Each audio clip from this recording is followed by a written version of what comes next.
makes me stronger.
T1 파이팅! 겐지 파이팅! T1 홈그라운드 화이팅! Welcome, ladies and gentlemen, to LCK 2025. I'm Alice. I am joined by Chronicler here for his first cast back from MSI. And we're also looking absolutely glorious in our orange and blue. I'm feeling a little bit more safety-oriented than you are. Not quite as bright as you could be there, Chronicler. I, for one, do appreciate that, you know, it's my final season at the LCK and you are wearing the Dutch national colors. That's beautiful. You know, that's friendship right there. Yeah, that's definitely the reason. Exactly why we're in this. Yes. It's the Dutch national colors. And I knew that existed prior to this conversation. Yes. Absolutely, it really did. So we've got a bit of a surprise for you. I know that your last cast was T1 versus Gen G over at MSI, and so we've decided to give you something very, very different. Oh, We've got T1 versus Gen G, but it's a homestand here in Korea, which is very, very exciting. As you can see here, we are starting off with the Legend group for the first time this week. It's been Rise Beginnings so far over the last couple of days, but the undefeated Gen G are up against T1. And they've played a lot of games against one another. I believe in MSI it was 10 games in a row, at least for Gen G it was in a row. And then, you know, they went off to EWC. They had some video games over there as well. Didn't quite cross paths the same amount of times. But I don't see Gen G's winning streak finishing here today. I would not be shocked if it ends up being another close yet so far moment as we have seen many a time for Gen G. I just want to remind everyone, the last time this team lost, that was in February. By one game as well, by the way, which I feel like we don't often talk about, but that was also by just one, as the 2025 LCK Roadshow, the T1 home ground, big match that we're going to witness here between these two teams. T1, I think in the minds of many of us right now, actually the second best team. Hanwha Live have not looked that good in recent form. T1, the fact that they got to MSI was, if we cast our minds back, a bit of a surprise. The fact they got 2 games away from winning against Gen G twice, kind of mind-blowing. Yeah, well, I mean, I think it's debatable. Because I saw KT play yesterday, and I quite enjoyed what I was watching. I'm not going to lie to you. That is a debate for another day, though, as it is T1 versus Gen G here today. And as we can see, Gen G have been doing a lot of the most recent winning, and that's because they haven't lost to anyone at all. you know, since the LCK Cup and First Stand and stuff like that happened. After that, it was all Gen G all the time. Are you ready, Chovy? And always Faker is the response between these two. 63 to 64. I still can't. I can't believe that literally that one win decided who won MSI. Like that's not real. How is that? How is that a thing? How is that the life we live in? Where literally that single game difference between these two mid laners ended up deciding the MSI pick. It's mind-boggling, Atlas. It's insane. It is absolutely ridiculous. And then over at EWC, of course, they didn't actually meet one another, and so we didn't really see too much since that MSI final. It was the same patch, though. This is the first time we're seeing them on the new one, and now some walkouts here, starting with T1, and starting on the top side, it is Doran Owner going to be joining him there in the jungle, and I am looking forward to seeing a revitalized T1 here.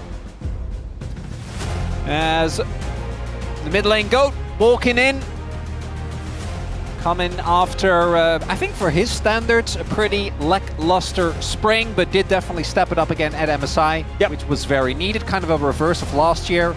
Gumayushi, carry out. We have talked about these players, we've talked about this team for so much. The introduction of Doran, with the fact that they made their first MSI finals in a very long time, plus the importance that he had in getting them there, I think a cool reminder of how this roster has changed. Obviously the four-man core, four of the most insane, consistent, high-level finishes that we have seen out of really any group of players. Perhaps in the LCK only rivaled by the team that they're about to face up against, because that top side is looking mean as well. And for T1, what a big win it would be, even though it is just a legend group, right? It's just a regular season win. You remember, Atlas, because I'm pretty sure if I remember correctly, it was you and Wolf that casted that first round robin, the one where Chovy, because that game 3, the Chovy Victor moment, that did not feel like a regular season game. Oh, no. Casting that was definitely not a regular season that's what cast. That's what I'm saying. Not how it works. That felt like we were at a semi-final at World. That was not normal. And to be honest, you know, the matchups between these two teams didn't really change as we went further through the year as well. So it is pretty incredible that that's what we're getting, as we do have a pretty exciting day on our hands. We saw that is an absolutely packed arena there as well over in Incheon. Super duper cool to see so many people come out, and it reminds me of a quote that Gen G had, which is talking about having to play against crowds that aren't necessarily for them. Well, they've got another test on their hands, I'm pretty sure. It is the T1 home ground, so of course this one is being put on by T1. But even if it was a Gen G home ground, I would expect a lot of T1 fans to also be there and be very loud. That's just the reality, really, and this is something we keep going back to. It doesn't matter where we are in the world, legitimately. We've cast this team in every region worldwide. They will always be crowd favorite. There just isn't a way around it. And for Gen G, particularly for Chovy, he's obviously been here since 2022, right? Who has basically faced off against his team an infinite amount of times. They're just used to it. That's just the reality. That's just life as it is for Gen G. And the reason he's only just beaten the head-to-head as well is that, you know, Griffin was consistently losing in 2019. 2020 didn't see much better things. 2021 was a weird year. And, you know, it's a story of Chovy making his way back into godhood after what was such an extraordinary debut with his, 126 KDA or something like that he had in his large amount of undefeatedness that he started off with. And we are going to move in to the introductions for Gen G here. Our EWC winners as well as our MSI back-to-back champions. This is another test that they're going to have to pass here. They did manage to get through HLE pretty comfortably earlier in the week, right after getting off a plane. I don't know what to expect after they've had a couple of good nights' sleep. Yeah, we've seen people kind of go the opposite way, where they're like, actually, the enemy of Gen G is breaks, right? Like if you look at some of their performances after not playing for like a week or two, I don't want to lean into the memes too much. But this Gen G team, and particularly Chovy, right? What I love every time we get the Chovy versus Faker is how much these two players clearly respect each other, and how Faker has been pushed by Chovy to become a better laner, right? Because that's something that he used to bring, but when we go back to when Chovy really rose to prominence, that was his biggest strength. Whereas Chovy is watching Faker win a World's Finals, and he's like, I need to be like him. I need to be more clutch. So I just love the back and forth that we have between these two. And that's always going to be the core, right? Because let's be real, it's the greatest of all time versus the current best player in the world.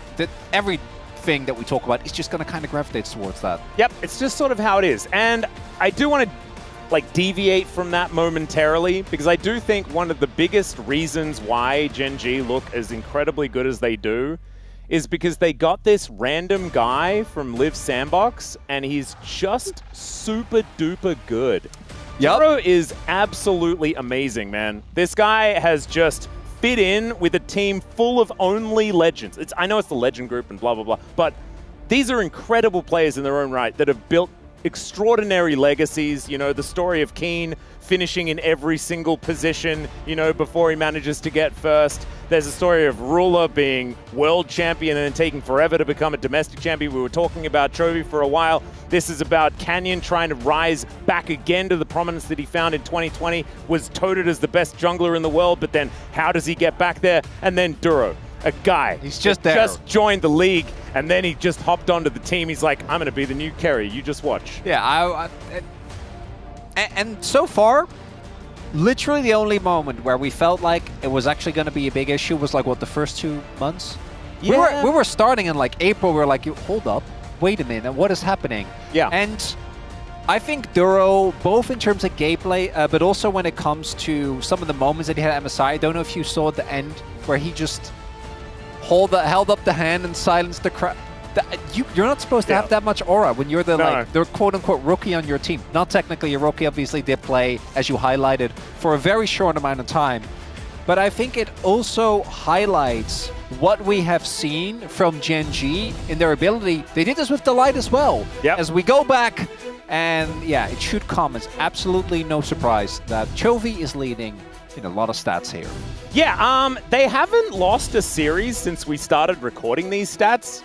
So, it's looking like he's probably going to continue having pretty good stats throughout the season, because we also haven't had a stat reset. It's not like we've gone to the summer season or anything like that, even though it's hot as heck outside. It is just stats rolling through. So yeah, this is pretty unprecedented. Highest DPM in the league. And the damage per gold stats are really interesting here, because I think that's one of the greatest stats for determining how much you make use of the money that you're given in every game. It's not just based on how much you're winning, it's based on how much use you get out of it. The fact that these two have the 2 highest in the league really goes to show why we always talk about Chovy versus Faker. But in Chovy's case, it's actually even more insane, because you know how much gold he gets. Right, like that to me is what always gets me with Chovy, is that you know the leads he builds, the leads that, again, because his team just wins a lot. Yeah. So being able to still have that much damage, even though you are getting that much gold every game, I think is insane for Faker. I want to reiterate, I think that Faker has been a demon in spring, in 2023, in 2024. I think this spring was actually relatively muted. We were talking about Zeka, we were talking about BDD, not about him. I think he did really step it up when it comes to the impact that he was able to find, again, particularly at MSI. But when it comes to going up against Chovy, that is what Chovy has been trying to incorporate, right? Like that impact. What can he do? Yep. What are the plays he can make? And how can he impact the map? And their final against Anyone's Legend that we did see only a few days ago, it was that Game 5 that really, I don't know, I had that sort of moment where I realized he's changed. Because I'd watched him on DRX so many times, pick TF, get so much gold, and then just push top lane and lose. Yep. That did not happen this time around. He got the gold. He did that part, you know, 4,000 at a, 0-0 scoreline or something like that, ahead of his opposition, but then won the game. Then was helping the rest of his team. Then was utilizing Destinies to make sure that everyone else was able to get things done. And it really was an eye-opening moment as to the development of this guy and the fact that he's been able to transition incredible individual play into being able to win on the map as well. And what I love, Atlas, is we've been talking all this time about basically just Faker and Chovy, a little bit of Duro. We can have a Yeah, we can have Basically, these sorts we of can, chats about all of the every matchups, single yeah. matchup. What about the fact that Keen, who I think was the tournament MVP when it comes to, what was it, to MSI, was, if I remember correctly, the actual tournament MVP. Yep, VWC, yep. VWC as well. The fact that Ruler, who I think was, together with Duro, one of the slightly weak spots, that MSI performance was insane. My, yeah. It was crazy. And the Game 5 also in EWC as well, picks Xayah and then just hard carries. He's like, don't worry, guys. It's on my shoulders now. Which Guma did in Game 4 against AL at MSI as well. To get carry as Rakan. There's too many parallels. We're skipping the draft. We're just not going to talk about it. You guys can watch as the pretty pictures come up on the screen. We're going to sling narrative. That's what we're doing. We haven't even talked, you mentioned it, but 2020 DRX. That was Carrier, Doran, and Chovy. Oh my goodness. The amount of, I mean, a lot of these players have all played with each other. Of course, Keen has taken Doran's position and things like this. It's all just a bit all over the place. But we do have some bans. Let's have a chat about those, I guess, as the Talia, the Aurora, and the Galio all going to be taken away. You could argue that they are all Chovy bans as well, although the Aurora ban is almost definitely angled towards Keen.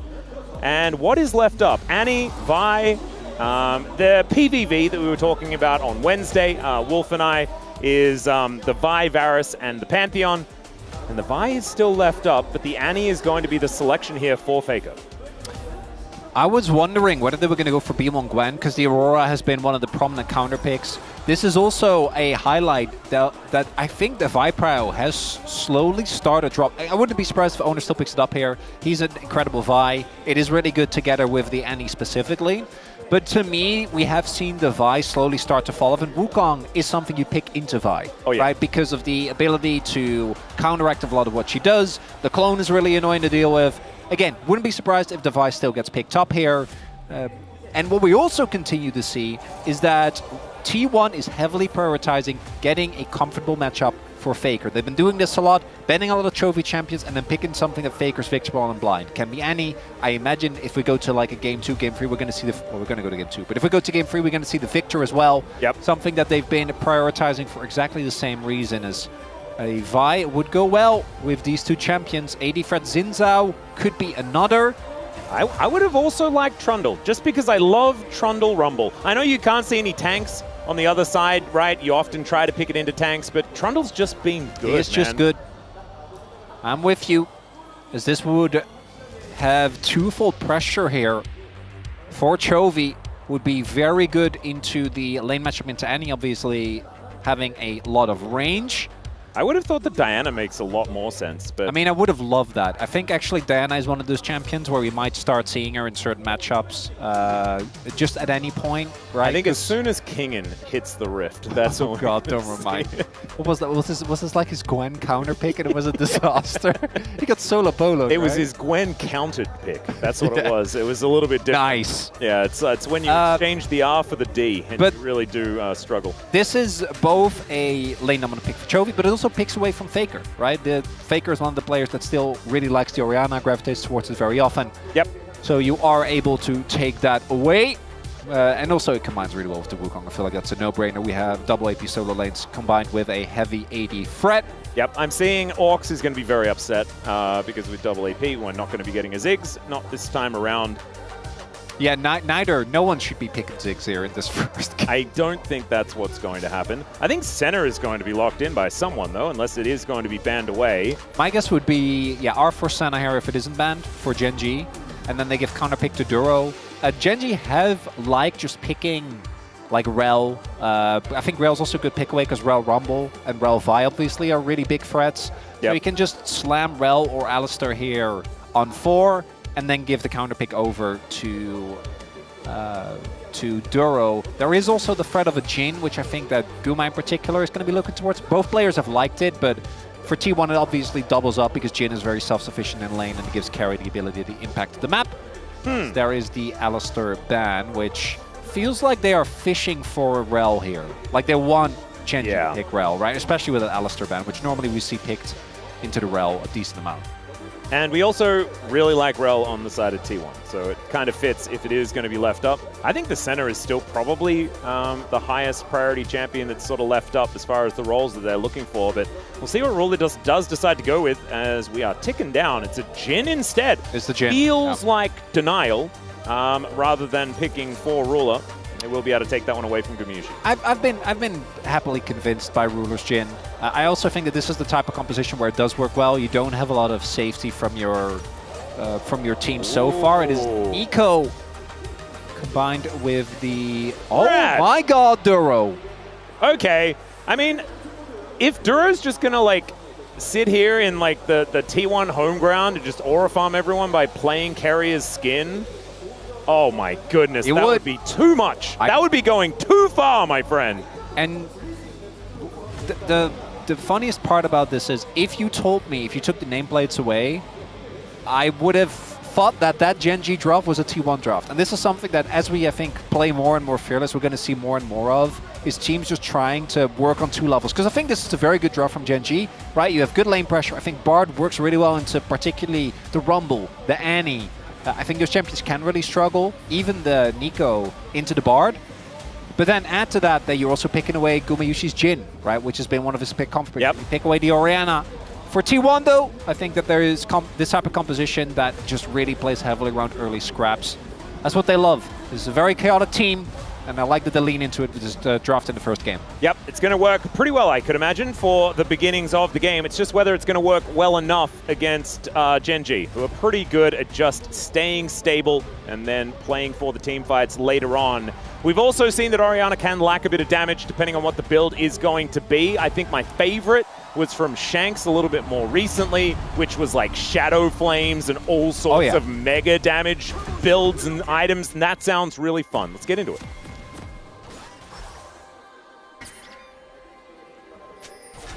소환사의 협곡에 오신 것을 환영합니다. I was waiting for some fan chants, but we didn't get any fan chants. Did we miss them? Because I'm hearing chatter. Yeah. There's certainly some chanting going on. Oh, there we go. Okay. Okay. That's a lot of T1. Okay.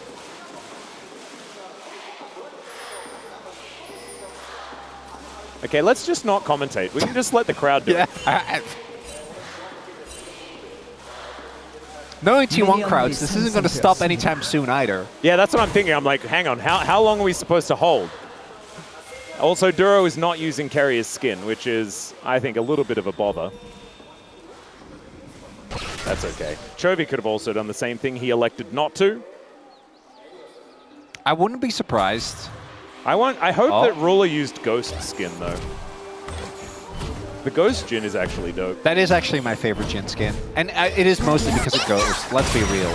He's just such a lovely boy. Not. He's just so sweet. And I like just the Greek god theming of that skin line. I think it's just cool. And this is also the first time that Gen G can get revenge. Sorry, the T1 can get revenge for Gen G putting T1's broken key in their trophy at EWC, even though they never faced off against one another. They did the same thing to Humble Life Esports as well. It was the first time that had happened, and we were trying to work out whether it's BM or not, and I don't think that was the case. I know that it was Ruler and Dura that were standing up there trying to figure out what to do, and that's just what they decided to do. And I just think it's kind of funny. So now we'll see what T1 think about it in this early game, as the aggression is going to begin hopefully shortly. We have had some relatively late first blood. Well, it does give you and me the opportunity to catch up. It's true, it has been a while. It has been a long time, Atlas. Because we always joke, you know, how it's always you and me, wherever we go. And then it wasn't, and it really bothered me. I missed you a lot. Yeah, I was a bit sad not to make it to Vancouver. Never been to Canada before, but we're glad to be back. And here we are now. We've got a lot of time. I also skipped out on you. So we're both here. That's what matters. As I think looking at the early draft setups here, this is 2 compositions that do really look to push the issue as soon as we get to level 6, right? Yeah. When we get the ultimates available for the Wukong, the Vi, the Annie, and the Rumble, that's when I do expect there to be a considerable amount of action. But on the, particularly for Wukong, I don't really think you're going to be looking to too much. We do have some of the trades here early on. Yeah, Carrier actually being read by a book. Read like a book a little bit towards his bottom side. Sometimes those shape splitters can let you get away with some stuff, not this time around. But it is sort of like, it's double range matchup towards the bottom side of the map. It's level 6 scaling junglers, as you mentioned before. Gwen Rumble is a lot more even than it was in the past. At least that's sort of how it feels. Yeah. And Orianna Annie, need we say more? This is like season 1. Exhaust for Keen. I do think, yeah, he did ping. So he did spot. Does know that owner is there. Yeah. And this is a pre-6 Wukong, so I don't know how much he can really do. Maybe if the binding hit, but doesn't look like that's going to be the case. And both junglers just going to be trying to get a base in. And yeah, I think particularly after we saw the continuous nerfs to Rumble, he still has a lot of friend lane. We saw some solo kills as recent as yesterday. But particularly with the exhaust, unless you get ganked, you should be able to just, as Keen is doing here, maintain a nice amount of pressure. Keen did go for Conqueror, by the way. We've still seen decent mix between that and the Grasp. Gwen. Oh, Duro! Flash traded. As Goomer is just going to flash away. Ooh, flash and barrier. And he'll use as well, so somewhat positive trade here. Duro playing aggressive on the Bard. Yep, there are 2 Corkies here. And if there's 2 Corkies, it's going to make the cleanse not very useful. Chronicler, so that's my assessment. Still very even when it comes to the summoner spells. In fact, 3 Corkies, never mind. It's completely out of control here for T1. As you can see, Carrier taking a bit of damage by Ruler, who is standing his ground. Got the Brad moving away. There is a Wukong making his way in and a Vi lurking in the area as well. We'll see whether there is actually going to be any action as the health trade certainly favoring Ruler for the moment. Yeah, I think both junglers just showing up, trying to... Ooh, immediate cleanse, making use of that one. 4th shot!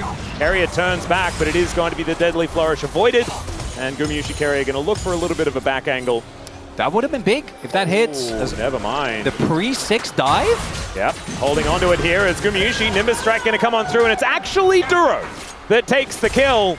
And the teleport is going to be in a little bit late here by Doran. Does have the equalizer available though, but they just take a magical journey to safety as Tibbers gets a little bit angry, but so does the orb. And now Chovy's looking to chase down, get the flash forward, and there is the flash in to follow. Owner locks down the kill onto Chovy, and it may have just all been a bait.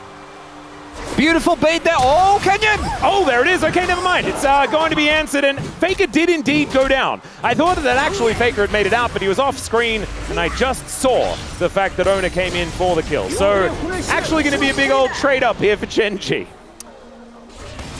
If Canyon doesn't find that kill, would have been really big there for T1, able to get both Chovy's flash, which does mean that particularly with level 6 available for Vi soon, would have been huge. First though, going back to this, it really is testament to the 2v2 prowess of Duro and Ruler that even when they are playing cleanse into this barrier lane, they're still able to maintain as much pressure to set up for a dive. Pre-6 Wukong dives just aren't that good. And then here, Chovy thinks he has an angle on Faker. I assume the shield just barely is enough. As yet there we go. He's dead again. That's the cost of that flash. So Chovy playing aggressive and getting punished 2 times in a row now. Yeah, that was just a solo kill from Faker. No. It was, I think, both Owner and Carrier. Carrier definitely flashed for it. Owner was shown on the assist. Okay. I don't know if he was actually involved. I assume we'll see. He didn't get an assist. Or at least... No, I guess he didn't. I thought I saw him in the kill. Might have been around. Oh, it was Carrier pretending to be... There it is. That's definitely what happened. Yeah, we're going to check it out one more time. Yes, and indeed, Carrier is here to make his way over. There's also an equalizer. So it's Doran. That's who the other person was. Oh, it's Doran. There you go. But nicely done there by Carrier. Really good punish. Really good punish by the side of T1 to make use of the fact that Chovy doesn't have that flash, right? Yep. Like that aggressive flash, I think a little over eager when you're Orianna, even though the solo kill, which he didn't get again, was Canyon that secured. That would have been nice. You are Orianna into Nico, Vi, and Annie. So that summoner's pretty valuable. Tibbers is going to come back again, and Command Protect not really going to be saving Chovy here. So he's going to be skirting around. Keen, here towards his bottom side, needs to be a little careful. That health bar is getting toasted a little by Doran. As Tibbers is going to come on over and stand sentry, as T1 will be able to take down these grubs. And they've taken the first dragon as well, so this will be the second objective that they're able to lock down, if they can indeed do so. Owner making his way out, and that will be 2 grubs going over to T1, and another objective secured for them as far as feats of strength are concerned. One more kill, one more objective. They will be able to upgrade some shoes. The equalizer goes down, but the exhaust is there from Keen, who's snipping around the rift. Does have his needles out as well, but Faker's making his way down, and Keen has now just realized that he's likely dead. Wants to be able to trade this one for the kill against Doran. Let's see whether he can actually get there, as never mind. Faker just comes on over, stuns him up, and Keen will just walk underneath the turret, hoping to deny an assist to Doran or something like that, in case, you know, damage came in a little late, but it wasn't to be the case. Ruler on the hunt. Don't think he's going to find him. Looks like Doran with a safe back. Not going to be found by this Jhin. Ruler not wanting to just throw out his ultimate and risk just wasting it. And that is a nice set of counter punches here now from T1. I do want to reiterate that I do think that with this style of composition, they're the ones that need to keep this pace high. If you end up just playing front-to-back team fights, eventually I think you're going to reach the point where Gen G is going to be really hard to deal with because their targets will get harder to burst down. It does look like Chovy is going for a more tanky build, which makes sense given the comp. Might still be dead though. He is, his flash isn't up. As Tempered Fate is going to buy him a little bit of time. But otherwise not too much. It does take him a little while longer. Pop Blossom is going to be invested. Ruler comes on down though. And Tibbers is angry, but it's still going to be T1 that are running away from the bottom lane of Gen G. They got their prize. And once again, I mean, 0-3 on this Orianna. We've seen like better scorelines on an Orianna be a little bit useless. And so this is exactly the T1 game plan, trying to take Chovy out of this as much as possible. And it's working. I really like the punish. There is so much CC and so much damage available on the team between the Annie, Vi, and Nico, and they're just really consistently leaning into it. It's not even like Chovy's that far up his lane, right? Like he is just basically standing like just beyond the wall. Yep. That marks between the river and the jungle. As you can see here, not like he's that far up the lane, but it's just a really nice timing here from Owner. And even if Owner doesn't find him, like he doesn't have flash, I think Carry Out will always murder him, regardless of what happens. Attempted, saved by Jory, it doesn't quite hit the mark. If he can find multiple people instead of just, maybe that's enough, but not going to be the case. And then Carry Out, he has to do his best this year, will be very happy to do so for that kill. Yeah, Pop Blossom, I guess, as well, but Shockwave's going to come down towards his bottom side. As Chovy, I think, is a little angry. They get the Cyclone as well. That is going to guarantee that the Annie goes down. As Duro, you got to stop this, man. He is just meep slapping everyone to death, and I think some of the kills would be better on a Wukong or an Orianna. Really would, because he's not even, if he was electrocute, you know, like, give me that rapid fire cannon. I mean, he could still build a rapid fire. I was talking about this just before. He should pivot. He's got his redemption done, which is good for early fights. Chovy did finish his Roa, so that's something, but I have not been the biggest fan of the Roa. I feel like the item after the nerfs just doesn't really hit the same impact. No. My read is that Chovy, he has a ton of damage in his team, and he's also going to be just very far behind in this game. I say that, it's 130 gold. Yeah. Which he has been farming up a storm, as often is the case. So despite all the attention that's paid, it is still only 130 gold, which is kind of crazy. Yeah, it's sort of ridiculous. That is going to be feats of strength as well over to T1, I'm pretty sure. Yes, it is, as that last remaining objective was taken. They take down the dragon, so T1 upgrading some shoes pretty nicely, and it's a Cloud Soul. Oh, baby, you love to see it. Always T1, they're always so good at getting me my Cloud Souls. Some needlework down here towards the bottom side, and Faker has just decided that he wants to get out. And he will do so, but looking a little worse for wear as him and Tibbers head towards the top side. It is like a kind of cool 2-for-1 special, isn't it? When you're Annie, you get to teleport your bear up there at the same time. If Keen had an item, he would have just died. That was a little dicey, but wasn't a little. We'll be able to make it out anyway. Oh dear, that could be 50 gold over to Chovy as well. Maybe playing Annie into Chovy himself is actually a bad idea, because this puts an extra minion on the map for him. I think this movement, the movement by Ruler kind of gives away that Owner is like, can I take that? Right, guys? Alright, well, Duro and Canyon are in here. They're going to get the Cyclone out as Ona will get the ult in. Doran is following as Gwen's in the mix, and they're looking for the Rumble as well. Magical Journey going to be taken. Ona will get taken down, but it's a double pop. Blossom Keen is going to go down, and Canyon nowhere to run. Duro, the same situation. It's going to have to really find some magic here. Run, Bird, run! Yeah, that is going to be the old flame spitter, and down goes the Bard. Trophy's farming, Ruler's farming, but the rest of the team is dead. Yeah, Ruler walked up, ulted, got his kill, and I was like, okay, I'm no longer needed here. And yeah, it's so cool because just that movement from Ruler, I think, gave away. So Owner knows he's going into multiple people here, and they're timing it with the arrival of Nico, while also making sure that Ruler can't actually join the fight. And then with the ult from Duro, they're able to at least get that kill. But when all is said and done, this is obviously a very favorable trade. Will be 3 kills, 2-1. And this is offset a little bit by the fact that Chovy is just in a lane unattended by himself, which is why when we look at the gold lead, we're going to see that basically sticking around the same mark. And also, we did just watch him kill Tivers as well, so that's another 50 in his back pocket. That's you are really... I mean... You're locked in on the Tivers gold. I mean, it is just a lot of gold, man. It's worth the same amount as a Nexus. Well, I feel like with Nexus, there's other circumstances that make the Nexus really valuable. No, 50 gold. Wait, not much as well. Well, no, I know that it has that, but that's not why people aspire to take down the Nexus. I would say. That's not my point, though. Okay. I'm just talking about the monetary value of a Nexus is the same as Tivers. You know what? That's true. Mm-hmm. You are correct. I have no further argument, Your Honor. That's all I got.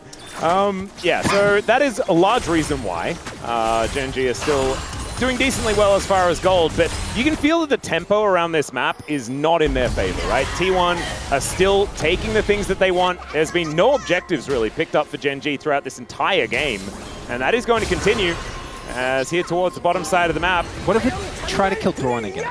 Well, he's just going to ult the wave. The cannon is going to come through with another melee, and we're going to see whether we can kill him underneath this turret. Another Cyclone does come in. Decoy going to help take him out there as the Tempered Fate will deactivate the turret. And that will allow everyone to get out of here. As T1, yeah, they're going to throw down the Rift Herald, and they're going to look for even more. A sacrifice of just a Rumble for this outer turret is going to feel pretty good as now Keen dashing after Faker here. The flash does come out, and now Faker's definitely dead. That flash was never saving him ever. And now you got a Rift Herald making her way up towards the top side. Shelly's merry jaunt, as we can see here.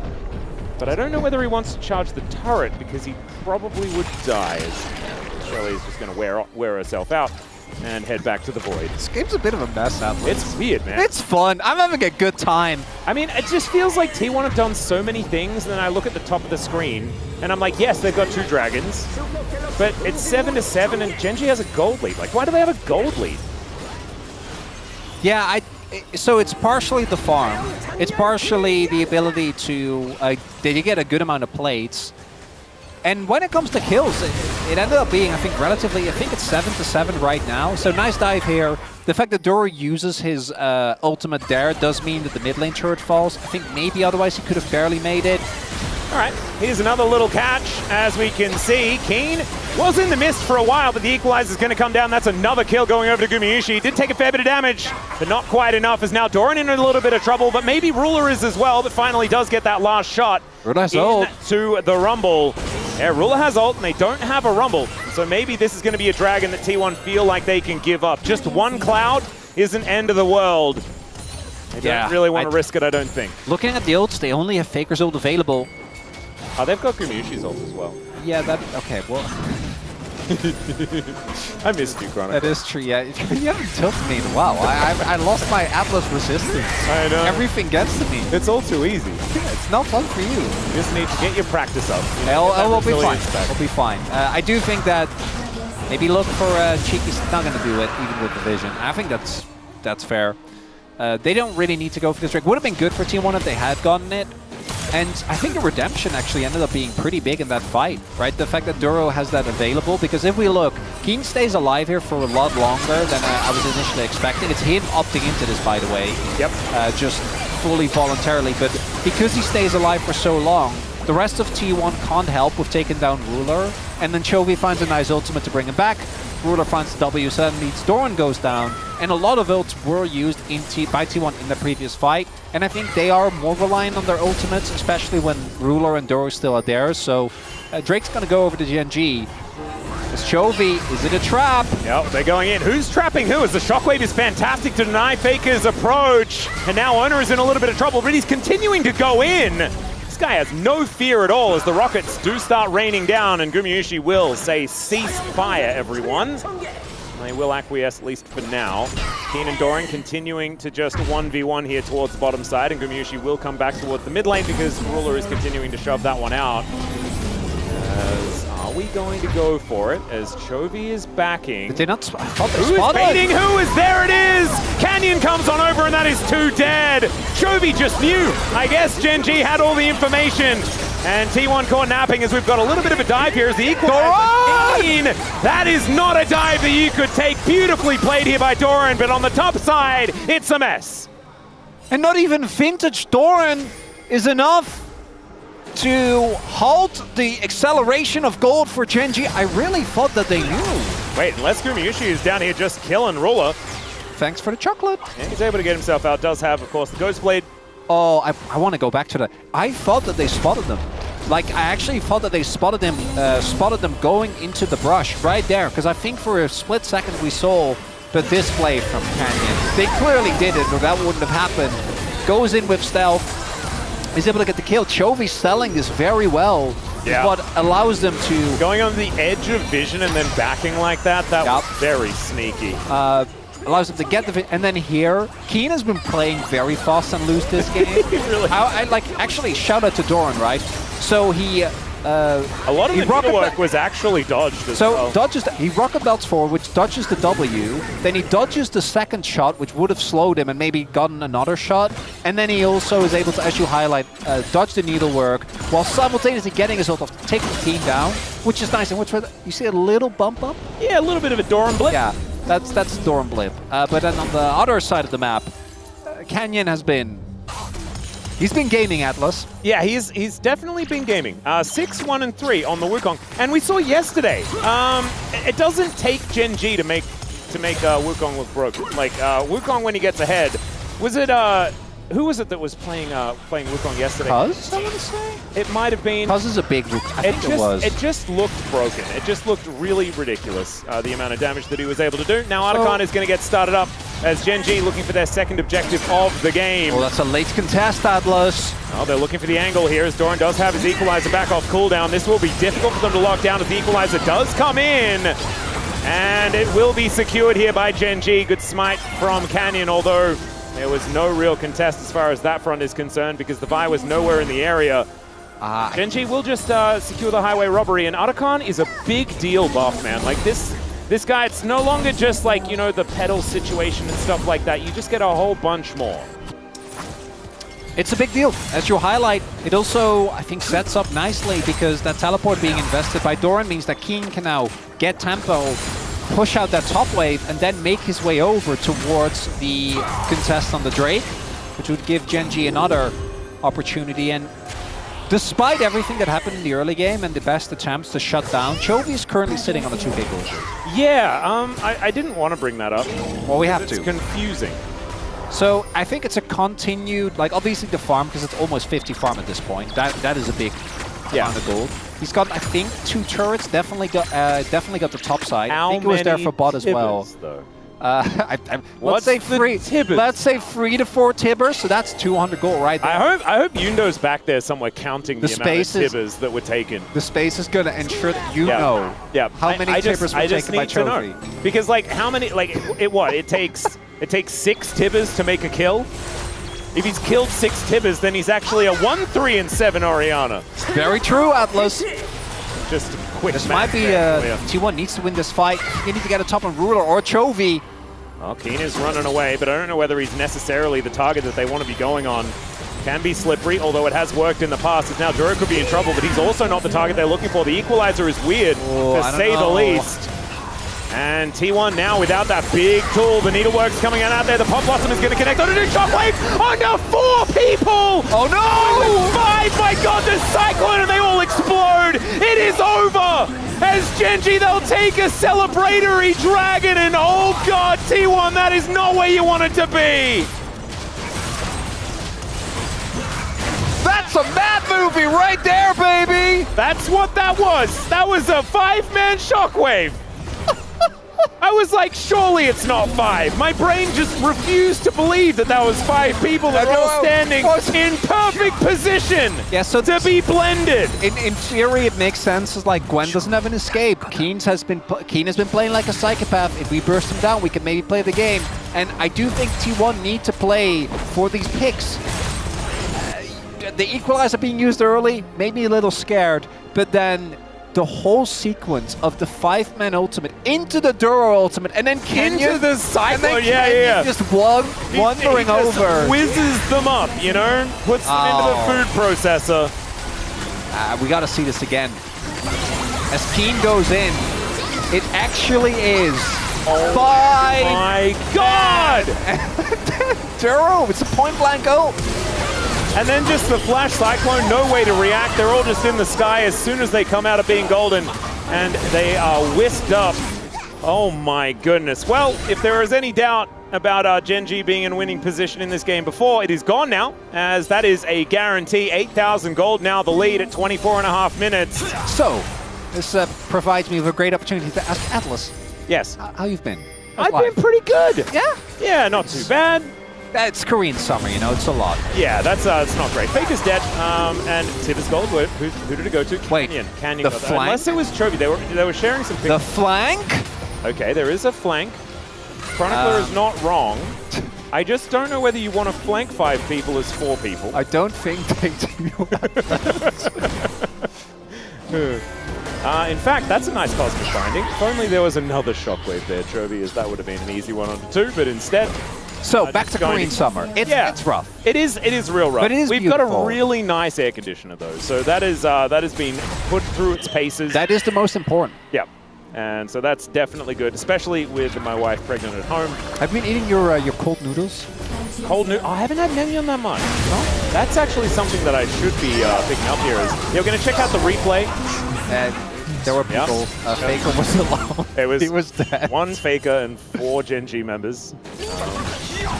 Goes so well. And despite the start, this Annie has really been, after, I think, having both great early impact in the lane as well as in the side lanes, able to find some plays even towards Keen. Not being allowed to really play the game is... There's a flash in. That's going to be another cosmic binding. Doran taking some time being CC'd and will get caught by the very edge of that Tempered Fate. I've seen other ones of those miss.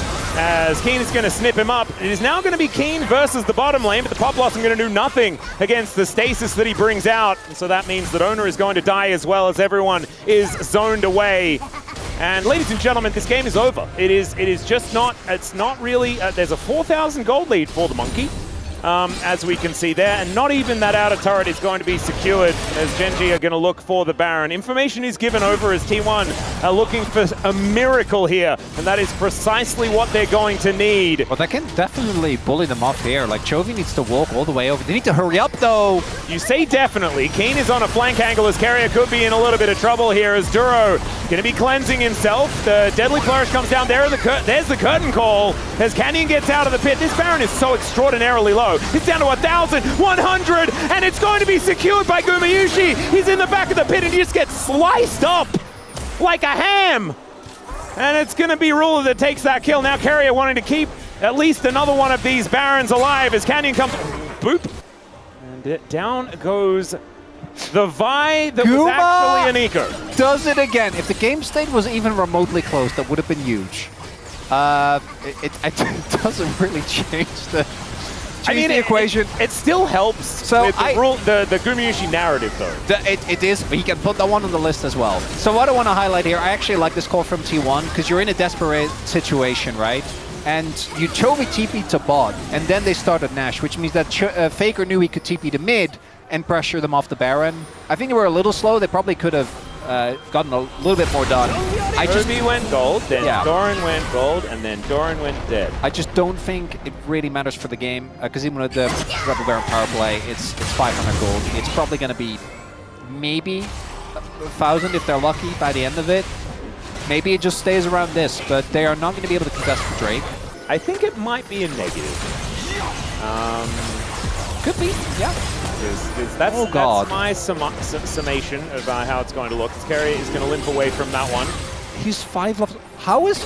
We haven't really talked about the levels yet. How is Ruler level 16? It's a really good question. And then Owner is 14, and so is Faker. Otacon is one heck of a buff. It is, what is it? It's 39 petals for Gen G, and we gotta keep our eye on the... Yeah, where's the... I can't see the petal counter.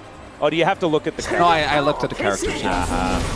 I liked the pedal counter that we had last time out. Equalizer is used here towards the top side, and then, yeah, this was the Chovy Golden, Doran Golden. Yeah, you gotta flip it, right? Like Doran being that far up when you don't have control of your jungle, obviously, most likely backfires, but I think at this point, if you're T1, you're like, we're looking at next game. Yeah. Losing on blue side, though, bit of a rough one, and again, a lot of good champions have already been taken away by Gen G. It's a very good point. One thing that we did learn, though, is that even though Gen G have already qualified for Worlds as of their last match, they are not looking to slow down at any point in time. They could take a vacation if they felt like it, and they would still be there for the World Championship, as they have made playoffs of the LCK already. As Chovy is going to throw out his ultimate, but only onto Owner, and then just runs away, has Phase Rush, and is going to get Pop Blossom. They're going to see whether they can take him down, but he goes golden. The Tempered Fate to make people even more golden, as finally is going to get taken out, but unfortunately the trade, I think, is going to be a little too great. That being said, killing Chovy probably feels great, and that's the best they're going to get, because their Nexus is about to explode. Hey, they got 6 stacks off of the Magi's as well. Oh, that is a really good point. Faker does manage to almost take down Canyon here. That was very close. As Carrier is likely going to get booped. That is a decent little Captain Jack there from Ruler, but unable to quite kill him. And so Carrier will be able to watch on as his Nexus goes down. But T1 will drop this one. Gen G looking poised to hit that number 28. 2 main characters for me in that one. On one hand, the Monkey. I've been talking a lot about monkeys for obvious reasons. Monkey? Yeah, but big monkey performance there from Canyon. The other one is Duro. This is something we keep going back to with this player. Just locking in a champion, and more champions that he's added to his champion pool. That Game 5 Pike from MSI, I will not forget. Oh, it's not something that he's known for, it's something his opponent is known for. And his bar performance was crazy in this game, was able to make a huge impact, really lean into the creativity that Bard allows you to have as well. And I just think that play in the river was one of the greatest that we've seen ever. And of course, Chovy finding the Shockwave was the biggest one, but it's how it comes together. Yeah, and right? the follow-up, the fact that the Tempered Fate was there to make sure that Canyon was set up for, just absolutely exquisite. And you can see, yeah, it was already drifting towards Gen G, and that cliff you can see there, that is... That's a 5-man... That's that little red A there? Yeah.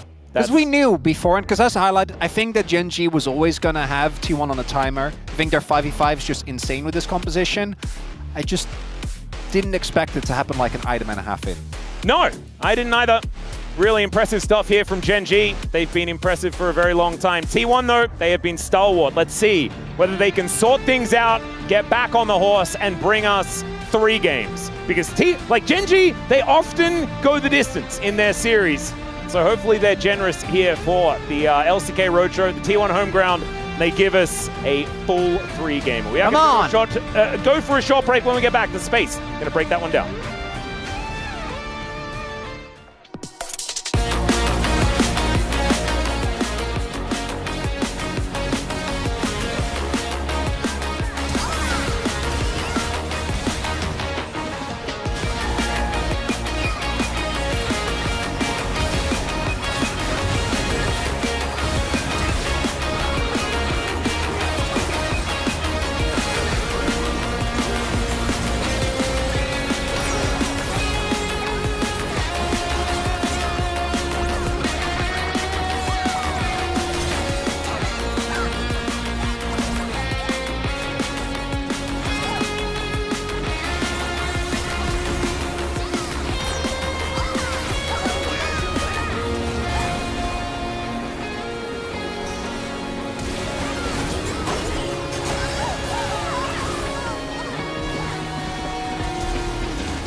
나 이거 러블 이거 분신이고 나이스. 이거 미드 바텀 미드 탑 그대로 하자. 이거 미드 살짝 물렸고. 나 텔 맞을게. 근데 뺄 수 있을 듯? 근데 너네 둘이다. 야 둘이야 둘이야 우리 탑한다. 가게. 야 끝낼 각도 보자. 끝내자. 다 잡은 것 같은데. 다 잡은 거 같은데 이거. 애니 노플이에요 지금. 하게. 미니언 지우자. 지금 니코만 가요. 근데 니코 지금 못 간 상태. 애니 노플. 미니언이 블로킹이 지리네. 나 진이라서. 총알이 너무. 니코 노플 도고. 야 노플. 니코 노플 도고. 보여줘요 형. 여기 반발. 아래 포빙. 와우. 아니 나 0킬이야. 서포터네요. 나 5킬인데. 다들 오킬이네. 그러네. 나 5킬이요? 나이스. 좋아요.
Hello and welcome to the space. We are here after game number 1 of Gen.G up against T1, and that one was kind of even for the early game, but eventually Chovy's Shockwave found them all, and the game kind of just ended from there. I'm Valdez. We do have Wolf and Wadid joining us today. How do you guys feel about that game number 1?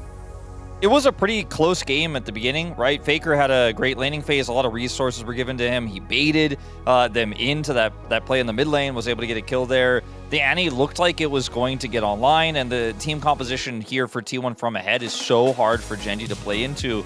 But they made a few mistakes after the early game, and Gen.G just ran away with it. This kind of has been a trend for so many teams that nearly stop Gen.G's streak but aren't quite able to. Yeah, we just want to mainly focus about the Annie because now it's considered as one of the best pick in the mid lane. The record is 5-0, not considering this game. It was first lose on the Annie, but it was not the Annie's fault because Annie is one of the strong early game power spike pick because that's what all it matters in this meta because you want to stack early Drakes and Annie is just really strong until the 3 items. The 3 item power spike is just insane, and also it's so easy to set up with the fight with Annie because it's just target CC and there's not many counter plays against any W flash. So that's why T1 could snowball the early game, but they just messed up around the first highlight because they just didn't fight with Annie. Annie's OP, but what's the point if you don't fight with it? Yeah, they took the skirmish the wrong way. They took it the wrong way, and we can take a look at some of the early highlights. Let's take a look at highlight number 1. Actually, 12 minutes in, we had this fight in the jungle of T1 that owners seem to know about and went headfirst into. Ends up being a win in the end for Gen.G. They don't have any setup here, and owner knows this, as you say, Valdez, and just because you know doesn't necessarily mean it's the right play. Don't forget also that during this play, even though it ends up being a trade here for T1 where they do end up picking up a double for Guma, Chovy is also free pushing on the top side, and Faker is just simply not here. So this is where a lot of the tempo is actually lost for T1 in this game, despite the Corki getting 2 kills there. Gen.G gets so much space, they get so much control over the map. Yeah, even though they chain ganked to the mid lane, I feel like Canyon was always ahead in tempo. I think just because of the bot lane matchup, I feel like Corki Nico should have priority because Vi was covering in the early game flows, but I feel like them messing up the bot play was kind of bad news for Vi because he was not able to get the tempo back against Wukong, and I think that causes a lot of issues in the map control here. Yeah, it absolutely did, and not 3 minutes later, 15 minutes in for Highlight 2 here, the bot dive did come through for Gen.G with just added insult to injury here in this early game. This one is the most egregious one for me because you know the game state, right? Like, Carry is here trying to cover but gets cut off. Look where Canyon is. He's like doing topside scuttle or something and ends up going mid and trying to make a play there. Just completely gone, right? They end up getting the successful dive there, taking Doran out, and then making the play topside, getting a solo kill. Canyon's not involved in either play, and Gen.G went on both sides of the map as Faker gets soloed by Keen, and Ruler's just chilling. Like, he doesn't have an outer in mid, but he's so far back that the play Canyon looks for there in mid just doesn't work out, and it's just better play. It's a jungle gap here in this first game. Owner, right? For those. Yeah, sorry. Yeah. Canyon is the one making a successful play. Owner's the one who's, on the top side and then trying to make the play in mid. Well, then we had the highlights to rule them all, which was one of the best highlights maybe all year we're going to get. This was highlight number 3, where Chovy's Shockwave finds them all, quite literally, as everybody just grouped up for it, and he knocked them down. Yeah, I feel like Gen.G was just well spread around. That's why they were kind of... It was really hard to find the angle for the team fight for T1, so that's why they kind of hard forced the fight here. But I feel like just Gen.G in general, they just know where to position themselves, and I think just in general, they just had the better plan in the team fight, and the better plan makes better plays here. Yeah, I mean, that was one of those skirmishes. Obviously, the fight that Valdez was talking about was the big Shockwave with the Bard ultimate layered on top, and then the Wukong ultimate, right? This composition works incredibly well when you have map control. We don't have the highlight visually to show you guys, but if you guys go look back at that play, Carrier gets engaged, right, just like he did in that play, and it baits T1 in to a really rough spot, but they don't know where everyone's standing, right? They don't have full vision. And with comps like this, I think vision and prio is way more important than gold. You look at the gold graph in this game, for most of the game, it's relatively close, but Gen.G had so much control that the team fights were so hard to play. And Gen G continue with their streak here. They're going to get the first game. Will they continue with another series win? Let's find out going into game number 2. Back to the casters right now. Thank you very much, gentlemen. Yes, that highlight was actually deemed too brutal to be shown once again. Once was painful. definitely enough. It's too much. Yep, We already played it once live and then once in the replay. that was enough, I think. Yeah, we're definitely not going to see that on The Mad Movie, like the for the Mad next Movie, like 15 years. No. Yeah, there's. No. I think the Mad Movies might actually just continue as well. We'll just have that one in every Mad Movie from now on. Is how it's going to go. I'm looking forward to the Score Esports putting out. No, it's not. It was against Faker, wasn't it? So they probably won't make a video about that one. You've been on fire today, Atlas. You're just starting fights. I'm not joining starting you. fights. I'm just observing a trend. Okay, there's no beef. I've worked with the Score many times. Atlas, are you familiar with the concept of rage baiting?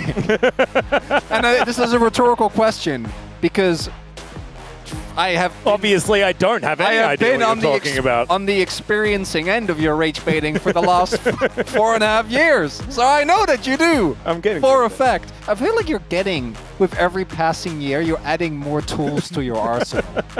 You know? I like to try. You know, you gotta add to the repertoire over the years. It's how it goes. But this is, of course, the T1 home ground, our 2025 LCK Roadshow, and T1 needs to win a game to give us value. Come on. That's what we need, right? We want a game free, right? And it's very red in the stadium. So I put this to you. Maybe it's time to choose red side. Because maybe what Gen G thought was that everyone there, because it was so red, was cheering for them because they were on the red side. What do you think? That's my theory. Do you know what we didn't get? We didn't get a Tibbers counter. Actually, we didn't. Yeah, very upsetting. I'm actually I have how good do you think noise-canceling headphones are? not great. Okay, well, in that case, I don't think that Gen G is thinking. Well, no. So I think noise-canceling headphones are fantastic, and they've definitely improved throughout the years. They're not good enough for that. For an arena. You can see on your screen. Well, no, that's my point, so they will know. Yeah. Because every time Team 1 does something, I assume there will be loud yelling. Yes, I imagine that there will be a fair bit And of I hope we loud get yelling. free games of loud yelling, because I love that. That's what we do! Exactly. We just got to do some more loud yelling. Okay, we are going to dive into this draft here. As you can see, it's fearless, so we're not going to be seeing any more of these shockwaves finding them all. Instead, it will be, once again, banned on Talia. Last time around, it was Talia, Aurora, and Galio taken away. And on the side of Gen G, they took away the Pantheon, the Varus, and the Azir. And I assume they're likely to continue down this trend, as the Azir definitely needs to be banned given the fact that the Talia has been taken away. But instead, it's going to be a Xin Zhao. So the Aurora up and available if they would like to take it. And of course, if they wanted to play things like the Rumble, things like the Gwen, that's why you ban the Aurora, and now feels a little bit less necessary. Still do think that Aurora is just in a good place right now if you have the execution. I don't think it's really a type of champion that you can just plug and play into any comp. I think it also requires, funnily enough, I think it requires good execution, but if you do, I do feel like the champion has very little counterplay.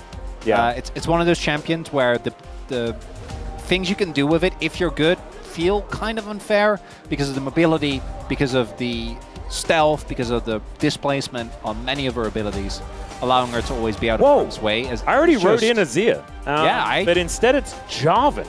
So they're going to B1 Azir, and then Chovy's going to like slam Victor. Oh, it's a Yone game. I can Oh, feel it. Sejuani, Yone. Yeah, it feels like it's down those lines. I think those are the two avenues. We're either going to see like Akali, Silas, or Yone, or we're going to see Victor. I hope it's not Victor. I hope it's not Victor. I really don't think that matchup is anywhere near as good as people have seemingly thought it is. We are obviously... People have been trying to like that snake oil has been on sale for so long. Yeah, but people keep buying it, Atlas. I know. And we every time we mention, oh, you got to be careful because you'll get if you don't have flash, you'll just get ulted and die. It's like your people and those tulips, you know? It's the value is only there if the people say it's there, you know? And then you create a bubble and an economics crash and it's just a disaster. And you'd think that history would have learnt, but it didn't. Okay, Which see is what happened in Japan immediately after. why we have Azir versus Victor in 2025. That's what I'm saying. Yeah, very upsetting. You're the Sure, it's relevant. you're the one wearing orange. It's all just That's an why elaborate call out. That's why I have the Netherlands on the mind. Oh, Zyra Khan. Oh, this is I exciting. do love me some Guma carry as Zyra Khan. That is good stuff. I do think it's obviously a hard matchup in lane. There is a lot of pressure that will be applied by the Lucian Braum. That being said, I mean, this T1 core that they've put together now can be augmented by so many different things, right? Yeah. Like, you could throw whatever kind of potato you want on the top side of the map, especially with the jungle already being shown here as the Skarner. Things like, you know, Trundle aren't going to be coming out from the side of Gen G. They're probably going to have to ban one of those away. Yeah. And in fact, it is going to be the first one. I'm going to say Trundle Poppy. I think those are the two bans. I think that Poppy also goes really well with the Azir. Yep. T1 is really good at using it. Even though they can't flex it, I think it's also good into the Skarner. So I would really like for that to be the takeaway. Yep. Now, I don't think T1 should ban mid laners here because I don't actually think it really matters what Chovy picks. I think that last game also showcased that trying to target Chovy is maybe not the way to go because it didn't work at all and it was a lot of resources invested and it was obviously not really bothered. The Aurora is going to get taken away. As mentioned, I think Aurora is just a top tier pick right now. She is just good. And I wonder whether, you know, the lack of Sejuani that we're seeing on the side of Gen G will deter Chovy from the Yone angle and will make it so that T1 doesn't necessarily have to ban that thing away, as the Nocturne is going to be the other ban. So that Poppy you were talking about is still going to be there. And playing Lucian and Poppy just doesn't feel very good. Outside of that, I guess you're not too worried, although stand beside Braum is going to be a little bit more difficult. We'll see what T1 do decide to go with their final ban. Will it be something like a Yone? They wouldn't be representing very much magic damage at all on the side of Gen G, so likely that is not going to be a look, and it will instead be the Hui taken away. I actually like that. I think playing Xayah into Hui is just a very miserable experience. Victor, as mentioned, I think has a lot of innate weaknesses that just won't make you super happy to lock it in. Other things that outrange Xayah, we're talking like mid-zigs, we're talking I think it's Zareth. a Pasadin game. I could see that. I think you do have to wait till 5 though. Keen Sante, just slam it. Or he just played TF. He is fresh off a nerf on this patch, but it wasn't exactly, you know, back-breaking. And I find it kind of crazy, right? Because I feel like TF is one of these champions that's just never going to be that good in solo queue anymore, just because as soon as you're good at it in pro, it's like ridiculous. So the fact that it even got nerfed is just kind of nuts. I'm pretty sure he was also in the Zero Win Club. He was in the Zero Win Club MSI. until Game 5 EWC Final. Yeah, I know, and then he did kind of... And then everyone figured out why he was being picked the whole time. I want to say, I was at MSI, I should remember this, but I feel like either Chovy or Faker did pick it up at some point and did really well with it. But it was like basically the champion was like 1-11. I think Kalista was winless, and then... TF maybe had one. Yeah, maybe it was played by T1 and Gen G at MSI. That would make sense, yeah. Both of them. I don't know whether it was... successful or not. That successful or anything like that. It was pulled out. I know the sentiment was Jax? that people didn't like it. Jax? Jace? Jace. Okay, adding some range. I like that. One of my least favorite Sejuani compositions, although at least now Rakan does work. But otherwise, we're going to hope for some hammer form here from Sante. The Jace. And yeah, we're not representing a lot of damage on the side of Gen G. No. I've fallen for this trap before. Yeah. Gen G doesn't have that much damage. This is where you're allowed to say it. You're allowed to say it now in the draft. Okay, because... And then when the damage graphs come up, you're like, oh, well, you know, I guess Cassante is actually a damage champion. So the T1 draft, I think, is very straightforward. This is an amazing team fighting draft. You have decent amount of pressure towards the top side of the map. I think that what you need to be careful for is early on, I don't think your early skirmishes are quite as strong because you have Braum and Lucian, which are crazy good, and then you have the TF, right? So I do think you need to be careful about how you navigate the early game. You can really easily fall behind if you take a couple of bad skirmishes. When it comes to 5v5 though, this comp is absolutely devastating, has great range, has great damage spread, has a lot of playmaking potential, has good engage, has good it has everything. Yeah, self-peel as well for Gamushi is fantastic, although when Rapid Fire comes in for TF, being a Xayah just feels terrible. This comp for Gen G, if it was any other team, I would think it sucks. Yeah. I would just be like, I don't think you have damage. I think these champions just, they can be okay, but I feel like we're really lacking. And do you know what the best part is? Exhibit A is the entirety of MSI. Well, except when it's Gen G! Exactly right. So yeah, I'm also not sold. I would agree with you. I think that Chovy's Twisted Fate is built well and truly different and has evolved over time. This was our example earlier on in the day for a reason. And we'll see whether we're going to look silly with pie on our face after T1 bring us to a third game, or whether it's Gen G just continuing the trend towards 28 in a row.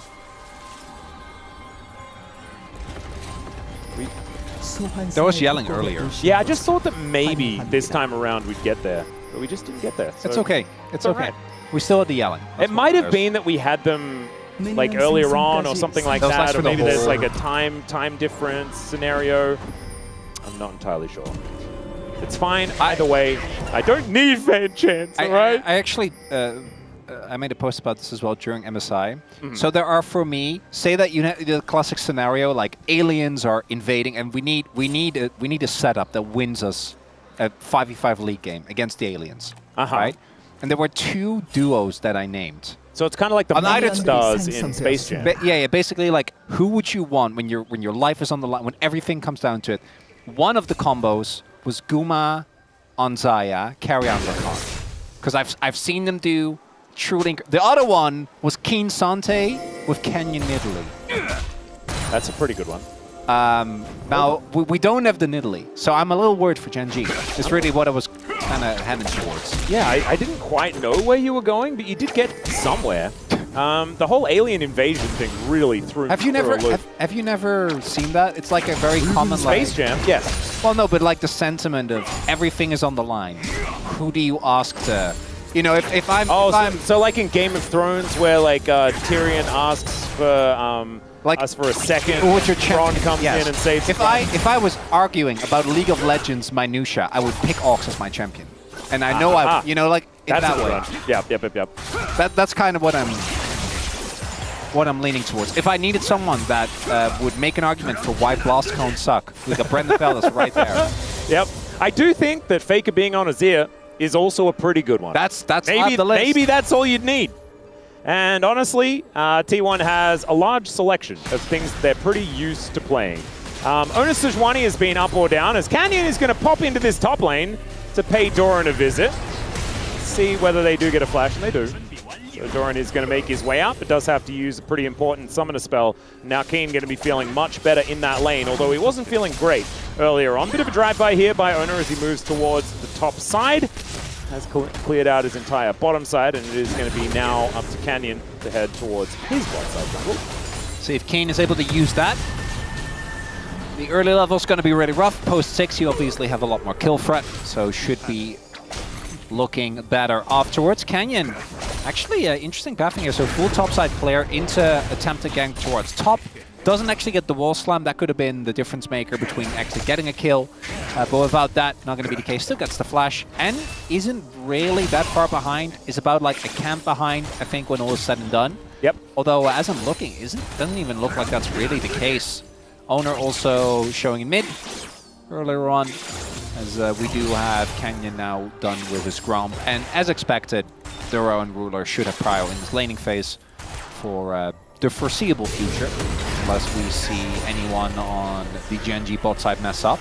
But there are a lot of spellbooks as well, I want to highlight that. Yeah. So we have the supports, as expected, and then we have TF, as well as Owner as all. Faker. Yeah, Canyon gonna pop on over, but doesn't quite get his claws into the pigeon. So Faker will be able to back away. Owner secures the Crab. Crab answered on the bottom side, and Canyon actually waiting a little bit before he takes his blue buff. You can see it is still up. So Owner going to be popping over now, looking for a little bit of an entry towards Chovy. We'll be able to find an angle. Let's see whether they can actually get a flash, but Canyon's going to move on over.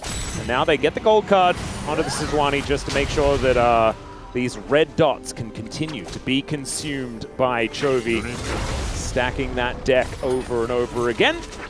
As I do love that as soon as Chovy won that game on the Twisted Fate, everyone learns all of this intricate stuff about TF just because he was making so much money. The fact that now they understand that loaded dice is actually loaded, and they're like, why does he keep getting 6? It's because that's kind of how the champion is supposed to work. Look at that face and tell me that that doesn't look like a man that you would not want to play in a fair card game.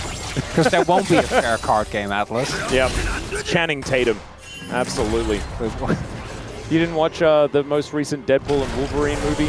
I haven't yet. He played, what's his face? Never mind, we've got a bit of an engage here towards the bottom side of the map. Ruler dashing on in, but Carrier gets himself out of there. We do have the feathers pulled back, but no one's going to get rooted. So I believe this will be a stalemate. Do get the concussive blows onto Owner, who takes a fair bit of damage, but everyone on Gen G is looking a little worse for wear. I think now it's time to pull this one back. Okay, never mind. We are coming in for another engage. Canyon looking for a bit of an angle there, throws a rock around, but otherwise it is not too much more. Good amount of action there towards the bot side of the map. Gonna be favorable for Gen G. The Summoner trade's actually going to benefit them as they only invested the heal, where T1 had to invest flashes for both Kuma and Carrier. Yeah, kind of crazy that the flash exchange was that bad Well, for T1 as Chovy throws out a gold card in mid. I think the big thing was that Guma tried to get the recall and failed, right? Like, if he gets the recall, then maybe they killed Ruler, but he used his flash, wasn't forced, was voluntary, and did end up costing. And if you had have got Ruler's flash for it, which is often what you get going for those plays, it could have worked out as flash does come on through. Chovy utilizing his as well feels a little bit less punishing when you can exchange that for a new summoner spell. The teleport comes in from Dura, making his way back to lane. Feels like it's a more action-packed early game, but we've had less kills. It's kind of interesting. It's been Canyon. Canyon actually been one of the biggest criticisms we've had for him for a long time is that he is just not that active. Keen. Yep, Ona gonna get that flash. Nice. And Doran's just about to come back off cooldown as well, so a kind of big deal, as the Jace will have even a flash advantage on top of the fact that he is having a real good time in lane. So Canyon's been very active. With the biggest piece of criticism for Canyon, obviously, often is that he isn't that active. But he's been matched by Owner, right? Owner was there in bot to counter the gank timing. Owner now forces the flash towards topside. Yep. Also has been hovering around mid. We are seeing a bit of a problem developing, though, which is that, as you highlight, like, TF should always be ahead. Probably shouldn't be 2 kills worth of gold 7 minutes in. That is a little bit ridiculous. Yeah. He's just having a good time. Does have his ult. Yeah, I don't think you're killing Keen here. Like, the amount of times we saw Keen, okay, he's gone all out, though, as now the Destiny coming towards the top side, and yeah, the Sejuani was here, but she can't save him from that. That is first blood going over to the Cassante, and now King's life is way better, yeah. Canyon in position towards his bottom side. They do have vision. They know exactly where he is. Oh, there's cleanse and heal as well. Yeah. Okay, let's see whether Grimushin can keep himself alive. No, Faker's roaming as well. They're like, no. Yeah, not worth it. Chovy has a Rod of Ages at 7 minutes. 8 minutes. That's not. So he'll have that one stacked up. It's going to be low value, though, guys, because, of course, the later levels, the more valuable ones to get, and he'll have it fully stacked before he gets to those later levels. That was first blood. You're a glass half full kind of guy. I kind of love it. For T1, and that was a glass half full for T1, and that was sarcasm because Genji are pretty happy with the fact that he picks up a full item. It's also the one big lead that they had was towards the top side of the map, and that kill on Keen is a big deal. You know how you were saying it's 2 kills worth of gold? Yeah, it's almost free. Yeah. So that's the thing. We don't really need to. We'll circle back and we'll have a bit more of a chat about Chovy further down the line. It's always what do you actually get out of the lead, right? Like, yep. But as you highlight, starting to stack your Roa early, I think, is really valuable. Just having a full item in general compared to a Faker who's only sitting on components is a big deal.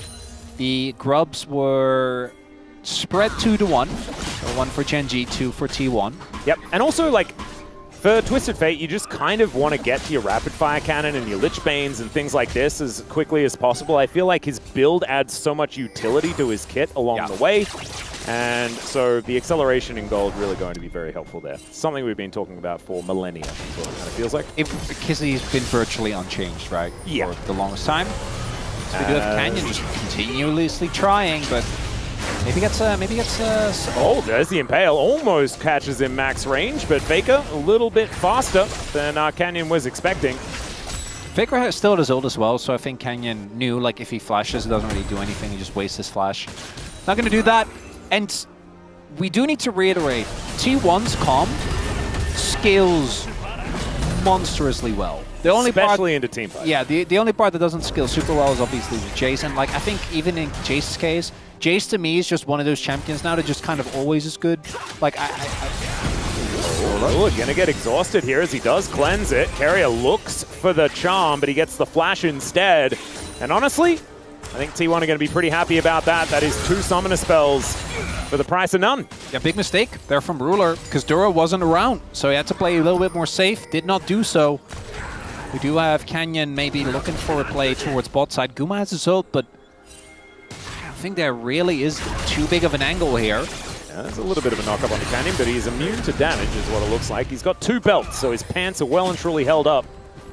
Maybe he has like one is the pan, and then the other is like over the chest, like one of the cool belts. I mean, like a technical with this belt. skin, you don't even have legs. So Well, I don't know what the pants are doing, but he does have so 2 belts for them. So it's double cross, you know, like across the chest, and he just has like a bunch of. Oh no, he's got 2 belts because you need 2 belts around the caterpillar track things that he's got.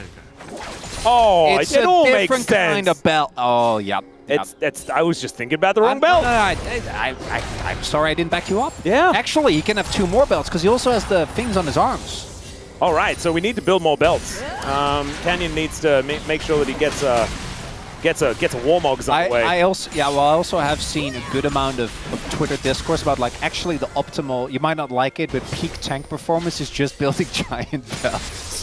Well, then it also makes sense because he needs so many belts because he's a machine. Yup. It's glorious. Well, Destiny is not exactly kind to Doran here towards the top side of the map. As Keen's going all out, Chovy's going all in, and Doran is real dead. That is a kill going over to the Twisted Fate. We were talking about a kill worth of gold. Well, he has that now, as Flash is going to be invested here by Duro to get himself out of the way of the Emperor's Divide. But he's still moving forward. Ruler lit on fire here as Owner comes on over with a summoner spell that he didn't have at the beginning of the game. Love that. Owner with the Aura Ignite. You love to see it. As Chovy has now parked himself on the top side of the map, and he's going to look to take that one down. That should give T1 a bit of an angle towards this dragon. Bit of a check-in when it comes to feats of strength and how we're doing there. If T1 do manage to take down this dragon, then they'll only need another objective to be able to lock down that portion, as Gen G 1 kill away from the feats of warfare. And Chovy's getting to work on this turret to the point where we might need to be talking about first turret blood as well. I don't know whether he's going to take it on this push, as that is going to be a Chemtech dragon. Keen finding a little cute, and is going to be eating a bunch of CC and feeling happy about it. As Doran, not again. He just got back. He doesn't want the dying spree. Not a dying spree, as that's a bit of a drive-by. It doesn't quite work here for Canyon, as Chovy does find a blue card. Not sure about that one, as Doran's going to be able to take down the Skarner, and it's a disaster here for Gen G as T1 even out the kills and well and truly strike back. Carry up the hero that Doran needed, making sure that his top laner stays alive after these continued dives.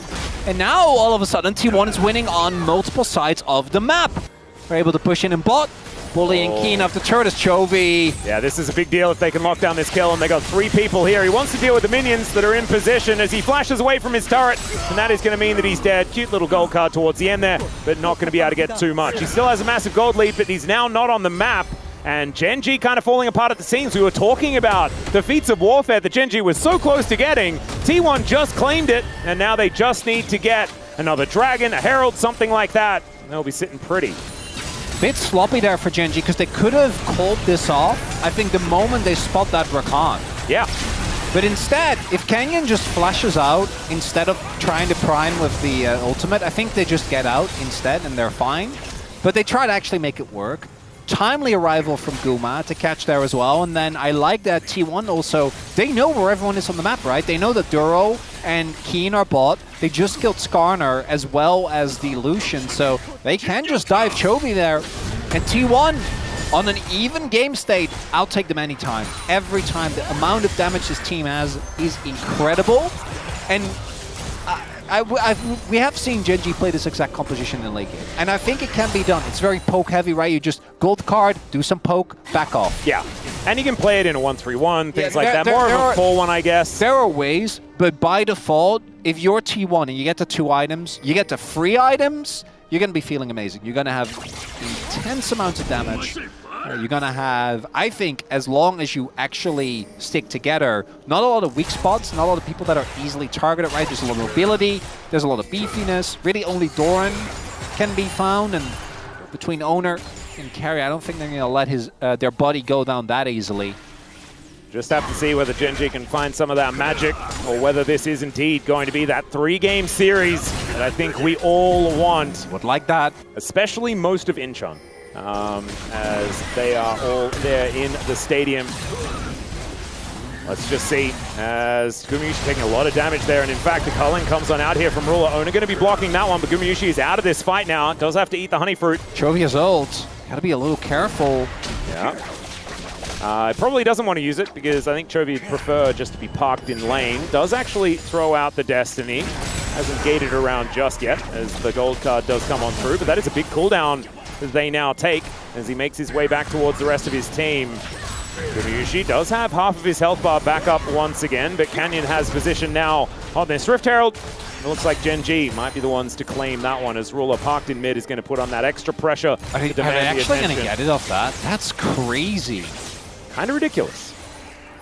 I think T1 is still going to look for the contest, and look, Faker making his way over. Yeah, let's see whether the pigeon can find the angle as the Glacial Prison doesn't quite get there, as now Chovy gets the gold card onto Faker. And now for the rest of the fight, Canyon going down extraordinarily low. There's the jungler out of it. Emperor's Divide not really finding it, but it pushes them out of the pit as Keen. He's gone all out, but he is, in fact, all out. Double knock up there from Carrier as well. Looking fantastic. Ruler frontlining doesn't want to as he flashes to get out of the way, and that is Faker on the board with a kill on Duro that he was looking for before. And Chovy not going to get hit by that grand entrance, but I still think he's in a bit of trouble here as Ruler wanting to try and catch them off guard as another gold card is locked in. Wildcard's actually hitting all of them there as somehow it's Faker that managed to just take down Ruler. Chovy will survive and T1 limp away. But T1 gonna be happy with that one. Herald found, fight won, mid lane turret sieged. Possible setup towards the Drake as well. Now the gold lead firmly in their favor. And a 4-0-2 Xayah as well. Quick Blades now completed. Gumayushi, he's pretty ridiculously good on this champion. And let's have a look at it once again, as this was an awkward fight, you know, it was on all sorts of different fronts, but T1 play it masterfully. The big thing for me is that Faker zones out together with Guma at the start, 3 of the members of Gen G. And like, despite some true Keen Sante heroics, he can't actually 1v9, right? Like, that's not a thing that you can do. So he does get taken down eventually by Guma, by Doran. So the setup of the fight is really nice for T1. And if Gen G can't actually blow up a member individually or poke away, we do see their comp struggle a little bit as Ruler and Chovy try to clutch this fight out, but the flash forward from Guma, not afraid, finds the kill. That's now another Drake going over to T1, and I think thus far we are looking good. Yeah. Although Doran might be caught.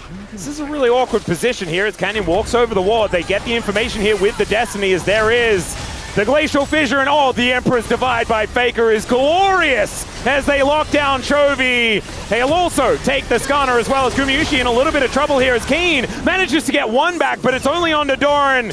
And T1 are now chasing down the remaining stragglers of Gen G, and they do it so well with this composition. There's the culling. It doesn't really do too much of anything at all as the Permafrost not going to connect onto Duro there, but he has to flash to get out of the way. And they'll trade Doran for a whole bunch more here as T1 move to 10-4.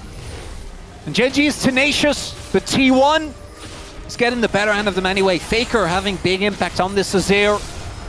Consistently finding the plays, and despite the gold lead, which by the way is dwindling. Yeah. And that gold lead for Chovy is now down to 700. That was more than halved. It's kind of ridiculous. It is the dwindling gold lead. Oh, that's the gold lead. Well, there was a lot of dwindling gold leads, Atlas, as we highlighted. Very nicely done here. There's no flash for Chovy, so he just ends up dying there. Canyon Even if he hits more people, I don't think it really does anything. Cute there that he gets the wall slam on the Doran. That is funny. And then here, there's the attempt.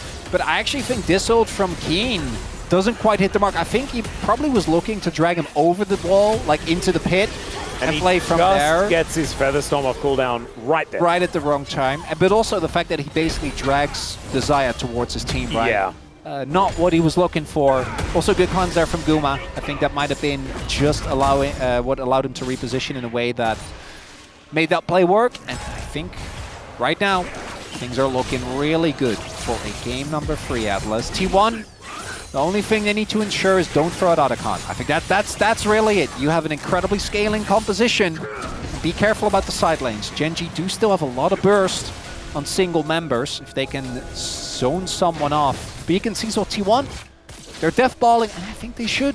Yeah, it's working. Carrier does move into this tri-brush. They get control vision in the area. The Otacon, this is just gone. Just going down, and Gen.G no real right to head over there. The vision is paramount, and they have none of it. And so Gen.G just going to settle with an outer turret in mid. Guma and Carrier on the Xayah and Rakan. The team fighting of these two has been incredible. Look for this as Ona comes on over, they clear out the wave, concussive blows, and nothing really happens here as that was a cleanse of the air from Chovy. Come on, bro, you gotta trust Duro.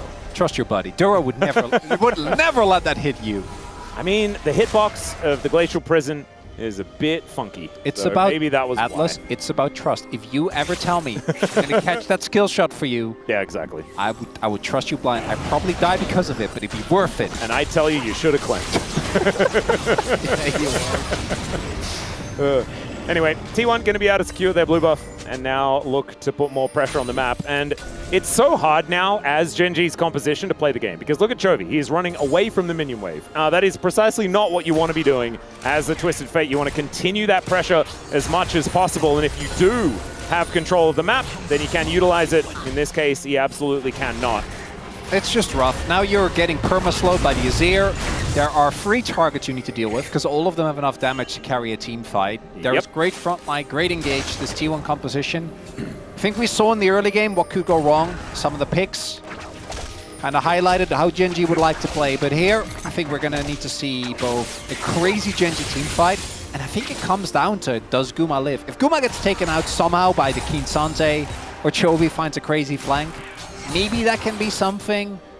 But realistically, T1 should be able to get themselves to Soul Point here. And is the Soul the biggest deal? Not really, but for Gen.G's comp, trying to actually chew for some of extra damage resistance is still nice. There's that RFC, but I don't know if it's going to be enough. Oh, trying to get himself out of here. Does manage to dash away. Holds onto the flash for the moment. 50% of his health is now missing. Oof. It's a tough one as T1 just continue this relentless pressure. Chovy has found a lane, but look at this. The poke onto Ruler is just kind of gigantic, and the rest of T1 just continuing to push forward. They'll take down this inner turret very comfortably with 4 members, and Canyon just not quite here in time to try and alleviate anything as Keen comes on over and is trying to defend against Faker's push, but it is unrelenting. Does take a lot of damage here from the Keen Sante as the Emperor's Divide is going to have to be employed. That means that T1 do not have that if there is going to be a bit of a team fight. The Glacial Prison also was thrown out earlier on as Carrier looks for a bit of an angle here, gets the charm onto Chovy. So T1 not really hard committing as it's a fight for a Gromp, guys. There's the Destiny, and okay, Chovy thinks that this is maybe an angle. Shifting Sands does get Faker out of there, and remember, this is 3 items onto Chovy now. Maybe it's an opportunity, but you can see the culling just kind of hitting the air, and now T1, they can back away if they'd like to. Would they like a team fight? That is our question, but without the Emperor's Divide, perhaps they do not want it. Well, Gen.G is slow playing this. Do have Doran probably looking for a base and immediately TPing back. There's a good amount of flank angles behind them. Yep, there is a Mega Cone here as well for Chovy if you'd like to utilize it. But oh, Doran. Yep, there is the teleport in as Doran diving on top of Keen here as Chovy holding onto this gold card for such a long time. Carrier comes on over, and there is the all-out. It is going to be the secure on the Dragon with that unsealed spellbook from Duro as Canyon's just going to drive his way out as best he can. Down goes Doran as Gen.G, they slow down Carrier as well, and I don't think he's long for this world as the Ardent Blaze will be able to tag him, so he's not going to be executing himself just yet. And so Gen G able to deny the soul and will also find themselves, could you call it a fight? I guess you could call it a fight. I'm kind of in awe that that worked. I guess it's the power of no Emperor's Divide for a while. So there's a lot of layers to it. There's the... Oh, Trophy might be dead. So there's the power of no Emperor's Divide. There is also T1. We keep talking about how good their fight is. That is in a front-to-back scenario where you have Owner and Carrier standing for... This is a skirmish. Like, this is a broken-up, messy fight. And Gen G are simultaneously forcing T1 to respond to Dragon. Because if T1 fully commit to either side, I think they have a large angle to win the fight, even without the ultimate. But instead, Chovy and Keen are 2v2ing Doran and Carrier. They're going to win that, right? Like, between the TF and the Keen Sante, that's no biggie. And then on the other end... If it was any other Cassante, that would have been a very difficult fight. Oh, I think that might have been rough. But maybe not Dundon. Don't remind me, bro. I don't want to... That's like a whole nother conversation. I don't... he's in the LEC now, you know, which is nice. He's thriving, you know. It's let's not talk about all reliable, okay? It's too much. But he did teach us that Grump is important as Gen G startup Nash. Yeah, this is what they learned from T1. Just Nash. They just start up the Baron. If you notice, Chovy finding an angle, or did T1 find a Chovy? Chovy kind of knew that this was what was happening. He doesn't have an arm guard, so he's just dead. And now the quickness goes all over the rest of Gen G. Can they find it? No, they cannot. The Emperor's Divide throws them into the mix. And now, Owner trying to dash his way out. Ruler is doing a decent job, but Gumayushi just getting on in there. My God, he slaughters them. It's a triple kill for the Xayah, and T1 say, well, I guess we'll take a Baron. Maybe if you have Flash and Zhonya's Chovy. Oh, Kane's gonna die, isn't he? I've seen these before. Jonah Strong, I know what's coming. Hey, no, but he got the Raptor. Actually, I don't even, like, Doran doesn't have a whole lot of health. No, I actually... If it was just Doran, he didn't know that it was just Doran. He has a Lost Whisper. It would have been fine. Huh. My only read is, like, I don't know. Like, because you know where everyone is. Yeah, it's not even like he TP. Yeah. You know where everyone is. Chovy just goes too deep. The response from T1 is... And this is the front to back. Look at this. We have Guma and Faker doing damage. Owner and Carrier at the front. Then a beautiful ult from him. And then Ruler actually does take down Carrier. Is trying to make a play. And then Guma just flashes in. Does a really good job. Gets all the damage out. I think Faker's disappointed that Chovy died so early because it was a 5-man shockwave in game 1, but there were only 4 alive to hit with the Emperor's Divide in game 2. Yup. Oh, it's completely unfair. Cool. It would have been 5 if Chovy hadn't have just sort of gated his way into death. Okay? So we'll give them an even on that front. It's classic Chovy, you know, he's just calibrating how to make more plays. That one is going in the data set as not it. Yeah, it was not quite it. That was not it. I do think it was already a Hail Mary, right? Starting the Baron in the first place, trying to look for that turn, but... He can make the play now. He's got his arm guard. Well, the game is done now, so I think the game was already in a rough spot. That play was, don't get me wrong, that play was bad. I think the fact that they started up Nash kind of shows that Gen G also knows that they're a little cooked. Area getting that sick cleanse. Yeah, this game is looking mighty over, and I love that, Atlas. That's good, because that means... The series ain't over. Which I love. There we have gotten max games for Gen G T1 in what, the last... How many has it been? Because it was the 2 at MSI. So it was both at MSI. They didn't face in road to MSI. I think Round Robin 2 was a 2-0. I think Round Robin 1 was incredible, but Round Robin 2, I remember being a bit of a letdown. Yeah, it wasn't super hard. Not this one, Atlas. Not this time around as we move into our first ever Round 3. So we get a zoom in on the gold card being collected by the bird that was flapping away.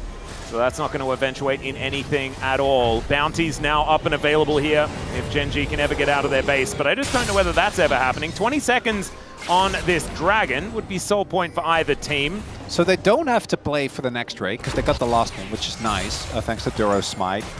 But maybe they will anyway. Well, I hope they don't because they're also playing it. But to what end is what I ask you, Atlas? Because do you, like dead Nexus. Well, do you really want this game to go? Like, what are you playing for? There's not.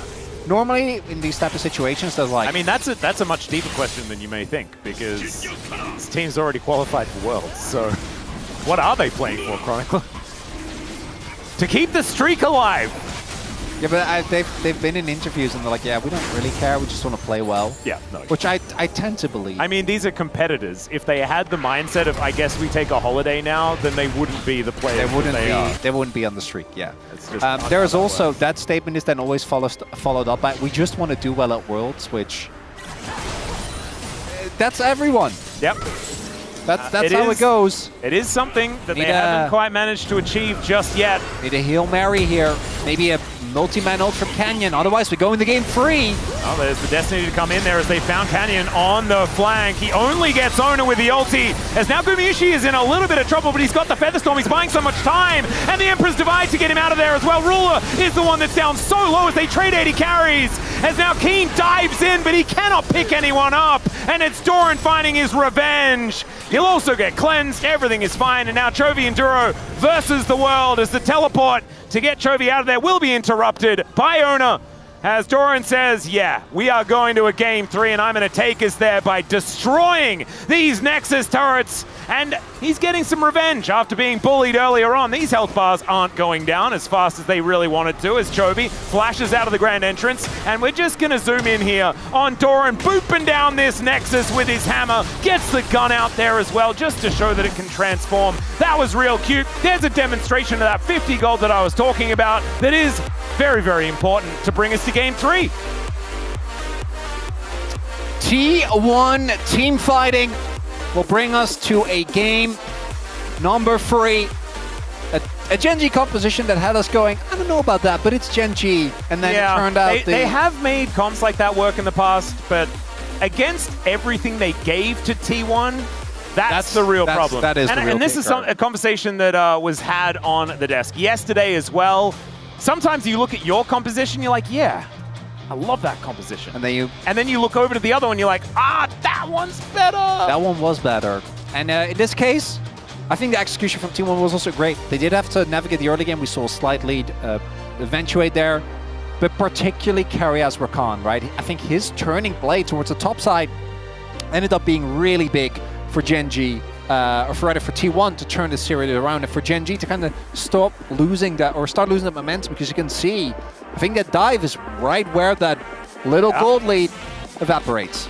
And then you had the big team fight, and then the game really became a struggle from that point on. We won't talk about that weird dragon scenario and all that sort of stuff that happened afterwards. It was fun. It was a bit of a blip. But it was distraction. It was, and it didn't really mean too much. So, T1, they will even it out. We will go to 3. Time for us to take a short break. When we get back, the space, going to break that one down. Then we'll have the deciding game between T1 and Gen G. Will it be T1 that breaks the streak at the T1 home ground? Find out after this.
스카 열고 스카 때리자 스카 때리자 우리 딜각 없어. 괜찮아 우리 딜러 없어 우리 딜러 없어 아래 괜찮긴 해. 어 봐봐 위에 천천히 위에 잡았어. 위에 잡았어. 안줘 안줘. 위에 나쁘지 않아 아래 봐줘 아래 싼테 아래 싼테 난 죽었어. 파트 맞을게. 팔찌 박았어. 아래 줘 아래 줘 나 팔찌. 나 미드 갈게. 미드 때. 나 시켜줄게 이거. 야집 끊어봐. 나가봐. 끊을 수 있냐? 끊긴 했어. 야 끝내봐. 버릴게. 달리 없어. 달리 없어. 일단 빼봐 너. 일단 빼봐 오른쪽으로 와봐 안 죽어도 돼. 나왔어 웬만하면 끝나겠다. 10초면 끝나. 10초면 끝나. 끝났어. 더블 있어. 나 전혀 있어 하드 빠졌어 잡았어 여기 얘기했어 나이스.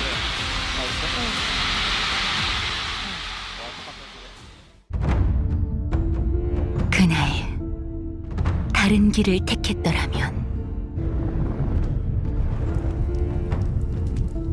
내 삶은 조금 더 평온했을지도 모르지.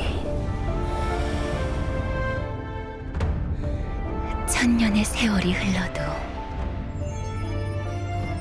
이 마음은 처음과 다르지 않으니 세상에게 잊혀져도 괜찮아.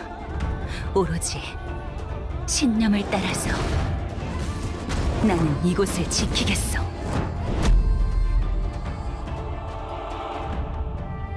나와 함께 하겠나?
Hello and welcome back to the space. I can say proudly that we do have a series on our hands now, as T1 was able to take game number 2 away from Gen G. Gen G with a pretty interesting draft, didn't quite work out for them after that top dive, and T1 was able to take the game from there. Pretty interesting stuff. Guys, what do you think about that game? I really want to talk about the draft because while Gen G are an incredibly strong team and they can make almost anything work, they had a very similar draft to this at the EWC Finals in Game 5, right? But I think they may have forgotten that they got a duo kill on Hope and Kael early in that game, and Ruler was super accelerated, because in order to win this game, you need your Lucian to be ahead, and you need to have map control the entire time, because you just otherwise don't have damage. Sure, TF can gold card somebody, but if you can't kill them, it doesn't really matter, and I think T1's comp was just way stronger and way safer. I mean, the thing is, you already saw Azir on the first pick, and you picked Brion and Scanner into it. That's the worst idea you can have against Azir. And also, as you mentioned, TF covered on the top side, so they could actually save Xante from like diving from Jace, but they have Azir and Xayah on the other side, so it doesn't matter for T1 because they have all scaling lanes, all 3 lanes, but also they have enough damage against Scanner and Braum. So I feel like just in general, Gen G had just wrong plan against that comp. Yeah, definitely did feel that way. You know, if they got more ahead and some of their early game plays worked out, maybe they get enough of a lead where they get that snowball rolling, kind of what you were talking about with the duo kill over at EWC, but it wasn't meant to be. Let's take a look at the first highlight here, which was 16 minutes in. T1 did take a big fight win at the Herald. This is when things can become very disastrous for a composition like this for Gen G when you lose control early, right? Even though the ultimate from Owner completely whiffs, they have no control. And look at Faker able to peel, keep 3 members of Gen G away while also just kind of kiting back here. Sure, he has to flash ultimately, but fights like this where Keria gets the knockups and Gen G actually don't have damage. Where's the damage? I'm still not seeing any damage. Yeah, T1 cleaned these up. Yeah, it's really easy for Gen G to set up the fight with the tons of CCs like Scanner, TF, and Braum, but yeah, the damage is missing. While T1 is just melting the front line with Xayah and Azir, just no damage, so you can't do anything. It's crazy that Gen G made these fights look so close still. Like, this team is so incredibly practiced with these types of compositions. They're really, really comfortable with them, even though no one is winning with TF right now. It's basically only Chovy. It is very impressive that that looked as close as it was, and Chovy was almost even able to get that exit kill there. But ultimately, don't play on hard mode against T1. This team's really good. Yeah, T1 I think was very good at punishing in this game number 2. Let's take a look at the fight just 2 minutes later, 18 minutes in for highlight number 2, which was essentially the nail in the coffin in our minds. This comp just got too far behind. Yeah, I feel like Gen G already knew that they cannot even outscale T1's team comp, so that's why they tried to cut off on the side lane, but T1 is the one who got the full control on the river side, so the backup-wise is always easier for the pressure side, and you cannot really kill Xayah on the other side as well, so it was really clean play by Keria and Guma as well. So, I mean, just in general, they had no choice. Yeah, I think you're 100% right with it. Like, Gen G, I feel in this moment, 100% also aware this is not a strong play. This is not a strong position. The chances of this succeeding are incredibly low, but they're like, maybe Keen outplays it, maybe T1 mess it up, maybe we actually find a way back in this game. Let's try to make a proactive play here, because if we just sit back and let this Azir become huge, we just lose the game anyways. So that was kind of the last stand, and it's crazy that it's at 18 minutes in the game, Gen G know this one's likely over. Now, there were some shenanigans that happened after that. Gen G almost got back in, but in theory, like at this point, T1 should never have lost control. Yeah, I just want to tell that the key for T1 is stabilizing the laning phase. The game 1, solo kill happened on the bot side, and I think that snowballed for Gen G really hard. So I feel like for the third game as well, they need to find some way to just stabilize the laning phase and just get into the team fight sequence where T1 is really strong on that part. Yeah, well, we actually do have a close series now, as it is 1-1. Still a lot of picks left, as it's only Game 3 of Fearless. Let's go back to the casters, Atlas and Chronicler, for the call. Exactly right, Valdez. We're still looking forward to game number 4 that is going to be coming up. That's when Fearless is really going to get exciting. Mainly because that's when Bro and DRX start playing. Know what I'm saying? As thankfully we get a little bit of a look in on Sunkei, Cloud Templar, and Pony, who are manning the Korean desk when it comes to the cast, which is super cool. Really, the only thing that gets me with as cool as this arena is we here at Low Park are empty. just in an you know what really the funniest thing to me is that our voices echo, which never happens. Normally there's chatter, you know, there's fans, there's all that's fine. We have at least have a proxy for that. but I can just hear you yelling, and I can just hear it like bouncing off the walls, and it's like I'm yelling to no one. Yeah, it's finds them all. It's an odd sort of position. It's funny, but we do know that there's a giant crowd of people going absolutely bananas. Yeah. So I'm not complaining. And we can't hear it. And now it is the deciding match. Gen.G, they could make it to 28 series in a row from the very beginning of this LCK season until now. No matter whether it is an international competition or here domestically, they have not lost a series. They have lost many games, though, because they've been to 5 against so many over the last few series, and here all the way to the distance of Game 3 in this best of 3. The first matchup here in the Legend group between Gen.G and T1, and thankfully we get the T1 home ground for it as well, our LCK Roadshow. These Roadshows, man, it's so cool that we just, some regular season games, it's just an absolute banger, and there are so many people here to witness it as well. It is just awesome stuff. Always glad to see the passion of the fans. Also, always the best part of the internationals, right? Seeing fans from around the world just go crazy for their teams. And it's also very funny to me that Brennan lives in Incheon and had to drive here instead for a of game that was happening in Incheon. Yeah. Although, as he's said many times, Incheon is a gigantic place, and so actually it's probably just as far to drive to the home ground than it would be to drive to work. And in fact, it's probably faster to drive to work, is what he'd tell me, I imagine. That reminds he hasn't said it just yet. That reminds me of in 2022 when I was in Busan with my parents 2 weeks before MSI, and then MSI, the broadcast was in Berlin. And then like we flew from Seoul to Berlin. It doesn't feel very right. It was funny though. I once flew to Berlin for 2 days to commentate a tournament in Iceland. That also happened. That didn't feel real. It was a very strange thing, because there was no one in the LEC arena as well. Oh yeah, you left before the jet lag kicked in. Yeah. And I was just never jet lagged throughout that entire experience because I just wasn't in Germany long enough. It was like a fever dream. Exactly, which is funny because one of my favorite memories of Atlas is him arriving in New York for Worlds 2022 and being like, we met up, right? At that point, I'd already been to LA. And he just shows up, he's like, Mao, this is like, I think the evening of you coming in, you're like, I'm actually feeling great. I don't think I'm going to be jet lagged at all. I'm like, I'm glad you're here, Max. I'm glad you're doing well. And then he gave me the story about Raz's birthday party, which was absolutely hilarious. Then obviously the conclusion of that story is that Atlas was in fact not well and did really get boomed by jet lag for like the next 3 days. Yeah, and also Raz had a real issue with a bill at a classic Raz. Some real serious Raz situations. Oh man, I love Raz. Me too.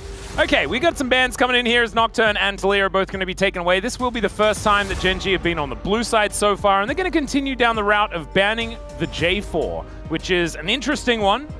And in fact, it's only bans towards Owner here on the blue side, so a bit of respect given to the T1 jungler, who has been playing very well of late. He's just so good, man. Owner, he's just good. Ah, the Maokai ban. Oh, that's this is why Fearless is so good, because these bans come out and then you have to do the reverse puzzle to work out why the Maokai is now the champion that's being banned. It might be because they're afraid like Maokai Yone. That's a classic combo. They've scrimmed too many LEC teams recently. Yeah, I mean we saw a lot of like Maokai Yone Varus. Yeah, comps. We are B1. Senna? Okay.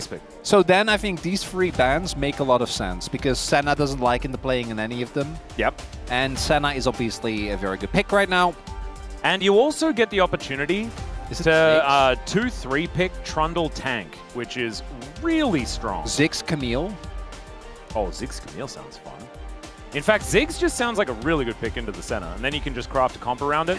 If you pick Ryze, you're probably less likely to pick Ziggs, which is sad. That's okay. Gonna get like Ryze versus like Galio, Chovy Galio. I would sign up for that.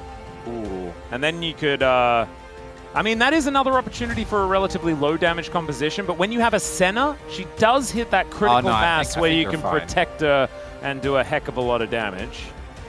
What is Owner's pick going to be? He's smiling a lot, Chronicler. I'm worried about that. Oh, instead it's just going to be his classic, the Xin Zhao. Maybe they're just wondering, like, why did you ban all these junglers and leave up my favorite one? And that is because Trundle has a really good matchup into the Xin Zhao. So maybe that's what Canyon was angling for. Yeah, there's a bunch of reasons, right? Like, Owner is the best Xin Zhao in the LCK, I think by a pretty substantial margin. He's crazy good on the pick. His team fighting in particular, I think, is what really sets him apart. Indeed. But it is a pick that has a much harder time getting into center reliably than any of the other free picks that were banned. So I do think giving that over makes a decent amount of sense. This also makes the draft possibly a little awkward for T1, because if they don't pick a support counter pick here, there's going to be some bans going towards that, I do imagine. And now, I think for Can, you don't really need to pick her. I would like a Chovy pick, unless they want to prioritize the Trundle, which is good into both eyes, as well as the Zinzo. So I do think it's warranted. It's also not blind Trundle, which Canyon fans of all ages have. Oh god! Do you remember that game that got disappeared? Oh, Game 5 in the World Finals? No. The game where he played Trundle and the game disappeared. We had to remake the entire game, and the entire draft. He got like 3 kills in like the first 3 minutes. Straight up ran the early game. It was the best game that he had all year, because it was like, this is what, like 2023 or 2 or something like that. No, I think it was 3, because I think 2 they were still consistently good. I think it was 3. Yeah, I think it sounds like when the struggle bus really started. Severe struggle bus scenario. As that's a Gragas. Is that Gragas support? It feels like Gragas support. It's obviously a flex, right? I think most likely this is Carriaz, and this will go towards the bot side of the map. But it also does mean that, obviously, as we all know, Doran is an amazing Gragas player, so they can flex it, as there is indeed that Galio ban. Should not come as a surprise. Nope. See what the next answer is going to be. Galio Victor? I don't think you're really too worried about Cassiopeia pulling out, or Chovy pulling out like a Cassio. I also don't think Cassio is that good. We've seen this counter pick be attempted a bunch of times, but I think the pick needs a lot of setup to really work. Caitlyn going to be taken away. We're going to be digging into the 80 carry champion pools quite far. Like Caitlyn Jinx, maybe? I think a Jinx ban would make a lot of sense, because that's the last champion that Gumayusi is well and truly known for that will be left up and available. Also, I always look at picks that really outrange the Senna, because I think that's her only true weakness, is early on if she doesn't get the stack, because you just outrange her in space. Yep. Because you can deal with aggressive lanes, right? You do still have a decent amount of sustain. I want to mind the Jinx banners. The Aurora also going to get taken away from Chovy. It's the Poppy instead. Interesting. Which, I guess their read is that this is a top lane Gragas, so just a blind for Doran. Well, Smolder is hovered. Oh, okay, Felios. Oh, it's not going to be the Jinx this time around, and instead, we are taking 200 years into this draft. I'm glad. I really hope Aphelios is like back to stay. I like the champion a lot. We'll see how this one plays out. We get to talk about Severums and Gravitums and stuff again. That's kind of fun. Also, you do have the ability to very early on bully the lane, right? He's not what I was thinking of, but he does have a good amount of ranges. Renekton set. Renekton. Let's do it. Okay, we do need some EP. It's just like Victor. Ah, Aurelion Soul. Could actually be an option. We know that Chovy loves to lock this pick. But the Cassio that you were talking about is a consideration. This is something that he actually played a fair bit back in the Griffin days. It is a short-range comp. I think this makes the most. Yeah. It feels less good. It's boring. But it's probably better. I do also think like into the comp that T1 has, it is actually really good. Yeah. Just being able to force them to do something or you just poke them down. It's also a good late-game insurance policy together with the Senna. Feels less good picking something like a Rel here, but the Nautilus is potentially a possibility if they want to engage. But instead it's Thresh. Oh man, we haven't seen this for ages. This is something that Gumayusi Carrier used to be great at in the past. It's the 2022 era, right? It really is. That was a spring 2022. That was a pretty good year for T1 if you just don't look at the Game 5 between them and DRX. Or the Game 5 between them and RNG. Yeah. But otherwise, brilliant year. Brilliant year. In fact, they went undefeated, I'm pretty sure, in spring. Like, that was the last time any team, that was the first time any team went undefeated in a split. Yeah, I think that their performance in that split also was crazy. That one, it was, to me, there was a lot of subbing, right? Like, I think that one was a little... actually, the year after, I think they were way crazier with the double 80 carry meta. But this was what they made their name on, right? Like, this is, as you highlight, when Guma started after his debut in 2021, this is where they really made a name for themselves with this specific combo. That said, I'm looking at this Gen G comp. We have Chovy on an insane damage threat with laning pressure. We have Keen on Renekton. We have Canyon with a counter matchup. And then we have Ruler on Senna. Yeah, it's this is going to be a little bit less of the Gen G doesn't have enough damage and more of maybe Gen G has too much damage. We'll just have to see, as T1 still certainly a lot of opportunities to make plays, find team fights, and get things done. I don't think this is by any means a draft gap. Let's jump onto the Rift for Game 3.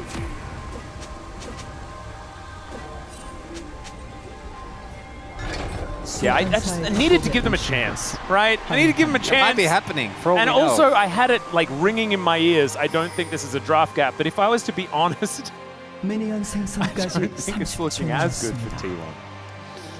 No. But honesty often isn't what you should do as a commentator, you know?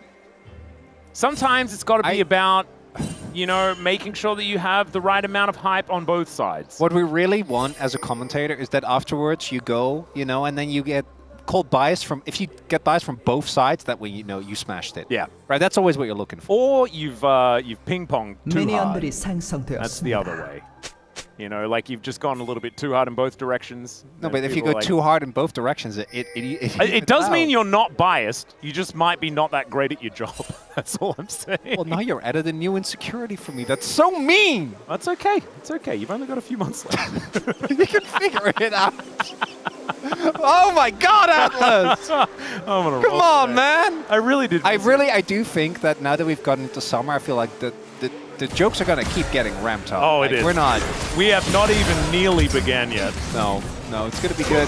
There's a cute little play there. Is Dura doing that thing where you press the one button that you have for like 20 seconds, and then you just go back to the brush. Yeah, Senna does actually have quite a strong level 1. Does offset by the fact that Alistair's level 1 is not good. And then for Guma and Keria, looking at these sums, we do have Ghost, so team fight focus there. Pretty cool lore matchup as well, because we've got Senna versus Thresh. It is. It would be really cool if like Keria could use the Lantern on Senna offensively. And she just gets sucked in. Oh, that'd be cool. Yeah, and like she's just not in the game for the rest of the game. Maybe Riot should put that in. As Keria not going to quite find anything here as he picks the gap. The flash does come in, but Keria does manage to flash away. Not exactly the play that we wanted to see there. Did pick the gap quite nicely, so that is 6 points if he's in Australia playing football. Outside of that, it's just not going to be too much. Big Whiffs is going to not be the end of the world when it comes to summoners, but it does mean that Gen G and Duro, any trading they can do is good for them, as long as they don't get dove. Because again, Senna is relying on finding these trades and just continuously scrapping to actually get off to a good stack start. So any auto, right, second auto that Guma can get, any Q, it is just going to make a big difference as we get later into the game. So Keria going for that play and not working out, not going to have too big of an immediate impact, but those are the moments that Gen G is going to make good use of. As the only matchup that I think truly is just really nice for T1 is top, because the Renekton pickup to me doesn't make that much sense, because Gragas actually, particularly with Grasp, is one of the OG Renekton quote-unquote counters. You don't really counter Renekton, but one of the champions together with like the Ornn that just doesn't really care, right? You sustain through, you can always disengage from him. He doesn't really get to friend you the way he does with a lot of other picks. So that is a bit of a questionable one, is they are very aware of this. Not going to be looking to take any of the bait. We'll also spot Owner here. Yeah, that ward is getting so much value here for Gen G, as Faker is also going to be roaming down, but just to get a little ward, and the back is going to come on through. So Gen G don't know that our Owner has gone back home. That might give T1 a little bit of an angle, but instead, they're going to look for a back timer. I wonder whether this is going to be a bit of a lane swap. Could potentially be. As here is Doran enjoying the counter match. Oh, I don't know if Keria cancelled or... Well, you do need... Yeah, early levels are rough. Yeah, right? You do I was kidding. It was just... I mean... Keen having a good time. I do think that back when it really was a counter was when the Gragas passive was a lot stronger than it is now. We did obviously see that get nerfed. Yeah. I forgot when it was. Like I want to say like a year ago.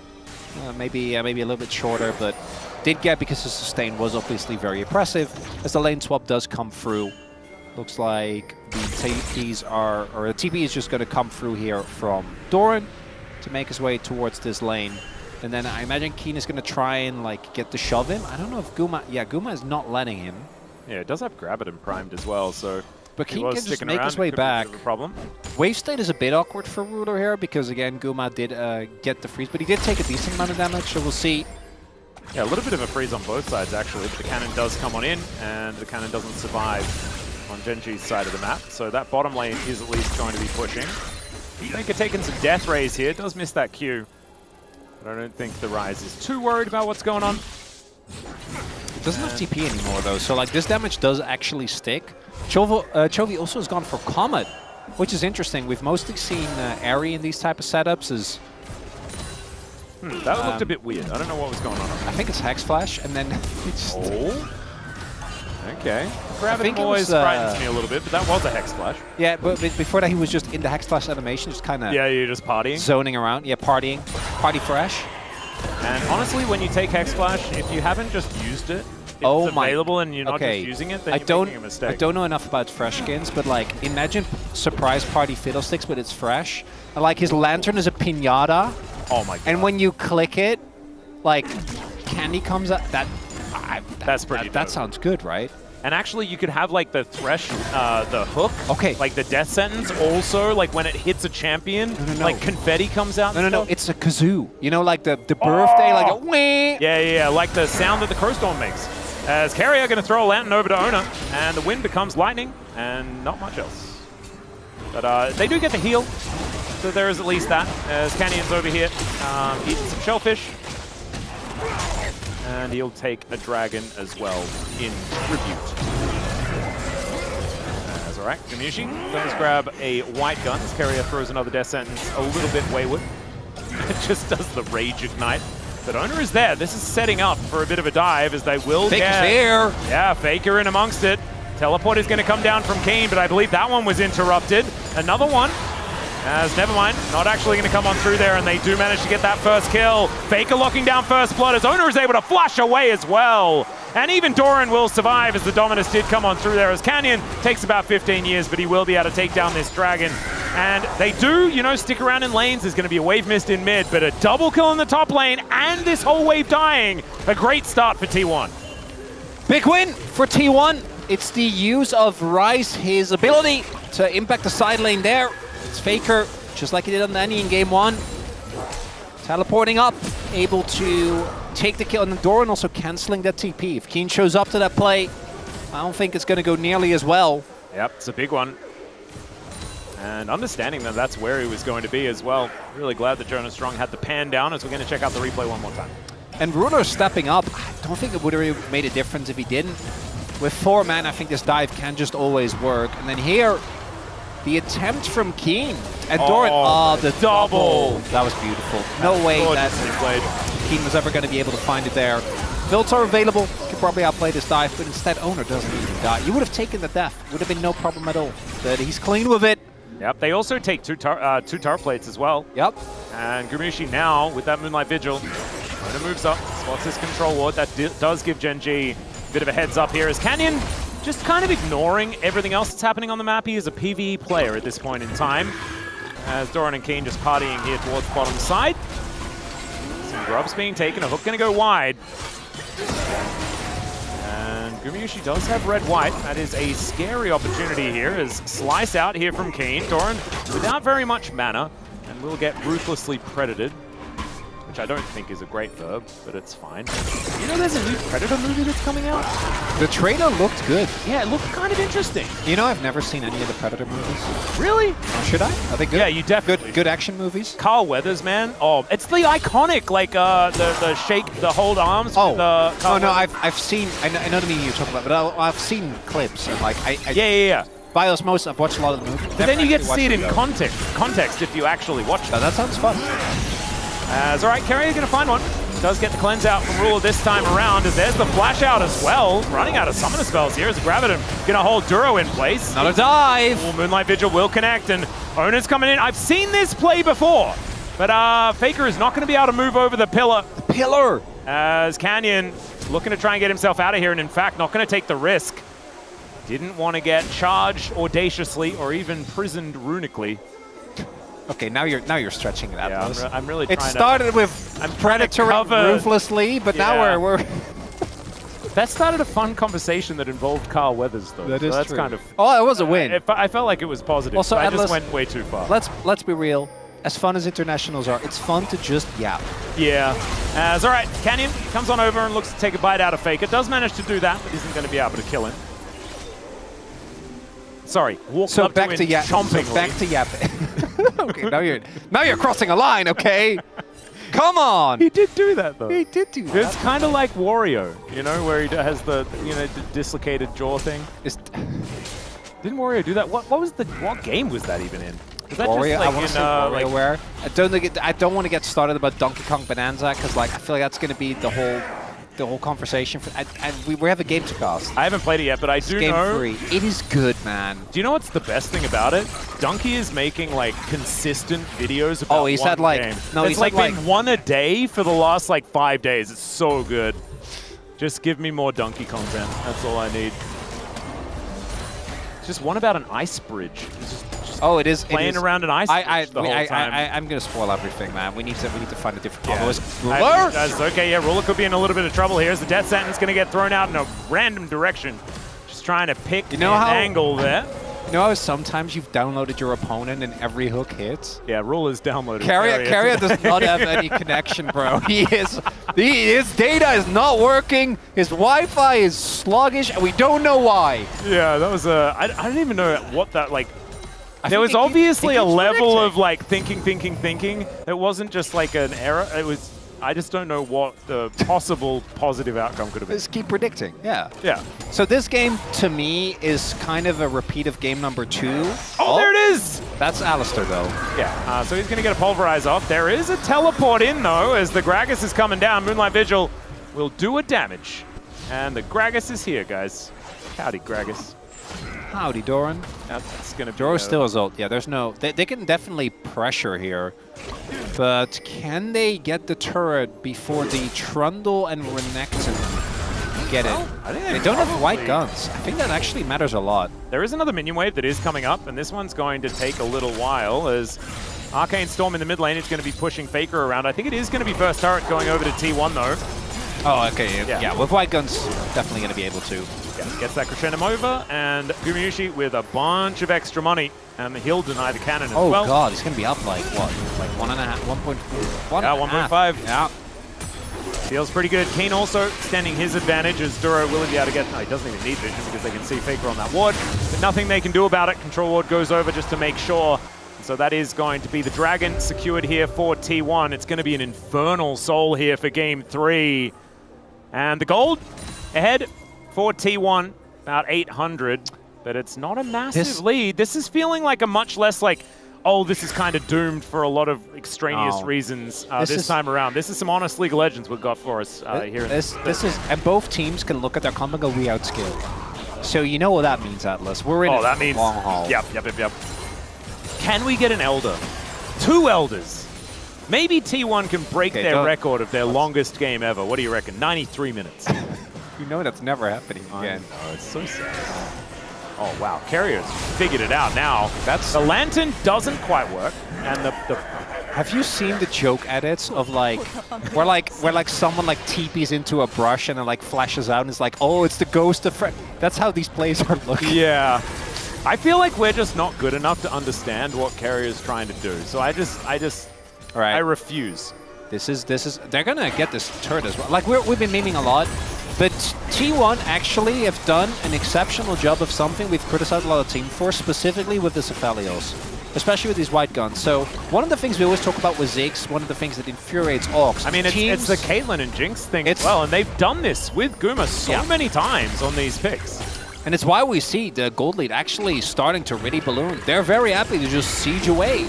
Well, here's a Dominus here for Keen, as he looks to try and defend, but he's sort of just standing around. Wants to be able to dodge some of the CC. The Flay does come back, though, so you can't dodge all of it, even if the hook does go wide. Still, Canyon is going to be able to eat this turret. So the gold lead remains manageable. Yeah. It's not the end of the world for Gen G, but I do like T1 being this proactive with pushing. And again, playing around the pushing strength of particularly the Xin Zhao as well as the Aphilos. There's also the added benefit of when you play fresh and you are ahead on tempo, even if you don't actually hit the hooks, which so far has been a bit of a problem, just being on the map, making moves, forcing people off turrets is already a big win. Yeah. So T1 able to use that nicely. Now, we do look to the other side, and we see that Ruler is, I think, a little behind. I think really when you're feeling really good in the Senna, you're going to hit 60 souls at about 20 minutes. I think the average in the MSI was like 51 at 20. I think he's more on track for that. He's going a really weird build though, because I was Don't talking you know? I was talking to Aiming, and you're supposed to build Essence Reaver first, aren't you? No, Atlas. I know you don't actually. He can think still that. make up for Atlas, it by building Runon second, Atlas, right? I'm not ready to talk about DK. Okay, we can talk about Donkey Kong. No one to talk about D plus Key. I was off that day. That wasn't real. Oh, it definitely was. I saw you in chat. Yeah, and I remember, because you said juke, and that made me sad. He's already a juke, okay? That's all right. Carrier with the flash play. Ona looking to go on in as well, but the Arcane Storm wants to take down the tick. One more tick will do it, but it's not going to connect. As now the cask will deliver Canyon to his death potential. He did have to subjugate there. And oh my god, Ona survives the headbutt to get Gumayushi out of here, but he is an absolute demolition machine. And Gen G, they might be staring down the barrel of their first loss of the season. Keen trying to look for a counter pick. The hook hits him. He does manage to at least get carry. He's flashing in, looking for even more. The turret's helping him out at the same time. But Ona is also going to be able to get a cute little charge, and that will help take down the Croc. This guy's Zin. It is built different, ladies and gentlemen. And that whole time, Gumayushi was just slaughtering them. 3-0-3 now on the Aphelios. Yeah, we're going to need a few hundred more years. There was Carrier surviving there. But for me, as you highlight, I want everyone to look at Owner in this fight. Carrier starts it off, but the fight initially isn't actually that good. Carrier almost goes down. If he goes down and that becomes a big Chaos Storm, could have been there, or Arcane Storm could have been different. Then that cask. But then here, Owner goes in with just the slightest bit of health, takes down Ruler, which is the essential damage necessary. And then Doran, being a frontliner that we have seen him be for so many teams, including Gen G, by the way. Oh yeah. Got them 2 titles. And then Keen here. This is really funny as Owner, just with barely any health left, gets the point-blank charge. And tanks the turret, and tanks a the turret shot afterwards as well. Yep, 4.5k gold lead now. And I think this Drake Gen G are going to contest. I don't know if they really can. There's the Hex Flash hook onto Duro. Not too much more to happen after that, but there's a glorious cask onto Chovy. Does get the gravity field down, as now Duro does get a pulverize, but Faker is making his way in, and Ona just finding it. Ruler goes down yet again. The entire bottom lane has been removed, and Faker will just take a bit of a journey underneath the turret. Might have been a bridge a little too far, as Carrier looks for another cute little play. Needs a few extra links in that chain, though, if he wants to get that one. As Ona going in one more time. It's the most balanced Trundle has looked all week, as the hook this time is going to connect. It lands onto Chovy. Guma's going to grab that kill, and Carrier, I mean, I don't know how it worked, but it absolutely worked. He had some of the most crazy hooks ever, but he lands them when he needs to. And the inner is going to then go down. T1, they are so far ahead. This is all just about knocking down these turrets and securing the first victory against Gen G for any team since the LCK season started. Since February, yeah. Atlas, we are freezing. There was winter. Spring is coming on. We're in the heat of summer. And T1 at their home ground might actually be able to do what no team has done in so many months. There's a ward right there too. We're going to check this one out one more time, starting with Carrier finding the little hook Doran, Duro. But Doran's just like, these casks, man. It's working out. There's not enough damage available, and even with Carrier hooking a minion, Owner sees the space to go in. Ruler again doesn't get to play the video game. And then here, watch this Lantern. Faker looks like he might go down. Keen even tries to get on top of him. Doesn't quite work. Then Owner applies pressure to Canyon here. The T1. These staggered approaches, this continued pressure, as there is the download onto Chovy just in time. Yeah, he knew that one. Him and Chovy, they go way back. So going to be able to lock him down. And now, Gen G staring down the barrel of 6,000 gold. That is Guma sitting on a 3.2k gold lead. That is Two items on the absurd. Aphelios. And Gen.G, yeah, in theory, this comp, there are parts of it that scale well, but Rula's going to be behind on souls, not going to be able to really farm them up. Chovy is, again, going for a build that is going to take a long time to... You're talking like 4th item at this point. Looks like he's going to go, what, Leandri second? Yeah, I think this is going to be a next series, Rod of Ages. Before that's going to be very useful. And I have watched Gen.G. I think this was the first best of 5 between them at MSI. Crawl back from a big deficit. It was a very different drop. It was a very different setup. This T1 comp just, it skills well. Like the 5v5s will remain good. There are obviously parts of Gen.G that are going to become a problem eventually. Like the range on Chovy, the damage on Ruler and his stacking. But I don't think that we're really going to reach that point. And the problem is like I'm looking at these junglers as well, and I can count. And that's making things look a little bit worrying here for Gen.G, because there is shoes and then 2 items for Ona, and there is shoes and 1 triangular fan here for Canyon, and it's not really looking great. This is just a T1 that are well and truly powered up. We're talking about like item spikes that are just perfect for this stage of the game as well with this composition. As a hook is just going to sail on by. That's where you're going to come on through there as well, as Chovy will be able to at least sidestep the cask. But Ona is looking to make his way in. Another hook is going to be fantastic here, as Chovy's already got that flash on cooldown. In comes the Moonlight Vigil, and down goes Gen.G. There's at least a couple of kills back here, as they do manage to trade with the help of the turret, but T1 is so far ahead, they don't really mind that Doran and Carrier go down. The damage is still here. There's still a walking turret in the form of Guma. Ruler doesn't get to play the game. He's an upgraded turret. Yeah, because he also kills other turrets. In a matter of seconds. Well, red-white don't fight. Well, that is not what T1 are thinking. They've got a green gun now, so the extra range here for Gumayushi. Are we like looking at like a deep flank bolstered by TP? No, he's just farming Raptors. Yeah, we're looking at Raptors. That's where we're looking. All right, he did get them. Yeah, he did manage to lock that one down. Nailed it. Doesn't have subjugate, so does need to be a little careful. Doesn't quite find the angle. Only saving grace for Gen.G is that Soul isn't that imminent. That's it. Maybe you can get to a 3rd item. As we take a look here for Chovy. Nice movement, nice sidesteps initially, but then still gets tagged, and then that hook from Carrier.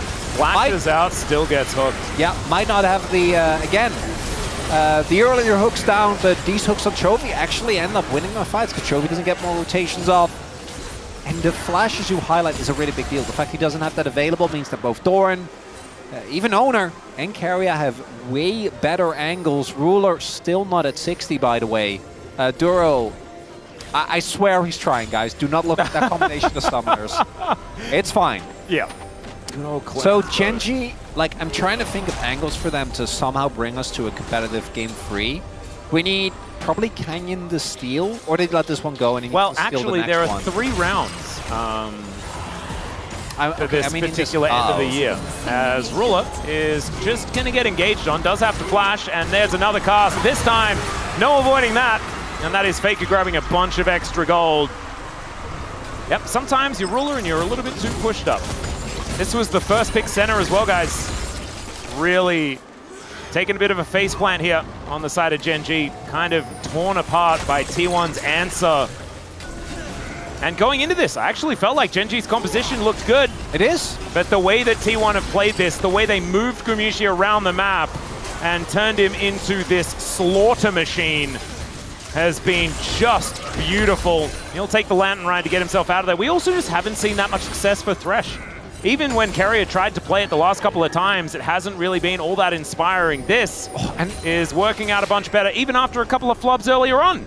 And now you're also looking at a scenario where, how do you actually engage onto T1 if you're Gen.G? Because there is Carrier, who is a walking lantern bot, has Flay, Canyon is dead. He might not be dead on the screen. He does have a lot he is dead. of speedman. He is dead. So is this dragon. He'll run. He'll make him work for it, but yeah. Well, Alcove Gaming there, as he does. Doran just going to boot himself away to try and avoid that. Not again. I've seen this play before. Oh, it's the fake out, and Faker then the faker out. Okay, I'm done. That was weird. There's a dead troll. Dead troll, dead dragon. Soul point now for T1. Don't know whether that is all that relevant, because the game could just be over in 4.5 minutes. Yeah, it's just a beautiful snowballing from T1, right? And it really comes down to that one dive in top. Oh dear. Ruler is just dead. Cut the video, cut the video, cut the video, cut the video. Didn't need to watch it. It's a little bit worrying here, as at least Keen does have a Dominus. Faker is going to take a Lantern Ride to get out scot-free from that one. And Chovy comes on over, but he comes on over a whole lot later than he needed to. And Arcane Storm is down underneath this turret. He does go golden, as that is a dead Gragas. Maybe, no. They are, in fact, too far ahead, ladies and gentlemen. The wallets, Atlas! Yeah, that was the piano-sized wallet right on the noggin of Chovy. And T1 will be able to push these super minions in for the first time in a deciding game of a series this season. Gen G are looking to go down. We'll see. There is a pillar of filth there just to delay it. I was about to start my monologue, but I guess we'll have to hold off. What hit Ruler? Why is he? Did he get hit by like blue gun? I swear he just respawned. It must have been, because I swear he just respawned and he was at like maybe Rice Bounce. He is 0, 5, and 0. Oh yeah, he's also level. There's a lot. I'm just wondering what specifically like looked at him. I think someone may have breathed in his vicinity on the T1 side of things. Is I think what happened. And his health bar vanished. Why are we getting a replay? Zono is just here. He was just ready. You know what?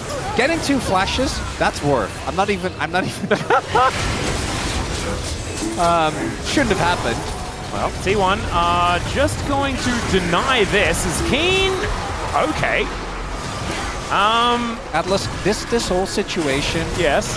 It just reminds me of when you were like, "Wow, I'm fine," and then you were not fine. That's what I'm looking at right now. It's the jet lag scenario. Yes. Well, the Victor is just going to get taken down as T1 just catch 2 teleports that come in, delivering members of Gen G to their doom. They're doing it, Atlas! They are definitely doing it. They're just going to wander down. Baron is unnecessary as Ruler's going to be discovered by Ona once again. This time the snare comes in, but now he's just going to hunt him down to the ends of the earth, and that is maybe going to infinity in this game, because T1 will end it and end Gen G's streak. 27 is all they will get, as T1 in their home ground will be able to take down Gen G for the first time this season. What a win here for T1, and it's vintage. It is 2022 again. We are watching Faker impact the sidelines, and we are watching Aphelios Thrash.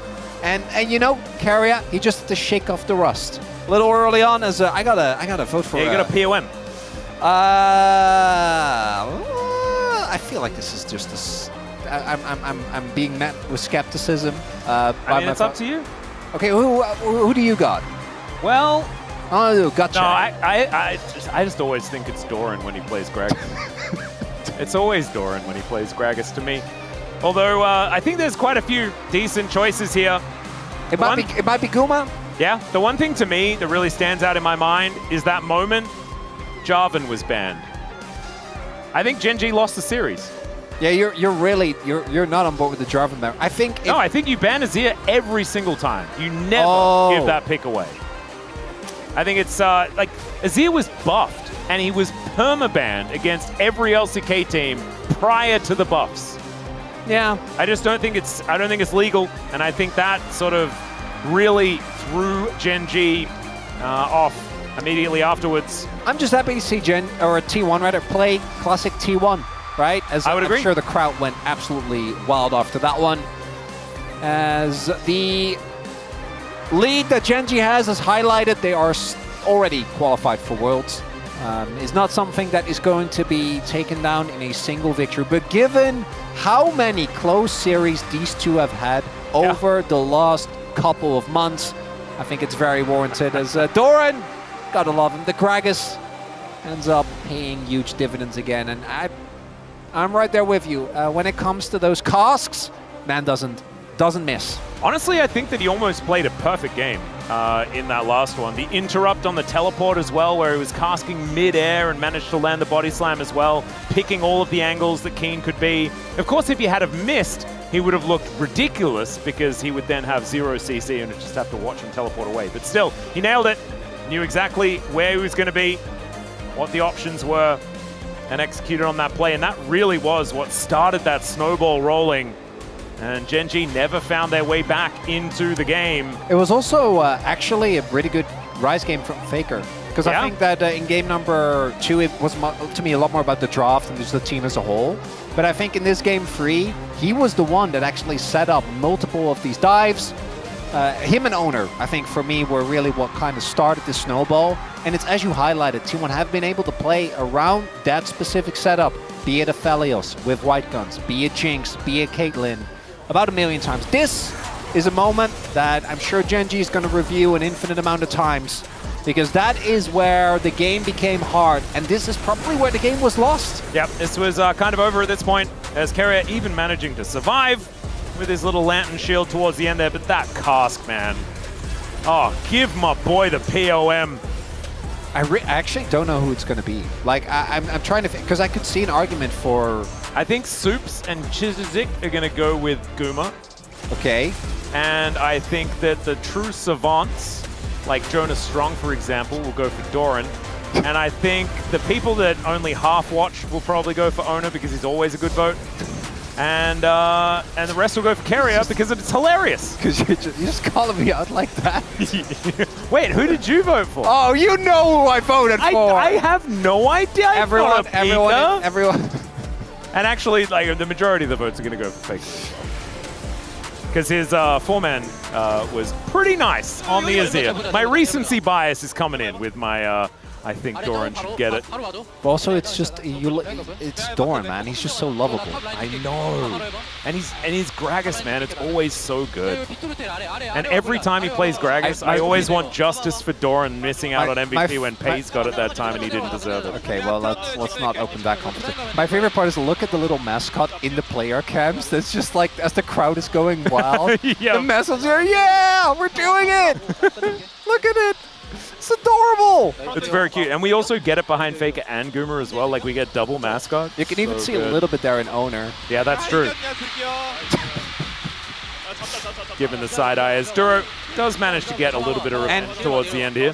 How poetic that it's T1 that ends it after Gen G denied them both the upper bracket finals as well as the finals of MSI.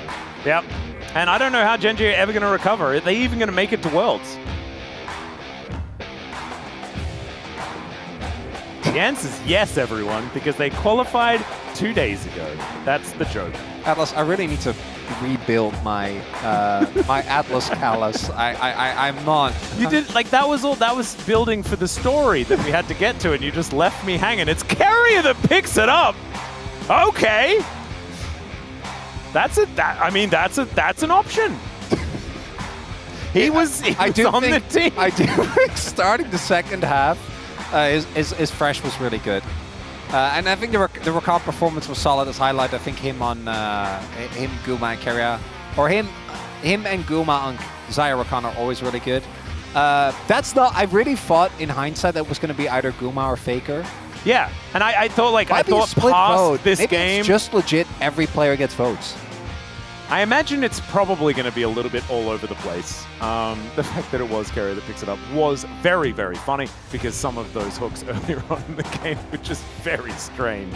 But the bait in the mid lane, absolutely fantastic, and did manage to like catch that flash from Chovy. You know, like he was doing the dance? Yeah, he did definitely make some sick plays. And the Rakan was pretty game-winning in the prior game, and maybe we're just too used to seeing it at this point in time to really give him enough credit for that situation. So an absolutely fantastic performance here from T1, and crazy that the streak ends here, of all places.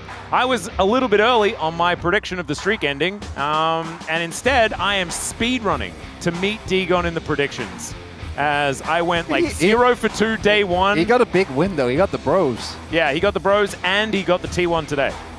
So it is. It's a 3 swing. It's a good week for Degon. Yeah, I actually think that maybe we're even. Maybe we're even so at this point in time. I don't care. It's predictions. And I'm often like, I'm a middle of the pack kind of guy. And so as long as I can get up off the floor, As long as you don't want to, fine. you just don't want to get Comic Sans. Yeah, I took some risks this week and did not pay off. And sometimes that's fine. It is now time for us to head over to the interview, though. Take it away.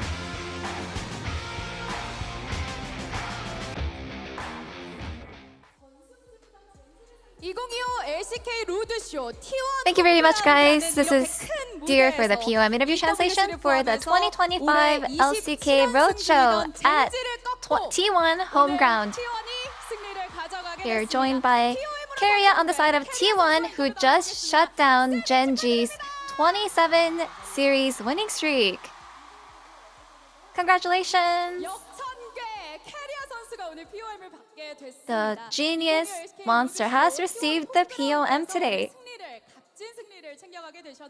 You took such a valuable and incredible victory at the LCK Roadshow. We can feel all the energy from your fans. How does it feel to defeat the previously undefeated Gen G? You know, we were playing in front of all the fans that were supporting us. And I feel like us winning must have made our fans really happy, so I'm just really glad that we're able to live up to their expectations and pay back their support. Today was a rematch of the MSI finals. And because of how close the MSI matches were, you must have taken extra measures to prepare for today. You know, because the patch had not changed much since MSI, I think we really just focused on what we had been preparing for. And we tried to fix all the areas that we had to work on, all the reasons that we lost from the times that we were facing Gen G in the finals, or in the MSI. So what kind of feedback was there after Game 1? You know, even in Game 1, we were actually doing pretty well, and due to our own mistakes, it actually went down that way. But we knew that the biggest area of improvement was really on ourselves and our place, and we tried to make that and fix that as soon as we can. And in Game 2, the enemy left Azir open, and it felt like they were steering you into picking him. So what was the discussion like during the draft? I think we were actually just trying to go ahead and ban some of the champions that they were pretty good at, and I think that's why they ended up leaving the Azir open, and that's why we ended up having to pick him in the end. And so, we saw your affiliate Thresh comp. What made you pick him? You know, this was something that we were thinking of even back in MSI, and we just didn't have a chance to lock them in. And today, we just saw an angle that we just could not pass. And I feel like we were able to really play it out the way we planned everything. So I'm just really glad that we're able to execute everything so well. And yeah, you got such a great early momentum. And you shut down the enemy's scaling. So, creating such a big gap, did you expect to win with your game plan? You know, with the affiliates, I felt like we were either going to win big or lose big. But I'm just really happy that it played out our way. And today's victory might just be thanks to all the fans cheering from every direction on the stage. Wow, they are just deafening. So any word for the fans who came all the way to Yeongjeongdo to support you? You know, ever since EWC, I think we weren't feeling very great. Not the best condition, and I think a few of us are suffering from a cold. But because of all the energy that our fans sent us, I think we even forgot that we weren't feeling well, and I was able to focus on the game, so thank you. And 2 days from now, you will play Nongshim Red Force right where you are. Any mindset going into that match? Because of all the fans that will attend, you know, I'm just gonna have to make sure that we win. And this is the start of your round 3, so what are your goals? You know, we really wanted to take it home for either MSI or EWC, and we were unsuccessful, so I want to make sure that we win it all in the LCK this time around. 선수들 그리고 오늘 또 POM을 받은 역전계 캐리어 선수에게 다시 한번 큰 And 박수 please give it up 부탁드립니다. for T1 and Keria. And that's the end of the interview with Keria. Back to the space. Thank you.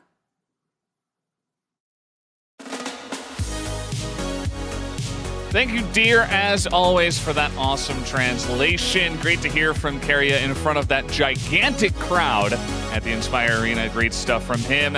And yeah, T1 actually did it. They broke the streak. Crazy stuff. And Gen Z, their streak will end there, unfortunately for them, at 27. Not going to catch up to their previous streak of 29, which was last year. Thoughts on this, guys? I mean, it had to happen eventually, right? Gen G's drafts were really greedy in this series, and while they often weren't punished in the past, they get punished by T1 here, especially in Game 2. I think that was the bigger discrepancy we had in draft than what happened in Game 3, where ultimately it was a really cool Aphelios Thresh angle. We'll talk a little bit more about later. Yeah, I mean, it was really brave idea to pick Thresh in Game 3. I mean, they just lost in MSI Finals at Game 5. Duro just picked the Pyke randomly against Keria, but this time around, Keria did some kind of revenge against that. And I think this kind of draft idea is always bringing up such a great opportunity in BO3 or BO5. Yeah, absolutely. And you might think that, hey, Gen G were the big favorites today. Obviously, everybody would have predicted them. Right? Wrong. Actually, one person did go ahead and predict T1, and that one person was Digon. Interestingly, how did he know? Interestingly, though, I noticed Digon was actually at the home ground. Yeah, he was actually there, is. and he was sitting on the Gen G side. Yeah. What did he mean by that? Why does he do this? Where he tells everyone he wants Bro to win and then predicts against them? Digon, we're gonna have a little chat when you're back here in Seoul tomorrow. So is he happy in the Inspire Arena at the Gen G side? Yeah, I wonder how the Gen G fans they sing with right now feel when they see this come up on the screen. Yeah.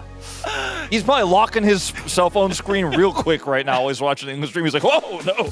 I didn't. He got the pred right, but at what cost, you know? Let's hope he gets home safe tonight. Guys, we do have the POM as well. Let's take a look at the votes and see where they did go, as it was a 6 out of 13.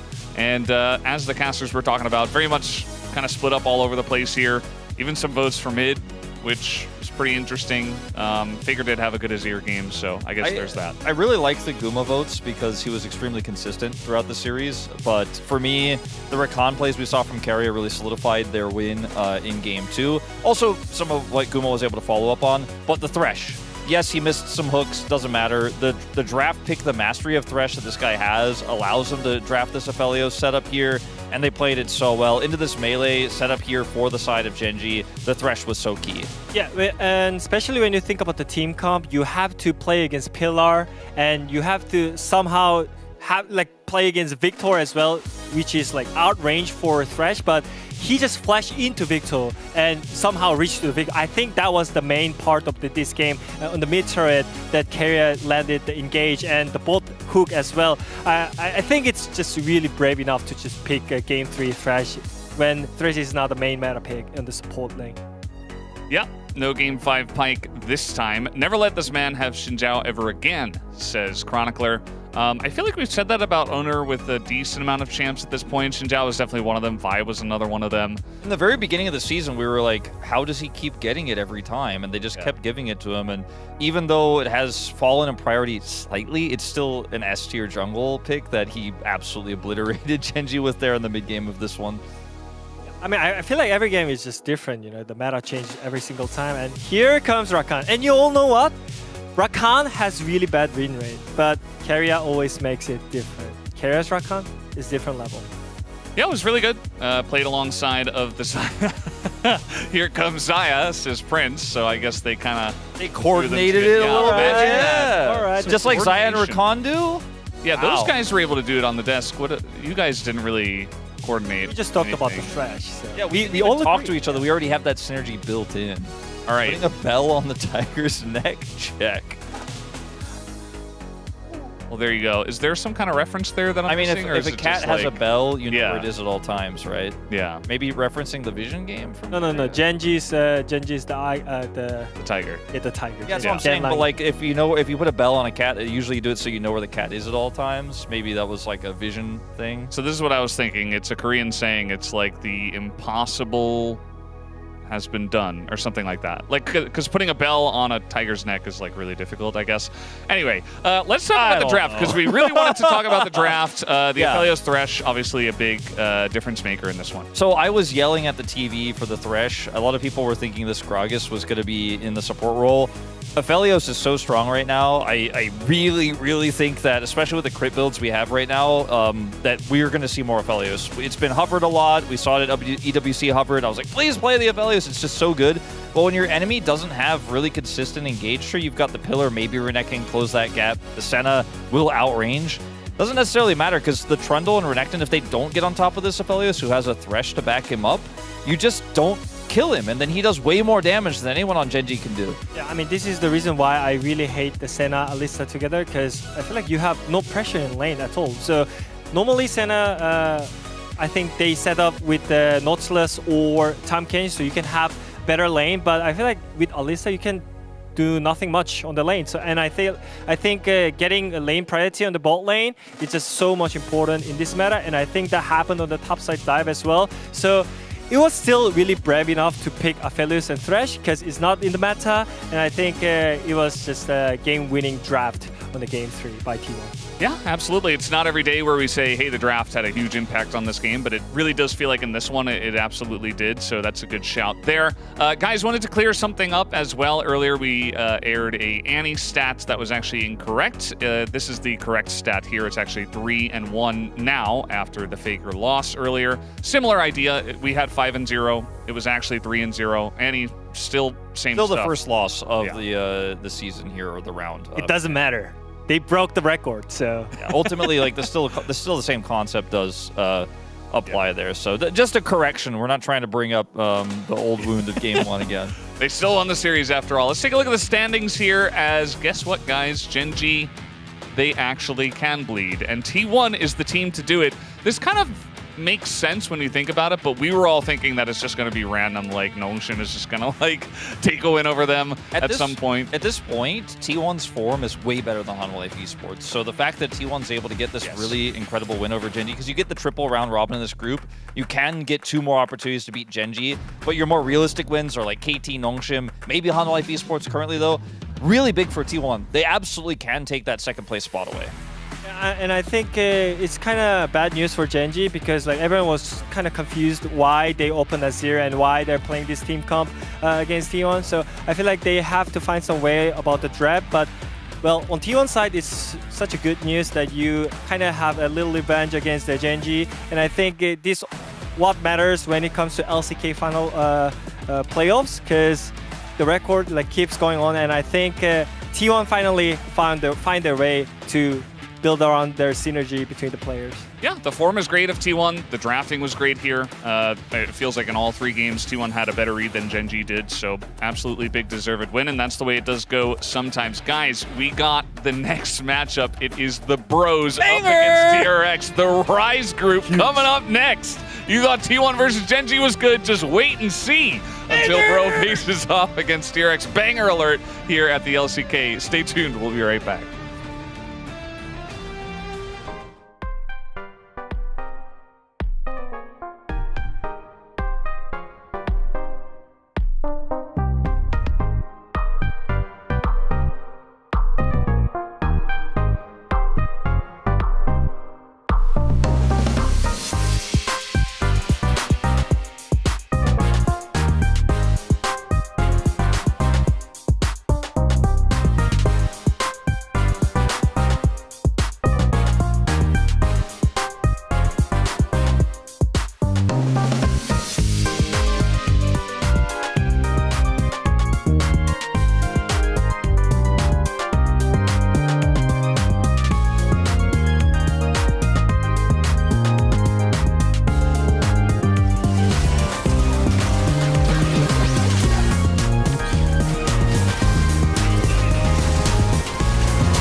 자, MSI 끝난 지 얼마 되지도 않은 것 같은데 벌써 시작됩니다. 각각의 그룹으로 좀 나눠지고 있는 현재의 상황이 되겠는데 These health bars are so low. Diablo dancing around this fight and manages to take out all of them.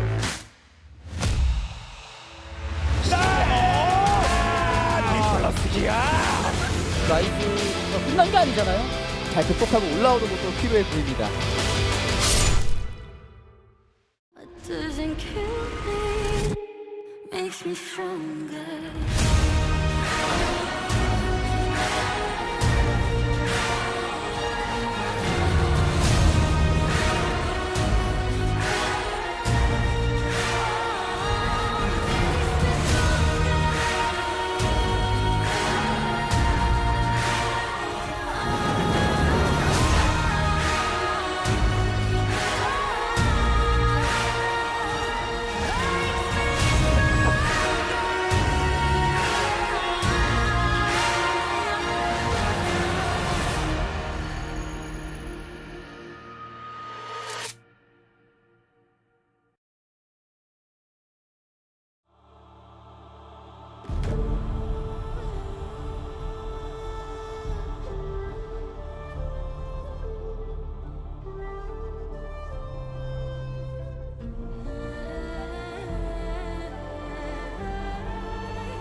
makes me stronger.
오케이 브리온 화이팅! 스펀지 화이팅! 위치 스폰지 DRX 화이팅! DRX 화이팅! 브리온 화이팅! 연승 가자! Welcome back, ladies and gentlemen, to LCK 2025. I'm Atlas, joined by Chronicle, and we're ready to get into the main event for today. It was really great seeing Gen G and T1 warming everyone up as the support act for DRX. They're the opening, that's about to happen now. I have no idea what to expect. All I know is we're going to learn things and we're going to be entertained. That's all I know. And that's every great thing that you watch has both of those things. I really do think that there is so much value in appreciating all facets of anything. And when it comes to the LCK, you can't call yourself a real LCK fan if all you watch is T1 Gen G. I'm sorry, you have to earn it by enjoying with us a nice free gamer between DRX and Bro. How did you make enjoying sound so much like enduring? How did you do that? That was very, very, very clever of you, Chronicler, because you definitely said enjoying, but that's not the word that I heard, as there is a closet bro anti in there somewhere. I did predict him. I did predict him here today. Well, I mean, there'd be a reason for that, and that is because DRX are our second least winning team that we have here in the LCK. Somehow, DNF managed to win 2 games, but it still says they're on a 7-loss streak after their performance yesterday. And Bro, fresh off a win up against DK, a team here in the LCK. They did lose the tiebreaker, but that wasn't actually included in their streak. So technically, Bro managed to break that streak and now are looking to make it a perfect week. They can pick up a victory against DRX here. Let's have a look. DRX, though, on a 5-match winning streak against the Bros. When have these sorts of records ever really meant anything when it comes to the Bros, though? That's my question. Wow. Atlas just breaking the fourth wall there. I don't think it matters. I am of the conviction that today's going to be a free gamer. I think it will be very close because even though Bro looked as good as they did, my boy Croco popped off. Closer showing that he's really having a great year thus far. I just don't know what it means because Bro could do that and then immediately go back to not doing anything and getting blown up by this man. Teddy in the starting lineup after 90 days, which with his victory being a lot longer ago. Not that much longer ago, actually. Well, it's like 24 days. Yeah, that's a lot. That's a month. Yeah, I guess. But I mean, 90 days is longer than that. That's true. You know. I'd say, like, you know, it just doesn't seem that long. Anyway, both teams going to make their way out into LOL Park here as we are back here now. We were previously in Incheon, and we have now made our way back to Lol Park. And I guess everyone did know that we were already here waiting. But thankfully, we have now got people in the crowd so nice. here at Lol Park, so it's not that weird, echoey yelling around and stuff like that while everyone's having fun. Elsewhere, including Digon, who skipped out on a bro match to head down to a home ground match for T1 Chronicler. How At do we feel least about that? I'm honest. I'm a known bro anti. Yeah. You know, and that's okay. Although, Really, like the let's be real. closet bro anti, though, we don't really like that. Well, let's be real. Ever since Croco joined, I have been having a bit of a crisis of faith, Atlas, because I love that man. You are the leader of the Croco fan club. But this After all these years. This must be a very difficult one because you're also a leader of the Sponge fan club as well. Yeah, I have this issue a lot, as I do kind of just get attached to players and then I'm in inner turmoil when they face off. Yeah. We'll see. DRX, they really are a team that I think very often wins or falls with Sponge's performance. Yep. He's just Sponge. Sometimes he's great, sometimes he's not. But the big difference with Bro is that I think as good as Croco has been, really kind of convincing all of us, because we were all skeptical when Humbug was subbed out, Croco was announced as a sign. Yeah. Even me. Oh, obviously, me especially. I thought it made no sense at all. You and Wolf were way ahead of me, I think. On that. I was, obviously, because I have a soft spot for Croco, I was a little bit more willing. But even I thought that, given what Humbug had showed his heist, I don't know if it was warranted. It has been. Croco has transformed this team, but much more important, I think that Bro have other threats as well. We've seen Hype finally lean into what he used to do in Challengers. We've seen Morgan with, I think, the biggest Cho'Gath, the widest Cho'Gath I have seen very wide in a long time. And then we have Closer, who right now, and I think by a large margin, is the best mid laner they have in the Rise group. I don't think anyone really comes close. Nope, and it's a little bit of a shame if you're a Showmaker fan, but that is just the fact of it. It is. Unfortunately. I'm right here. Yep. Yeah. Don't worry, I am too. And we're both sort of hurting after that last one.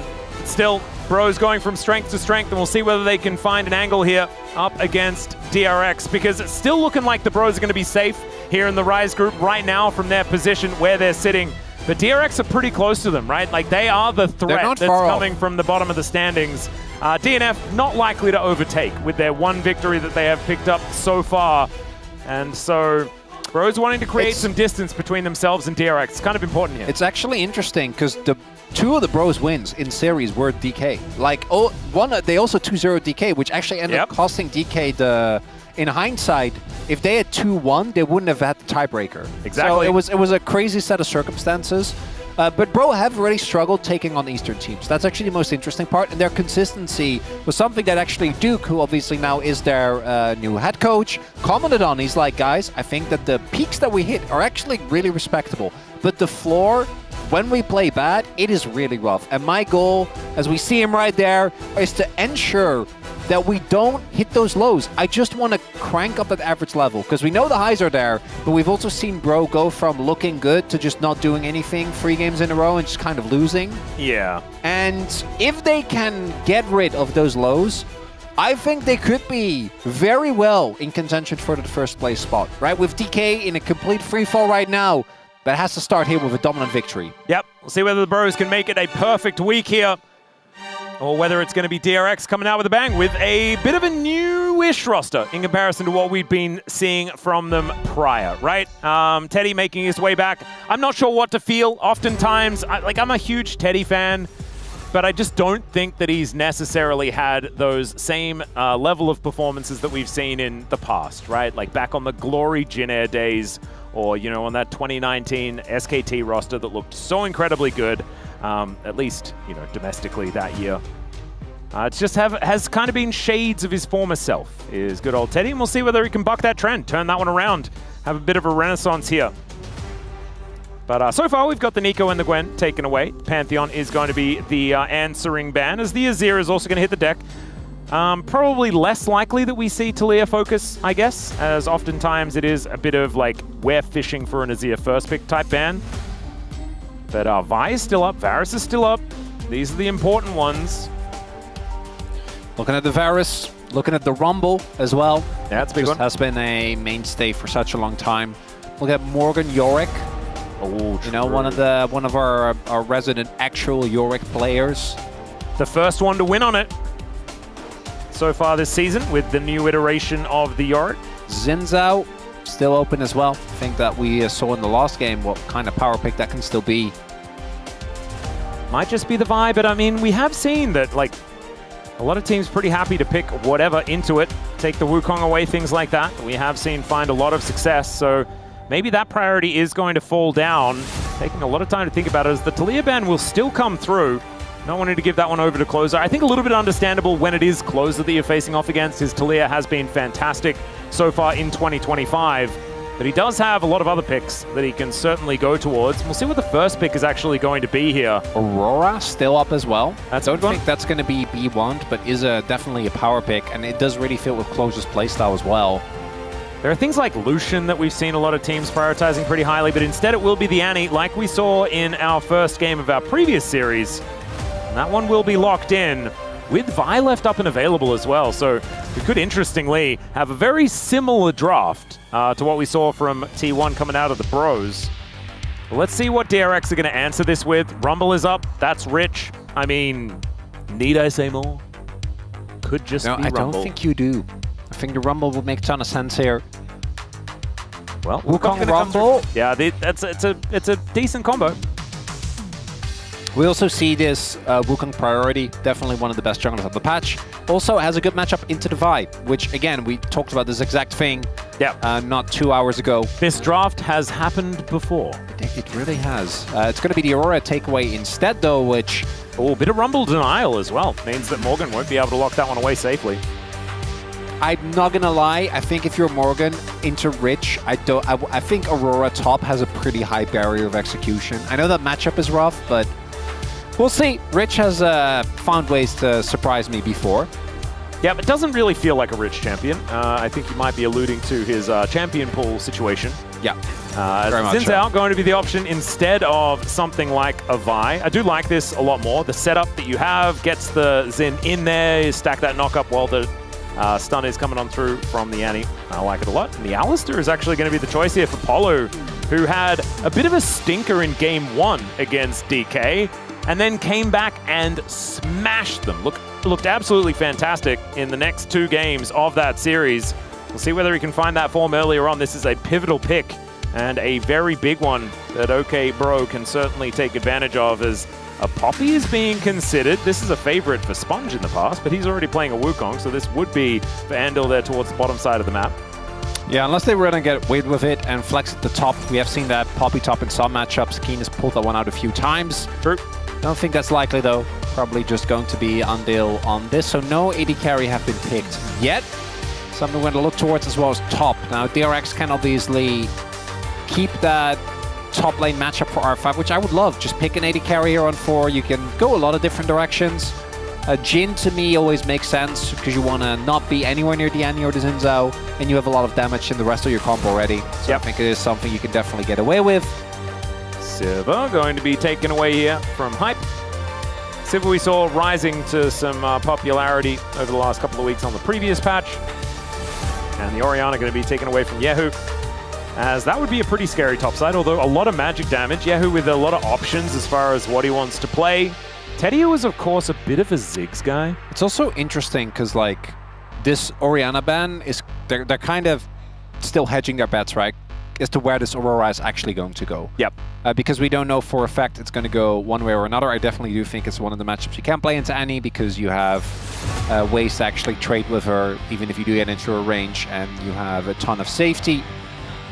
Already outside of Flash Bears, I think you do have a lot of ways to make plays there. Is the Senna taken away as well? Do you want to know something fun? Hit me. The first letter of all of the names that DRX have banned spells Pats. Which is kind of cute. Oh, okay. With a double S. With a double S? Yeah. So Pats. It's still Pats. But is Pats even a name? No, Pats as in... Oh, to pet with a doggo. Ah. Pat a doggo. That's with an E though, not an A, right? What? No, pet. That'd be, you can pet a dog, but you can also pat a dog. Oh, you're right, yeah. Oh, well, when I was growing up, we didn't say, can I pet the dog? We'd always only say, can I pat the dog? So I didn't really understand what pet meant as a verb, because a pet is your pet. Yeah, no, I'm also quickly losing the plot.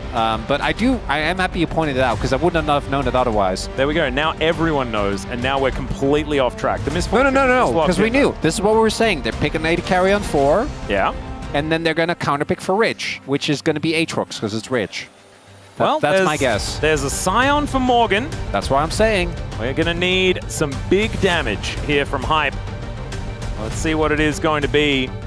Polu's taking his time, figuring out what are we going to be playing into this Fortune. I like Corki. Corki has a lot of safety as well into what the amount of dive that is available. Now, there is still the potential for this to not be a Rich pick and just put the Aurora at the top, but Mbessa kind of conceding the early lane, but having even more dive. And with this comp, I think that makes sense. Yep. Extra tool to lock people down as well for the MF ult. And she has been a pretty good pick into Scion that we've seen develop over the last little while. So an understandable choice there. But of course, Morgan, very happy to just be a bit of a potato, weather the storm, and then take control in team fights. Scion and Alistair together are going to be able to create so much space here on the map for the bros. And then Annie, Tibbers, and Corki can get to work. I just can't get over the image of Morgan the potato. It's just good stuff. stuff. It's the potato train, you know? You just fly into a team fight, hop off the rails, and run amok. I think both drafts have things to look forward to. I think the DRX draft, my main qualm with it is that the burden of execution is a lot higher. I don't think it's quite that easy to play. I think you need to be very in sync with all your team, because you need to make sure you hit the CC. This is actually the newest evolution in fan signs that I haven't seen this before. Yeah, the Levi opening up the, that's great. And I assume it's because he's a sponge, so he cleans as Levi does in that play. That's good stuff. And that's Attack on Titans, isn't it? It is. Sorry. I know an Amine. Okay, I know you're just saying this to infuriate me, and it's working. Good job. You're welcome. All right, it's time to get to some actual fan chants. Let's go. 수환사의 협곡에 오신 것을 환영합니다.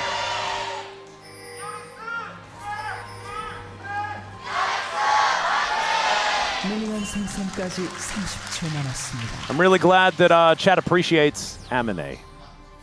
That one I'm never going to stop using for the rest of my life. Feels good. You know, that's a rapper as well. Really? Yeah. Isn't that Eminem? No. Oh. He's good. Well, there you go. Yeah. That's a new one. Speaking of rappers, you know that guy that uses samples from all of the Ocarina of Time? No, but that sounds very cool. And then remixes them with like famous rap songs? No, but that sounds very cool. It's called Ocarina of Rhyme. It's on YouTube. Sounds really good. The one with the Goron City theme is just the best. I will look it up when I get home if I don't forget. Which I will, so please send it to me. No, I'll definitely send it. I would appreciate that. Do you know do you remember the song in the Goron Village? Yeah. Do you want to sing it a little bit just in case people don't remember? No, I do not want to do that for many reasons. Do you want me to try? I'm very happy to listen. It's a very uncomfortable. Take it away, Atlas. Well, it's Bro and Brew. We got 15 minutes, this brother. This is something you can do in a Bro and Brew. We're not in any rush. Everyone knows. Everyone's that's here right now knows this as well. Yeah, okay, that's a good point. It's the one that goes like that one, you know? Yeah. I feel like I didn't do it justice. My favorite is. I'm not gonna lie. When it comes to Ocarina of Time, mine is you know the one. That one? Yeah. But I don't want to do too much. I don't want to. I guess it's fine. We can hum. I think we got plenty of humming in our future if this series is going to go the way we expect it to. As you mentioned prior, you can see some full clearing going on between our two junglers. Closer and Yehu are just hanging out. It's probably the best we've seen an Annie do in the early levels against a Aurora. I say it. I was wondering about this. So, because if I remember correctly, but I wanted your check on this as well. the inventors of the term Bro and Brew were Brendan Feldes and Wolf, right? Yeah. They were the Bro and Brew. The Bro and Brew, and the originators, yeah. Because I don't know, I got in a conversation with someone about this recently. I'm like, I'm 99% sure it was the two of them. It was. And I'm glad to have that. It's important that we keep track of the lore of the LCK. Yeah, you got to work out where the origins are. Yeah, well, we can't just let that go. I'm sorry, Closer, for mentioning anything about this lane being fun, because it has discontinued to be fun. Did manage to find at least a little bit back there. That was actually a pretty good. Keep talking. But I'm not. No. It's still awful for Closer, having a terrible time. Don't worry, bro fans. I got your back. Bro fans hopping don't care, onto the crab. Let's be real here. Oh yeah, that's true. I mean, what's the tech situation, by the way? The Brotex? I mean, I got mine in, and we do have a. Oh, here we go. Got another highlighted one talking about scrambling some eggs and stuff, and there's barrel. Watch too much barrel. Yeah, that's honestly. That's what cooked us. That may have broken our brain. That's why I'm singing Goron City theme. But honestly, Ocarina of Rhyme, look it up. It's amazing. It's incredible. And that one, I think it's Aesop. Oh, I didn't tell you my favorite. Actually, you would love this. Yeah. So at MSI, I had a fan come up to me, and he was like, "Hey, so you know, I'm sure you get me and Drake were casting. I was like, I'm sure you get asked this a lot, but can you sign something?" I'm like, yeah, no problem. I was like, it might be a little weird. And like, I don't know what's gonna happen. And he pulls out a Carly Rae Jepsen album. Oh my! He pulls out a Motion Atlas. And then obviously I took a picture with him because my guy, I need a picture with you. That's amazing. That is absolutely so I signed it. And he also had a really cool fight stick that Dracos and me signed as well. It was just like, it was... That is rad. No, it was awesome. That's like bringing the right things to the party. As Andel gets knocked up momentarily, and it's an even trade. Oh. This do be 10 minutes, Atlas. This do be a Bro and Brew, don't it? Very, very nice. Morgan is going to go home for a moment. Yes. Your beverage of choice, are you still part? Because I remember the tea you make me, I still think of fondly. I want to say it was Australian breakfast. It was, no, Melbourne breakfast. Melbourne, oh, even better. It's very nice. It was good. That's a T2. If any Australians, they would know. Is it only an Australian exclusive? I think it's an Australian brand, but I think you can get it kind of everywhere these days. Probably can. I got a few bags left. Oh, I gotta look into that. That sounds wonderful. Don't you worry about that one. They also sell a lot of like really nice like mugs and stuff like that. Yeah, I'm good in the mugs, but I definitely do want more of that tea. Yeah, no, that's good. Good stuff. It would be great now. Imagine us. I know we could actually Bro and Brew with brewing some tea. Oh, as Croco almost did a thing. almost action there. Yeah. Pre 10 minutes in my Bro versus DRX. Not happening. 2 teleports did get used. Wait, 3 of them. I tell a lie, as Morgan did use his to get back down towards the bottom side. Interesting. As the lane swap has begun. Started here by the Bros, level 6. The train will be unleashed. Not yet. Choo-choo. Obviously, because we need time. Do you know what I did? Tell me. I watched Pacific Rim. Had you never watched it before? Or? No, I've watched it many times, but it's such a good play. Oh, it holds up so well. Oh, exceptional. Oh, you know what I watched? What did you watch? Transformers 1. Oh my, same energy. Wait, I know. Entirely. I know. Dude, that movie actually kind of blew me. It was way better than I thought it was going to be. Oh, dude, Transformers 1 is... That's the good... They should stop there. Action? Yeah, we've got an exhaust down. Cyclone to answer it, though, and there's a decoy. It's not exactly the target you want to engage onto. Croco does have the Crescent Guard, though, as Yahoo's just going to get inside the circle and see whether he can get something done. And the answer is he absolutely can before he dies. Closer now looking for some angles here as Tibbers is going ballistic. He picks up a double kill, and this is why you do not underestimate the big burning bear. Burn, bear, burn! As Sponge and Yehu go down. Nicely done there by the Bros in the extended fight. As it is an early skirmish. I thought with the power of Cyclone, maybe they could have gotten something going, but it is the extended chase there onto Croco that I think ends up costing them their lives. As you highlight, the damage charts for Close is going to be feeling really good in that one. I don't think they have kill threat here, but maybe they get a summoner or two. Yeah, they're going to get the barrier out from Teddy. It does make it underneath the turret. There is a nice little bullet time to soften up hype momentarily as the teleport will bring Andel back into the lane. Still took a big chunk though. That's BF sword as well for Teddy. Obviously building towards that BT. No, and I need to clarify. I'm not talking about the first Transformer movie. Oh. I'm talking about Transformer 1, which is a separate animation film that is really good. Oh! Yeah, with... I thought you were talking about Shia LaBeouf. No. I'm talking about, like, I want to say Chris Hemsworth. Wonderful film. Would highly recommend. Oh, there you go. So, again here, one of the big things with Xin Zhao is that if you actually want to kill him, you do have to commit. But it means that both Sponge and Yehu flash over a wall while Annie is just going completely unchecked. So Closer just gets multiple rotations off. Tibbers is burning. So I think they just I think you just take the hit, let Croco flash, and then don't try to overchase. Because we have another fight on our hands. Yeah, another bear is ready to come out as well. We're making it rain in the river, which is a little bit unnecessary. It's already pretty wet. That's all right. Flash comes in from Closer, throws down the bear, gets a brilliant incinerate to make sure that Yehu is dead before he can really do anything. Teddy now in trouble as the rockets are raining.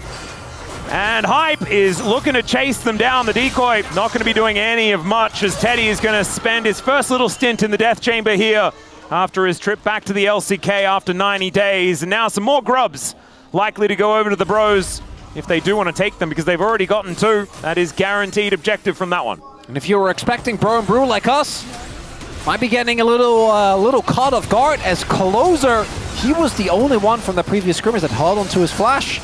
Just goes for the flash play, finds 2, Andil and Yehu, and without that damage of the Aurora, this fight is just over before it begins. Nice chase there. Croco even, I think, got a wind-up auto on the clone. Oh, yeah, beautifully done. This guy right here, I also really love Flash Incinerate instead of Flash Tibbers because he only had those 2 targets that he could go for, and then make sure, like guarantee that you get the CC down and then throw a bear on top. You know, you've already made sure that you've got the CC and then you commit the big cooldown. That's a 9-minute malignance there for Closer. My goodness, we are going to be seeing even more bears. Having a pretty good time here. Here's Closer in the mid lane as Palu just lying in wait, allowing Closer to play as aggressively as he would like. There's a few other movies I watched on the plane, but it's so hard to keep track. I watched feel The like Accountant again. Me and Valdez watched it. Oh, the Accountant is like a really good plane movie. It's a great plane. Never watched that normally. No. But it's really good for planes. Yeah. I didn't know that there's an Accountant 2. And I'm sure. I learned that. I don't know whether I'm going to take that risk. Now that I'm not in a plane. No. You do that on whenever your next plane is. I feel like you know, like the Denzel Washington movie, like The Equalizer. I feel like that would be an incredible like series of films to watch on a plane as well. It would. Just watching him revenging all over the place. Kind of like Taken. I reckon Taken fits into that sort of thing as well. And any Jason Statham movie. I am excited for the new Naked Gun movie. I hope that they... I think Liam Neeson might be able to do it. Because it's like, hard. Because you're following up after one of the greatest... I mean, Leslie Nelson is probably one of the funniest human beings to ever exist. I'm with you. I don't even think... Like, I'm not even a huge Naked Gun fan. It's Wrongfully Accused. If you haven't seen Wrongfully Accused, just go and watch it. It is the dumbest film to ever exist, and I almost hurt myself laughing so much when I watched it for the first time. That's impressive. It's extraordinary. I think it also holds up because it's very old, but it's still just so absurd that it's fun. It's brilliant. Absolutely brilliant. If you haven't seen that one, so your homework is watch Wrongfully Accused with Leslie Nelson. Transformer 1. Transformer 1. Pacific Rim, but you've already seen Pacific Rim. Let's be real. Yeah. I mean, everyone's already seen Pacific Rim. And if not, just watch one. Don't watch 2 by mistake. Yeah. Very important. Oh, yeah. No, that doesn't exist. That's that not also real. Didn't exist on the plane. Nice. I admit, look for it, because I was like, wow, that was a great film. I could just go and watch the second one now. No. Thankfully, didn't actually do that. But the other thing you got to do is Ocarina of Rhyme. Make sure that you're listening to some of that. We are really. We got a lot of homework. There's a lot of homework to be done. Don't do it now because we have some video games that we are, in the middle of that you may not have realized. Kind of like us. Morgan catching waves. And you can see, having a look as far as the benefactors of all of this has been Hype and Closer. It's where all the money is gone. Feels pretty good. And it makes these fights hard to play out as well, because you need to ensure that this And he is taken out basically immediately. Otherwise, you are going to be in a very, very tough position. The amount of damage that close is going to be able to do is a big deal. The lead isn't that crazy, though. I just remembered another film. Do you like Dracula movies? Sure. We actually went and watched Nosferatu together, didn't we? We did. Another one that might be a little bit more serious. This is serious as well. Yahoo taking a bit of damage. More serious than Nosferatu? Yeah, a little bit more serious is Dracula Dead and Loving It.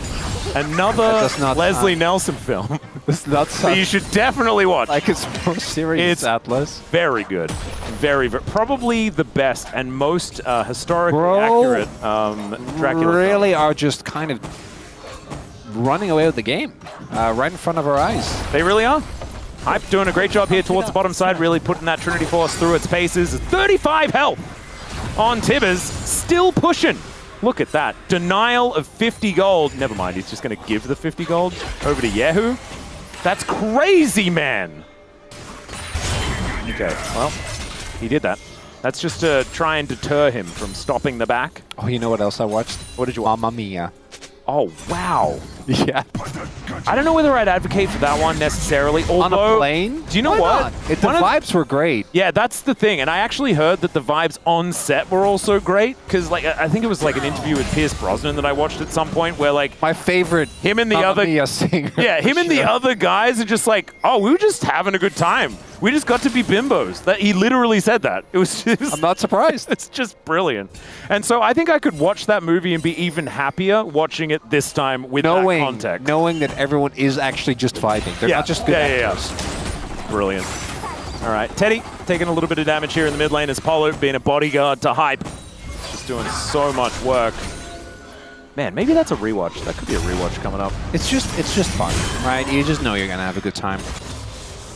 And all right, Polo getting some deep vision down. Don't really have too much to fight for outside of this Herald that's coming up in 10 seconds time. And Sponge, oh dear, that's 2 for the price of 1 on that Pulverize, but the Cyclone is going to return the favor, but never mind, there are just too many bros and just not enough DRX in this area, although Sponge is lasting a long time, and Andil, he will just send them back home. But that is a big cooldown that they will not have to stop this Herald from going down, so Shelly will belong to the bros. There's nothing that DRX can do about it. I kind of want to see replay. How did Sponge get so desynced from the rest of his team? I feel like the Chase lost it forever. It feels like the rest of his team, just either he was too far forward or the rest of his team should have been there to back him up earlier. Because you know that Herald is going to be the main objective on the minds of the bros. All right, Croco just will be taking that one down. That was enough. Keep his verdict. A very big tool, actually, for DRX in this composition. And as soon as that and Cyclone are down, what else are you going to do? You know, it's just not a whole lot of options that you will have. And Bro's composition from ahead just seems impossible to play into as well. It's really, I think either of these comps, if you get a lead, because they're so short range, we talk about this a lot. I think at least for Bro, you have some comeback mechanics in the raw power of your front line as you get later into the game. For DRX, I don't really think that's the case. Yeah. Outside of like a great ult from Andil, you can always create a numbers advantage, so that's something, but there's a bit of a tough situation and they're probably going to have to fight. They don't want to give over too many dragons. Thing that I'm loving is that they're keeping up the pressure, as maybe this is a bridge too far. Steadfast Presence is going to be able to pull Croco away. He does have to flash, but now Morgan makes his way in. And he is a bit of a monster. Rich is dashing around, but not able to find too much of an angle. And this was all without closer. Now he turns up, Bear at the ready. And the bros are ready to team fight. There is no Cyclone, and that Keeper's Verdict is still a little while away, these early levels. So they do have to be a little bit careful. And there's the flash in. They look for the angle onto Rich. He does flash himself away, as Yahoo going to be able to buy some space between worlds. DRX, though, still not quite able to get themselves in there. Steadfast Presence is good. Bullet time even better to soften up the cow.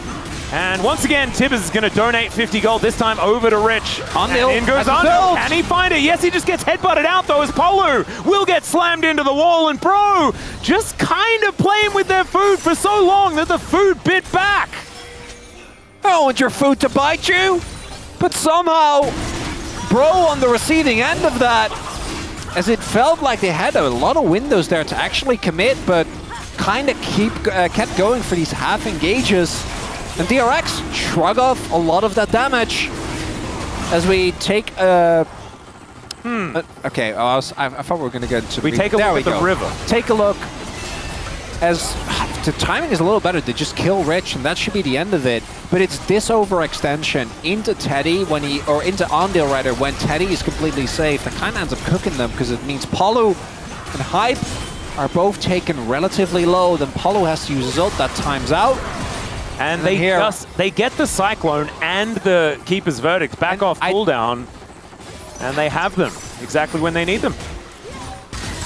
And it's a big win for DRX. Gets them the Dragon, get them a kill as well, and ensure that this game stays. We know this is a free gamer though, right? So every game this year between these two teams, I think, has been free. As Rich doesn't chasing Morgan. Well, once he has Cleaver, I think he actually does kind of cook him. He still does a good amount of damage, but actually killing him, I think, is still something else entirely. Yeah, Rich giving the good old thumbs up there as he was at least got to do some exercise as he wandered down the lane. Morgan just going to be able to catch this. Shouldn't be too much of a worry. But if that is how the bros are going to be able to, are going to be piloting these team fights, could be a little bit of a worry because that was some indecisiveness. Croco also deciding to go into the one guy that, you know, has a very good answer for Audacious Charge is not exactly optimal. So they're going to have to turn that one around if they want to make something happen here. As Hype does hit that 2-item spike. Man, that is a very accelerated Corki. 1,000 gold in the lead against Teddy for now. And it looks even worse because it's 1 item and, you know, 2 little swords against the Manamune and the Trinity Force already completed here for Hype. Does have both of his summoners now, so this Corki going to be a big part of any fights that are coming up. And I think the teams have shut us up, Chronicler. I don't think it's time to be talking about Leslie Nelson movies right now. Well, I mean, right now we definitely can't, because there's not going to be a fight for the next 3 minutes. Yeah, but I mean, there's stake to be set. Stakes setting. That's just another reference to the vampire movie, my man. I'm just saying. Damn, you got me. Yeah, I haven't thought about. That one by me. I honestly haven't thought about Dead and Loving It for such a long time. I really need to watch that again. I love how you frame it as well as a more serious vampire movie than Nosferatu, which was as realistic as a vampire movie really could be. It's very true. Well, we are just starting Otacon. Okay, bro. This has never not worked. We are bro active here today. Uh-huh. Boys are going to get a little bit of cannon gold and then move on back. We are backing away from the Otacon. That is a good call. I don't think we should be doing Otacon into the MF, Wukong, and Aurora. I feel like that's not a good call. And they don't. So I'm loving that. Yeah. All right. Well, Yahoo's just going to be able to clear out some vision. So some resets will ensue. Not too much to worry about. So keeping it within touching distance are DRX. It's under a 2,000 gold lead, at least for the moment. And here at 21 minutes, that is not too much of a big deal. They also have that extra dragon. It's a Chemtech. Of course, Orcs not working today, so not paying too much attention. We did get a Chemtech Soul in our last game as well. When we was paying attention, we got like 15 mountains. So I'm glad that at least a little bit. The Mega Mountain Day was odd.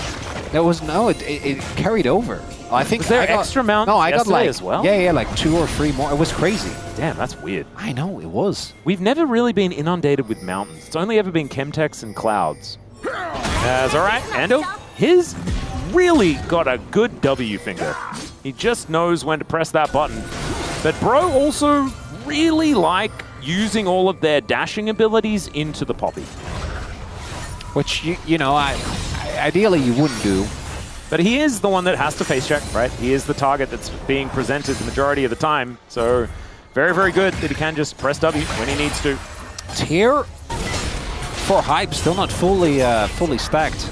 Only has a few left to go. I imagine he's running around asking my kingdom for a tear. Yeah, please.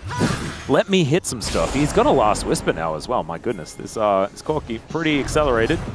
Same thing can be said for Teddy, but he doesn't have the extra item that has been put up here for Hype.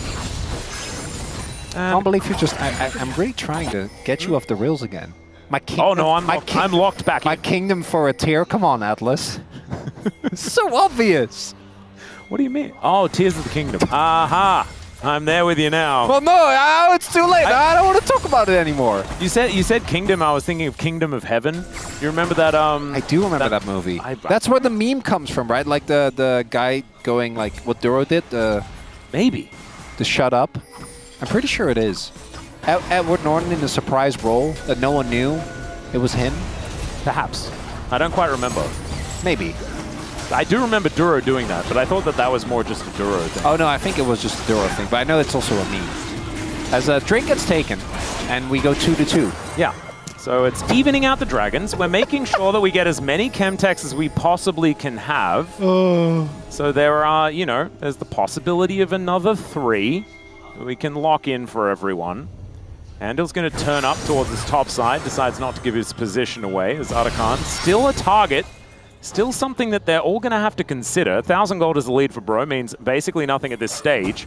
And, oh my goodness, like how many? 5 more stacks, something like that? There it is. Hype manages to lock it down, finds a few cheeky autos. That's going to be able to get that evolution. A lot of extra damage now available here for the Corki. As Morgan is just getting hit by Rich. Man, it just takes a lot of effort, doesn't it, to get through this Scion. Yeah, he's definitely will be able to now in the long run, because he has Eclipse as well as Cleaver. As Bro, I think they're just going to keep doing these fake outs and keep seeing if the DRX response is good. Yeah.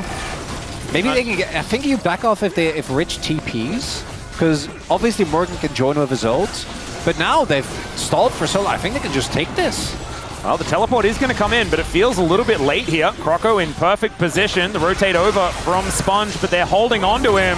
They do want to be able to burst this one down, and Croco is almost dead. The public execution comes down, but it misses, and the Cyclone comes in. The knockups are good, but that one's even better as the bullet time does help secure the kill onto the jungler, and there is the steal.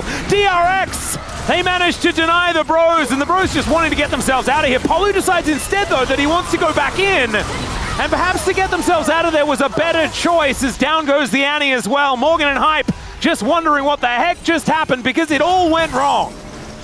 Bit of a split call there for Bro. I think you can fully commit to the team fight, make it work, or you can fully commit to taking out a con. You can make that work. Instead, they kind of do both, and as a result, neither. Because I want you to look, Croco is off. Croco, my man, you don't have resistances. You can't do that. Has to, maybe wouldn't have gotten hit, but I think the flash makes sense because if Rich hits you, you do end up dying. And then Rich is in the back line. He can obviously deal with these people. But this all comes down to them being completely shredded unnecessarily, Atlas. Yeah, and Polo like going back in because he knew that he was dead, but you could see like a little bit of movement there from Closer to get back in as well. I think he was probably also guaranteed dead, but DRX, they just find their way in. Bro, open the door, and DRX say, why thank you. Teddy, I think his ults have been on point. Yeah, really good. Actually been having a good impact here. It's been a good champion for him in his career as well, the Misfortune. He's always been one of these guys that we do tend to trust on it. So good to see that he still has the angles. And now we've got a very honest game of League of Legends on our hands, but from the other direction, right? We were talking about, oh, Bro have the slight lead. Now it's DRX that have the slight lead, but they also have Arakan buff on top of it. As Sponge is taking some damage from Croco. Croco is just looking for his way through, and Blastcone will get Sponge out to safety. It's not about what you fight for, it's about fighting. I've never heard that said about Bro, ever before, Atlas.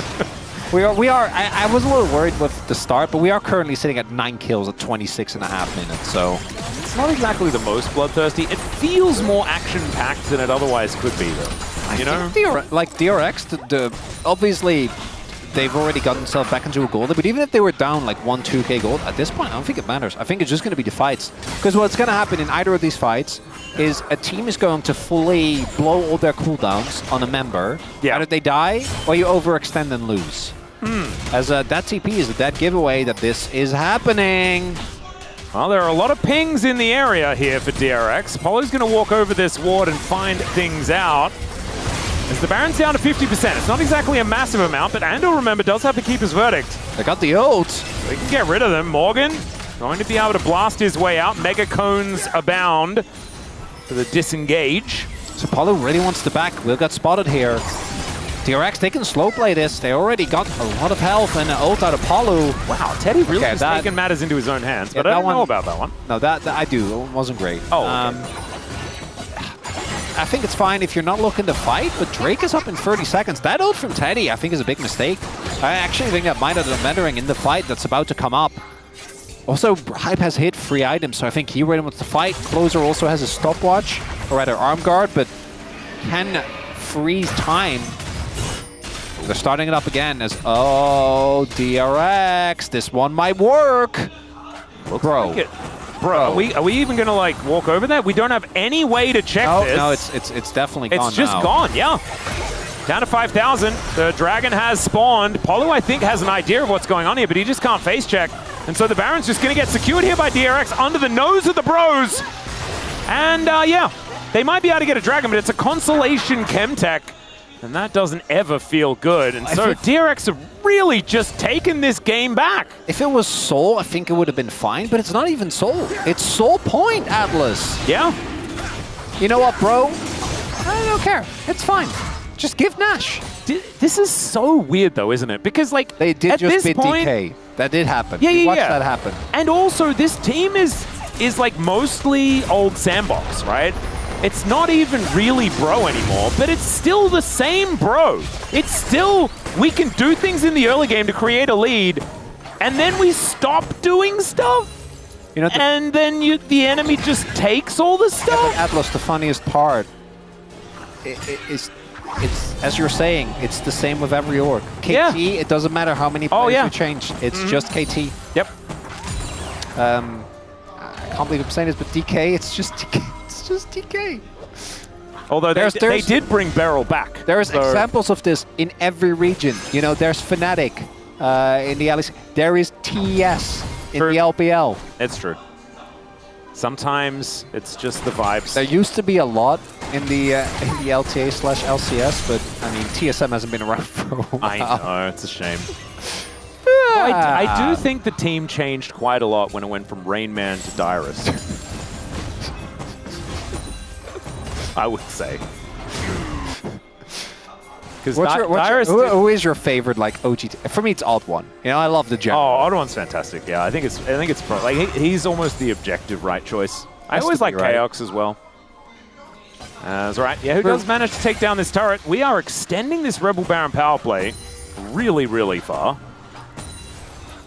We really are hitting a variety of topics as well. So I think this bot lane turret might have to give it up, bro. We'll see if they really want to play for a heavy contest. With this super, or empowered rather, double cannon, I don't know if they can really do that much. Well, they do have 5 members in the area. The Ambassador's rotating around as well. The bear goes down. They're going to look for Andel, who goes down very low. It's a late Steadfast presence. But now, between worlds, a massive knock-up, though, as Morgan finds the angle, but the Cyclone is just too good. And yes, Morgan might be surviving, but unfortunately, he's lost his Annie, and his Corky's a little too low, so he's just going to get cut down where he stands.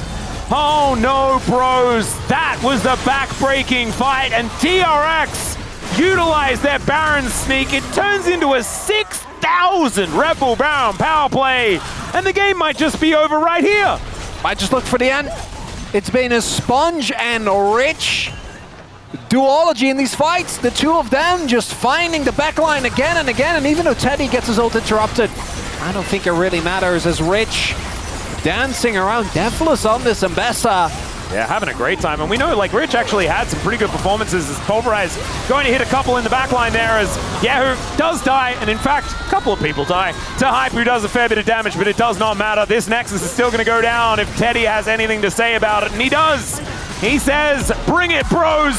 We'll take you in game 1, and we'll see whether the bros can do it again. Last time around, they did manage to bounce back. But this was a rough one because they had it, and then they just kind of let it slip. It is the classic example of, I don't think the game was won early on, but they were in a commanding lead, and then they threw it out of con, and then they never really got control back. Yeah. As a Sponge fan, I am joyous, I am happy. Think he had a great game on the Wukong. Teddy, actually a clean MF performance as well. Not the easiest game to play MF. They also kept their heads in it, right? Like, this was a team that were slowly but surely losing their grip on the game, and they said, no, we got to do something. We got to make our way back in. Intelligent play around vision control, and just caught bro napping, caught them thinking that perhaps it was time for a reset. It was not. It was time to do Baron yet again. And they committed to the play, made it work. You can have a look at it in the goal graph there. And as soon as they had that lead, it was all over. There's that man on your screen, the Sponge. And I think that Wukong is really, really strong. That he played a fantastic Wukong game. And to be able to take it away from the Bros after that level of control was very impressive. Time for us to go to a short break. When we get back, the Space going to break that one down. We'll have game number 2. See you soon.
오공은 최대한 늦게 들어왔어. 이거 끊을게 이거. 야 민영 끌고 오지 마 미드라인. 오공만 타고 아리 거 먼저. 아리 거 먼저.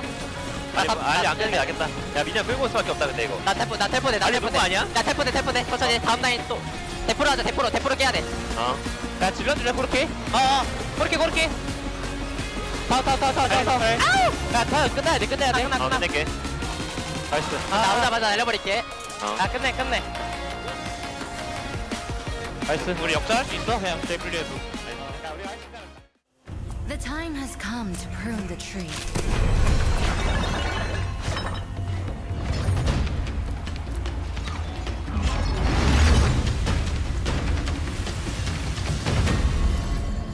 Much has changed, and I do not understand why. Not truly.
I mustn't take a single breath for granted.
Hello and welcome back to the LCK space. I am Valdez, still joined by Wolf and Wadid, and that was DRX taking down game number 1 up against Bro. It was a pretty close back and forth game. It felt like Bro was in the lead for quite a while, but then a couple of major mistakes in the mid to late game kind of led to their demise. Guys, what went wrong for Bro there? Bro's early game has been pretty clean most of this year, right? I mean, they're Kespa Cup champions. They did take that title, but since the very beginning of January, this team has been able to generate pretty significant leads against even top teams. It's what happens in the mid game, trying to leverage that lead, where sometimes they trip, they stumble, they fall. That's what happened here, where they had a lot of control. They tried to use Otacon as a stepping stone, and you know, they kind of, you know, when you step from stone to stone, they kind of fell in the river. Yeah, I mean, I think a lot of top tier team finally figured out that Otacon is not that valuable to give your life to the enemy team. You just use the Otacon as a fight method. You know, you just bait them and bait their TP, or even though you lose the Otacon, it's not over yet. I mean, it's just whatever. It's not just like a Nasher or 4th Drake Soul. So I feel like I just think that Bro just didn't prioritize value yet about the Otacon. I think that was the main part, why they lost on the Otacon fight here. Yeah, I think that's definitely true. I would say that also a lot of our top teams are recognizing the power of Aurora, and it felt like Krako and the Bros didn't really understand the power of it, and we can actually see exactly what I mean here in highlight number 1, 24 minutes in. They're trying to bait on the Otacon, and it goes horrifically wrong as they run straight at the Aurora. Up until this point, I was talking to Valdez the whole time. I was like, this is a great call. They're using the pressure. They're trying to control this tri-bush. But then everything goes wrong when Krako decides to like try to hold Otacon, then look for an engage when he's at 0 health.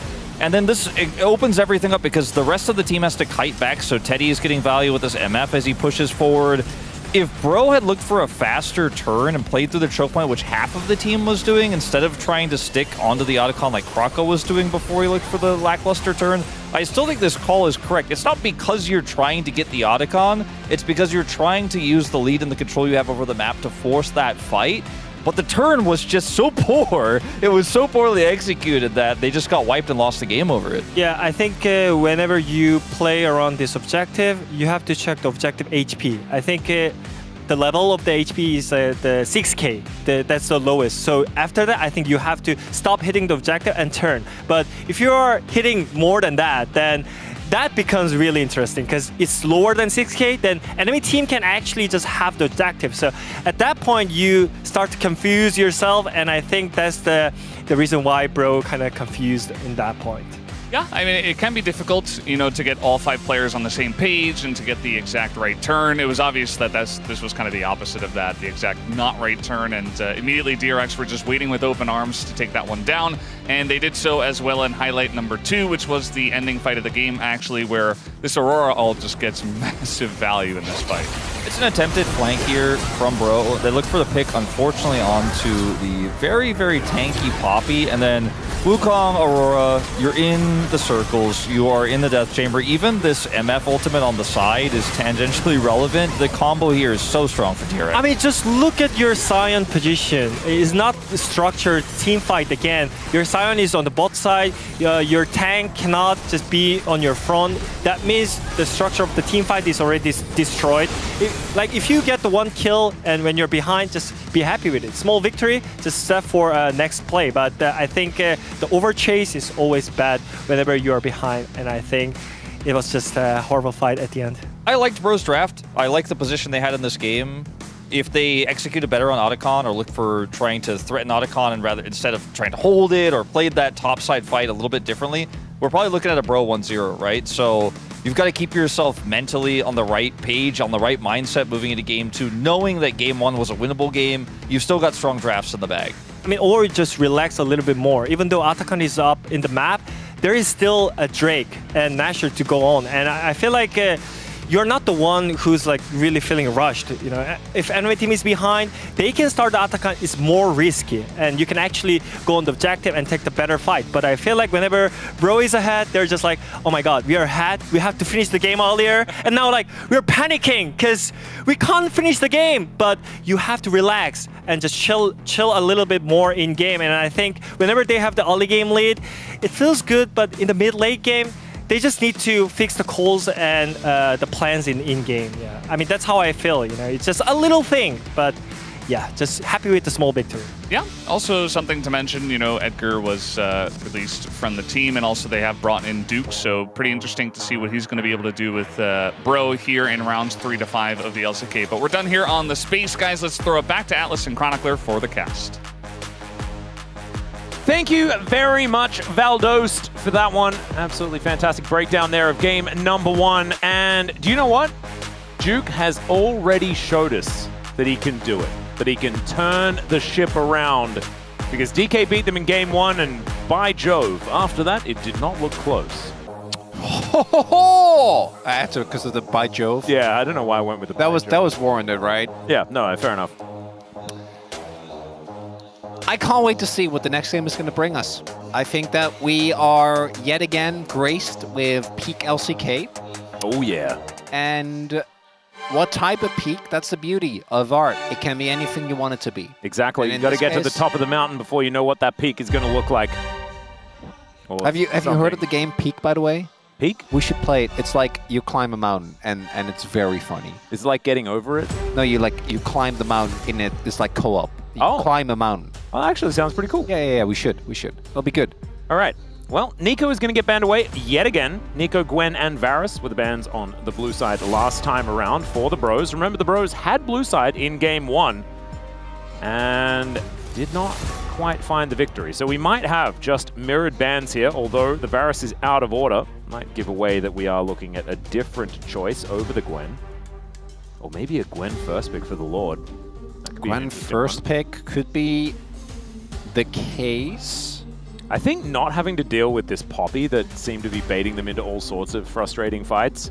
Well, there was a lot, right? I think that Morgan, unfortunately, also didn't really have the impact on the sign. Like, especially looking back to some of the replays, I think his fights were lackluster. Yep. Obviously, the space what we're doing over Croc was decision-making. I also think Palu, again, warm-up game from him on the Alistair outside of the early game. No, it's for Closer. I think Closer and Hype really did all they could. Yeah, DRX, though, doing fine. The more I see of them, again, we need to remind everyone that the difference between these two teams in actual score is very minimal. And I think it's because DRX do sometimes just kind of make the right call again and again. Yeah. But like in that game, they were just falling too far behind, biding their time. As Gwen ban, is it like B1 Yorick? I don't think it should be. Well, but I'm like, it's a bit of a pick your poison, though, isn't it? Because both the Talia and the Azir are left up. So I expect neither of those to be banned. And then they will pick Azir for Closer, because he can play that. Yep. That's a thing. Although, it might be good if you pick Talia to have a better lane matchup. That might not be what they So, do. I actually post nerfs. Oh god, they're just going to post them? Buffs to Azir. I'm like, I actually think that the matchup, like, it used to be really Talia favored. I don't think it still is. I think the buffs to Azir, which again kind of mystified all of us at the LCK. Yeah, I've already written it in, by the way. I don't know why they're taking so long. What is Closer? If there is a guy that's like, no, I got a counter pick. Wait. Look at his face. That's the man that's like, it's fine, I'll just pick Akali. And then they're like, okay, Closer, we trust you. I mean, honestly, he is Closer. That is something that he's very likely to do. Tell me he wouldn't do that. Oh, no, he would do that. He would do that. That might actually be the play. Oh, no. No. You know what it is? He's going to Swain it. He's just going to Swain his way in. You remember that? That was his Azir counter pick like a year ago, 2 years ago, something like that? Yeah, I think there was a time and place for Swain. I don't know when, but this is a no-brainer, obviously. Yeah, this was always going to happen. If it's just... if he just picks Rise, I'm going to be so upset. Because it's just not better. I would like Galio. I think Galio into Rumble is really good. Galio and Ornn, I think, are the two picks that we've seen consistently work into this top-side menace. What are we picking up here, Croco? Rise? We'll be a little lackluster. Okay, so we're just playing RE5. That is very, actually, that is the most Live Sandbox 2022 thing that you could go for. Yeah. This combo hasn't really worked nearly as well. We do have to highlight that. Nope. I am. Yeah, I can hear. I can hear the bro leave dying in Atlas's voice, guys. Well, no. I mean, it's not. I just didn't need them to make it way harder for themselves. You know, that's all. Okay, we're just Aatrox in the Rumble. Okay, Morgan. I kind of like that. Get the Lord on something that can do a damage. Sponge, like both Trundle and Skarner go so hard here, by the way. Yeah. Sponge can just choose any one of them. He is he's more of a Trundle guy. He is, but it's like out of tank play for Sponge, although he did spend a lot of time on Sejuani. Oh yeah, the Sponge-Juani. The Skarner has been one of his better picks in the past, but it will be the Trundle. I think it should have been Skarner, but if you're a jungler, you want to play Trundle because you feel like you actually get to. Yeah, Skarner Azir just feels too good, doesn't it? Oh, you're just like no, that's too. How do you really feel? Tell me, Atlas, about this draft so far. I think Azir is extraordinarily strong. He has been for, and he has been, and he's again, and he even more so than he was before. Yep, it's fine. This is going to 6. That we knew this coming into the day. I don't think there's a way around it. So Bro is going to find a way to make it happen. Well, it wouldn't deny us a game 6. No, surely we're not. We're not. It's not going to be a cringe fiver. It's never. It's never. Cringe and it's not going to be Bro that fails to give us it. Bro would. Okay. Well, okay, but what if they thought that DRX really needed this? It's a really good point. And DRX do kind of need this. What's the tech situation like, Atlas? That's what I'm wondering. Well, honestly, it's not very purple in the chat right now. So it might have been that during this draft, they just didn't quite get they didn't hit the quotas. The taxation donations to reach the good picks. Tom Kench is an odd ban. Maybe they were expecting Teddy to just jinx because Teddy has been known to jinx. I think it could have been like Senna Kench, and then if you pick Senna Kench and you don't have a way to dive, I think you just lose the game. So they're gonna go what, like Jhin? Lucian makes sense. You're gonna go Lucian Braum. Lucian Braum is good. Wouldn't mind it. Doesn't give them a massive amount of engage, but when you've got Pillar and Equalizer, I think you're happy just to kind of fish for Pillar angles and also throw fire on top. I'm not gonna lie, they will engage. I don't know what Bro is gonna pick here, but there's not a lot left. Like you can't really pivot away from this composition. Draven Pike goes so hard here for the Bros. I'm not about Polu Pike. I'm not gonna lie. You could go Jinx. Like Jinx, actually, I could see. I think Hype has actually been a really good Ashe. Also would be good follow-up with the arrow. Ezreal's a lot safer though, and also does do well into the Trundle and Azir portion. I don't think it's great into Lucian. Stealing away Braum. So you go as Braum to not have to deal with that, and then they go what, Rel? No, Rel was banned. Oh yeah, you're right. By them. So it has Leona? To be, if they want to engage, it almost don't pick Leona. Leona. I don't know about Leona and Nautilus could have been a Nautilus into Braum is worse, yeah. Andal is giggling a lot. Maybe it's Zac time. I don't... Support Trundle. I mean, Leona, like, at least you can fish with ult, right? It's something. Well, they but lock it doesn't feel great. Maybe that was the master stroke the Bros were looking for. The Braum pick-away for Polu here in this game. They have plenty of other ways to get in there, of course. Croco just presses R, throws his whole body in. He didn't need an R button to do that. We watched him do it all game long in the previous one. So let's see whether the Bros can turn it around. Turn it around is something that they've been able to do in the past. And by the past, I mean 2 days ago. So bouncing back here should not be a big surprise, but it was a red side victory there for DRX. Once again, the Bros wear the same colored shorts as they head towards the Rift. We saw it earlier on today though, Chronicler. It doesn't really matter what side you're on. If the vibes are on your side, you can win. T1 showed us that as they took away the winning streak for Gen G. Let's see how this one is going to go. DRX fans looking pretty happy today. Oh, what are we celebrating? We need to know what we're celebrating. Yeah, I don't know. I can't read I see a lot of hearts. Yeah, I imagine. Are we getting married? What are we doing? Is it a date? Married today. Married today? What the heck? What? The wedding was this morning, and you're like, oh, just get out of the gown, get out of the tux, and let's just head to Lol Park. Damn. I kind of love that. That is swift. If that was like... Oh, so the legal. Ah, legally married today. I was going to say, like, they look surprisingly sober. From my experience in marriages, a little bit different here in Korea. I think they keep it a little bit more cordial, as we have... I was at your wedding. I can... Yeah, cordial. Cordial. Can attest. I said cordial like as in what you drink. So yeah, that's impressive. If it's just signing the paperwork though, that makes a lot more sense because that was just you go to the office and then you sign some papers. That's what you do. But it doesn't really feel real.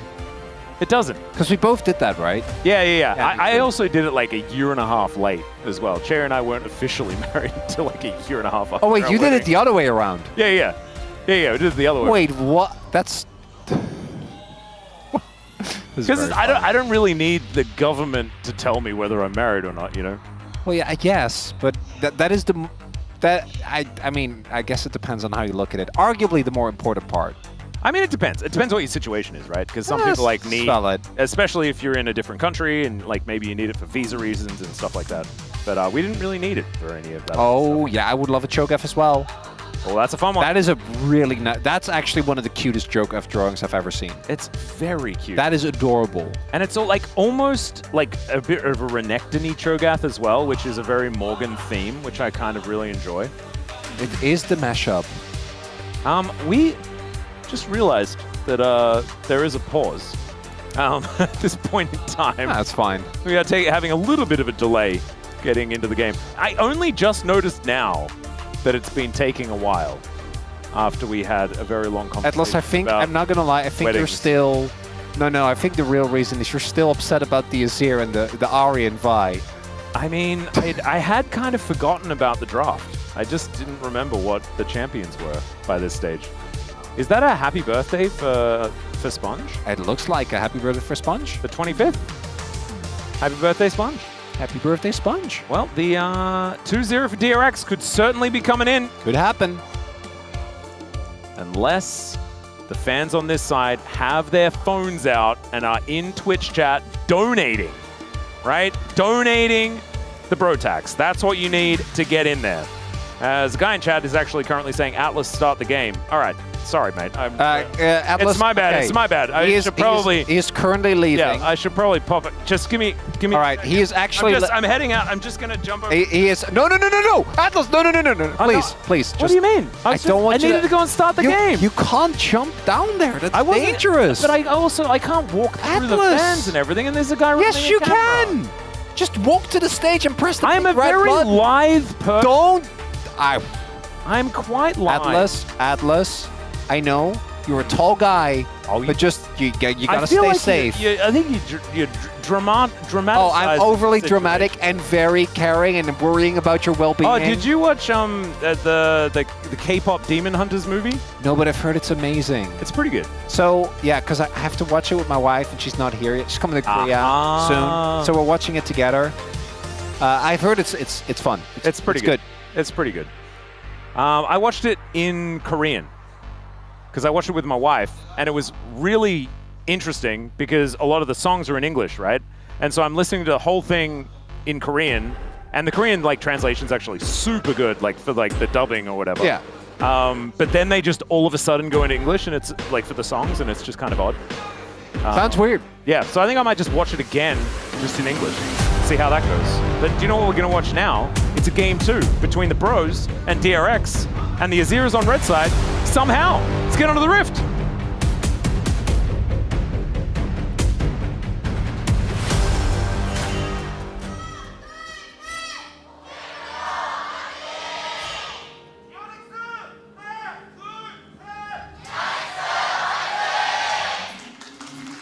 All right, well, I started the game. And thank you very much for the tax there as well. There was some Atlas Start the Game tax that was put in. Nice. That, by the way, guys, that goes straight to me and not to the Bros. So you need to also put your bro tax in if you just Atlas, did you can't, the Atlas start the game You tags. can't do that. Yes, it's I a bro can. game. That's bro tax. No, but like they didn't, you know, do the right channels to get it in there. So it went to the wrong place. You got to make sure that you send it to the right donate place. it. Me? Yeah. I did already. I've double bro tax Donate today. what the people gave to you to bro. Oh, like just like behind the scenes? Yeah. Oh, I could do that. Please. Come But on, I mean, Atlas, I do that anyway. Atlas, you're a good. Okay, that's true. Actually, yeah. It all comes up, bro. Eventually. Indeed. All roads lead to bro. That's why they call them broads. You still have 2 games left, Atlas. You can't do that to me. Oh, 1 and a bit. Because this game's already been. It's already 2 minutes over. I mean, I've missed you, Atlas. Some games are I'm glad already done in 15 minutes time. I'm glad we're coughing together again. You already miss MSI. Yeah.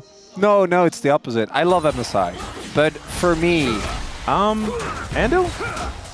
I mean, I think that's. Nah, with the level up, it's not. Good. Yeah, that was a short shot too many. No, so really, when it comes to adrenaline and how memorable the games are, obviously you can't beat an international tournament. But when it comes to pure enjoyment, there is just not a lot of stuff that's as fun as just having an LCK series where you're just hanging out with the gang. It is. Where you're it just is enjoying yourself. It's a very different thing, isn't it? It's not. It's actually not the same. I feel like they're very different skill sets. Because for obviously, you know, you have to be serious. You have to remind people of the stakes. You have to actually look at the game. Yeah. And now we don't have any of that. Weighing. I mean, upon us. there's some stakes. How does this keep happening to you? I don't know. It's a day. You got on red side, okay? And I just don't know how to cope. Atlas, I need you. You don't need to ton. It's fine. I know Azira's really strong, but you can't. I mean, it is Ari Vi, and it is Closer Croco. Yeah. And I mean, this is one of Croco's greatest picks in the past, so maybe he just still has a massive amount of confidence on it. But Sponge is also very happy to be the Troll King. As Andil doesn't get stunned up because that Mystic Shot misses. Oh my god, they're just gonna Sponge die. the angle. Yeah, Hype just gonna have to flash, but now Sponge, he can just flash in and chomp him. Oh no, oh no, oh no, the Troll was under the bridge! And he's just, as I said, he didn't even need to flash in, he just chomped him! And that was it! Now Polu just has to watch as he also gets chomped! And no one even dies. It's a gorgeous, gorgeous dive, and Rich also survives on the top side. Croco getting cooked, and my god, DRX may just obliterate the bros. They will, at least in this early game, Atlas, because that's a disaster. Early kill for Teddy. Sponge getting the follow-up kill, and Polu as well. Experience gap secured, a full level, by the way, because that was on the crash. And this is very elementary stuff. If you are weak-sided, you can't be going up for these trades. You just can't. This is a much harder dive if Hype doesn't literally just die off of a single auto by the Trundle. And here Polu, because he doesn't have anyone to help him stack. Oh man, the fact that Andil survived there as well is so big. It's not even insult to injury, that might just be backbreaking, but we'll see. Of course, it is very early. Bit of hyperbole here from good old Atlas, but we'll see how they're going to recover. As maybe this is all part of the game plan, because in game one, Bro had a great start, and you saw how that ended. Now what Juka said is, no guys, great starts are not what we want. We want a terrible start. That's what's going to get us Okay, the win. but how does that relate to the law of Sponge? Where if Sponge pops off, he will continue to pop off. Ooh, the spongiest he just isn't one that can actually be understood.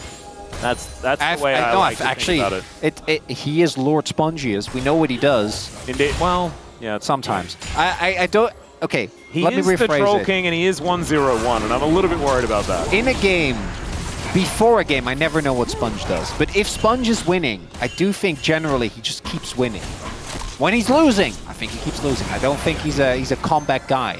That's a good point. But when he's playing from ahead, I think he is a little dangerous. We'll see, though. Closer and Croco have a lot of playmaking potential, and he is trying to sneak in here. Oh, just on the edge of vision.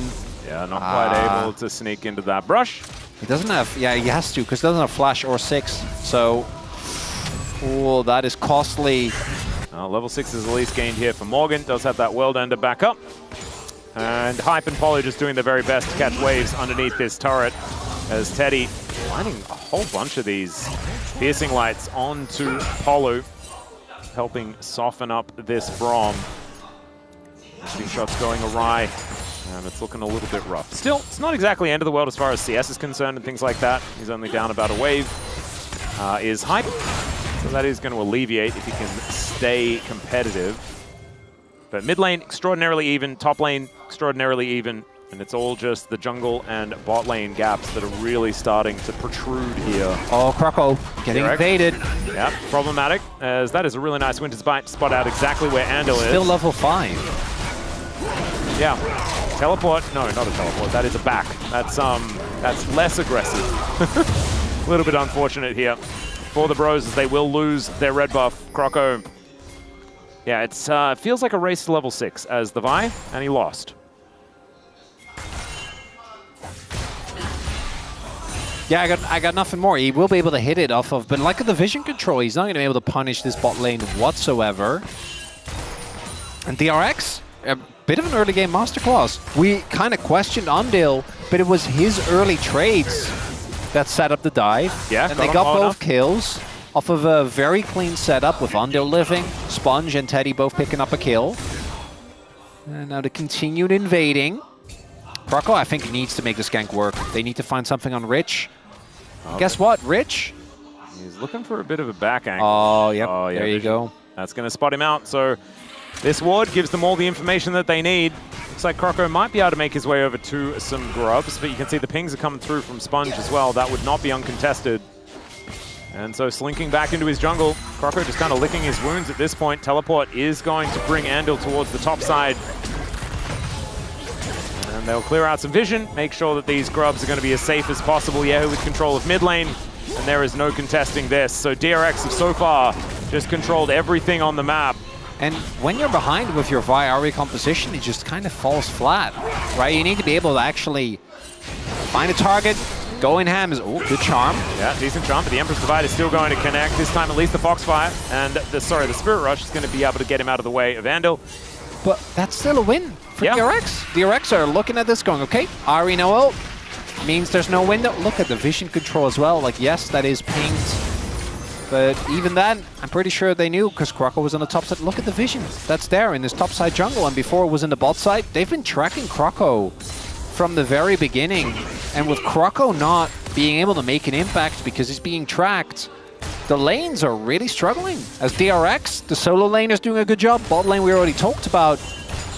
And it doesn't really get better from here, right? With the Azir on the map, the fact that Trundle scales perfectly into the later stages, doesn't exactly have the greatest of subjugate targets, but it's not really that much of a problem if you can just control your opposition. And in the 1v1 against Croco, he didn't even need a lead like this to have a very good time.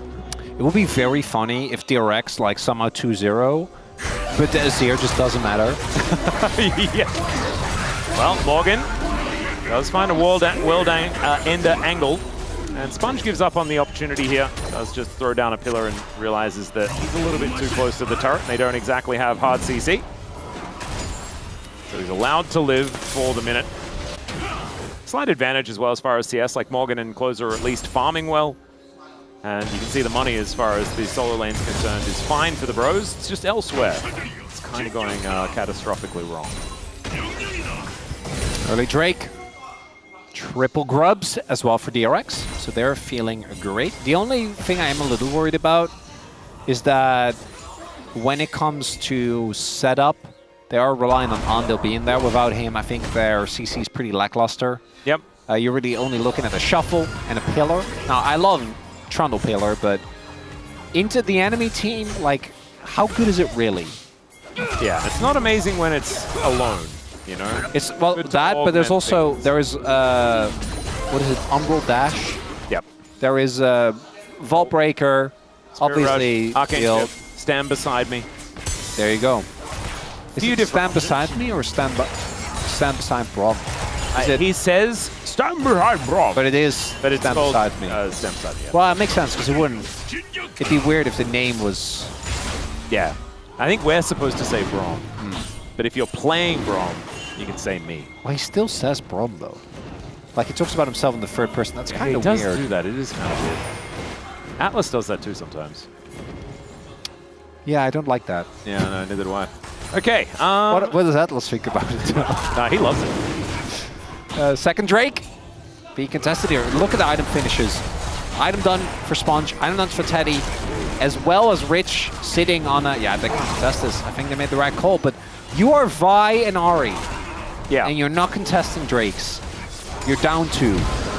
And that is going to be feats of strength as Mountain! far as objectives are concerned. And there is another mountain. We are inundated with mountains. Is anything more bro than beating DK and then just getting 2-0 by DRX? Nope. That is about as bro as you can get. And do you know what it is? It's the lack of bro tags. It's just everyone lost all of their bro tags. The people are struggling. Wait, they should have got all of their bro tags back, you know? Like all of the committed, like the bro predictors, it would have been like rolling in the cash after, you know, they picked up the win against DK. Like went all in. The channel points should be there. Should be flowing. Oh dear. It's fine. It's only a 1.2k gold lead. I do think the game state is getting worse for bro, but let's not pretend that It's DRX never too late for more bro tags. There is always a way, you know? As it might be tough for the Lord, who I think knows that things are getting a little bit rough as they do move their way in. Flash still available, but he decides he wants to use that next time because he was looking pretty dead. And it's just going DRX to DRX. That is going to be feats of strength. Some upgraded shoes now available here. And the bro's looking just kind of worse for wear. DRX making good use, it looks like, of the time that they spent just We've got a new one. We've got Atlas stop blaming chat tax. I don't know where that one goes. No, that's good. That's a good one. That's good. I'm sorry, I'll stop blaming chat, but that was No, you won't. very good. That is the core of many bro memes.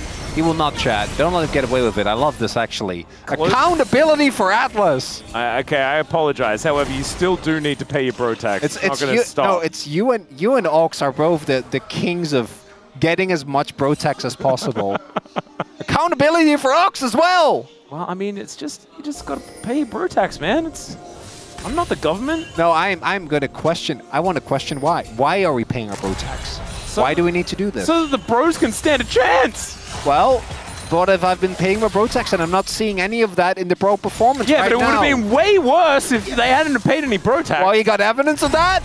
No. Well then, why are you making these claims? If I could travel to a different dimension, I might be able to prove, but I can't. Oh, we're not even doing a little timeline hop? We're not doing a little multiverse? No, because everyone loses interest. As soon as you bring in multiverses, no one cares anymore, okay?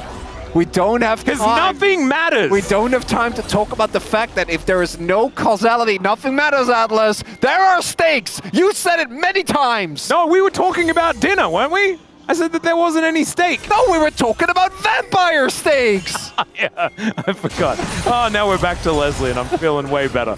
Okay, Andal and Teddy are looking for a little bit of an angle here. I don't know why we're doing some K-River, but we are going to move back to the A-ramming. We were river ramming for a moment, which is some pretty crazy territory. We're going to get a Herald fight. If Bro lose this fight, I think it's done. They need to find good target selection. Well, Croco, he's just going in. He flashes out of the way of the Solar Flare and finds Yahoo. Closer is there as well. They managed to land the Chomp. The True Shot Barrage is going to be able to take down the Azir. And now Morgan is going to end DRX's world as he takes down Andal. There goes Rich as well. Thank you for the Bro Tax chat. You guys did this. This is you. As the target selection of Croco and Closer find Yehu. That man did not get to play the video game. And the turnaround that we all knew deep down was coming. As the Herald is taken, the mid lane turret falls, and Bro is back on top. And you don't need a multiverse anymore, Chronicler. You know that it was that influx of purple text that allowed this to happen. I don't know whether that's the case, but Bro are definitely back in it now. They in fact have a 1,000 gold lead. Again, highlight here is the turn onto Yehu. So really good flash there from Crocker to ensure he doesn't get taken down by the solar flare. And then an entire ult from Teddy goes into Polu. Oh, okay. We are back in the action once again. Emperor's Divide is on to 2, but it is Andal that's going down, and Polu just walks it off! Close is gonna turn up, and DRX, what happened? As Teddy's actually kind of popping off right now, but the relentless pursuit to try and escape is coming on through here. There is the culling. That'll take down the Brom. And it is a 2 for 2 in the end. Guys, Drake is up. I feel like we have more pressing. Well, DRX, you could have just took it. You could have just taken Drake. You could have done Soul Point. No. Just take Soul Point. There was hitting enemies to do, Chronicler. As we go for the dive, as there are many people there on this ult. I didn't see that solar flare because I think outside of the replay it was off screen. No, that was actually, he did travel to the multiverse. He was hitting Aatrox in the other timeline. That was where Morgan flashed to. Exactly. Yeah, okay, before they got all of the people back that Thanos did his cliff. Not in this timeline, though, as clearly didn't find the ult. Was ambitious dive anyway. What does it mean for the fight? Closer does have his ult. Here's that dragon that we were going to fight over before. Crocco's going to go in. They are just looking to execute the Trundle, and they do exactly that. Andal, he's got the Eclipse running, but where's the follow-up? Where's the answer? It's a double for Hype! As Yehu's now just going to get stunned up by the Braum passive. Teddy gets ceased and desisted. Oh, Assault and Battery is so much better for doing that, but that is kind of what happened in the end. And now it's a free dragon over to the Bros. They have full control. And this was all part of Duke's plan. He warned them. He said early leads are bait. Are killers. Never have a lead early and everything will be fine. And you know what? Proof is in the pudding, Chronicler. So engage into Sponge, who I really think should have just subjugated at the start of this. Maybe he could have lived.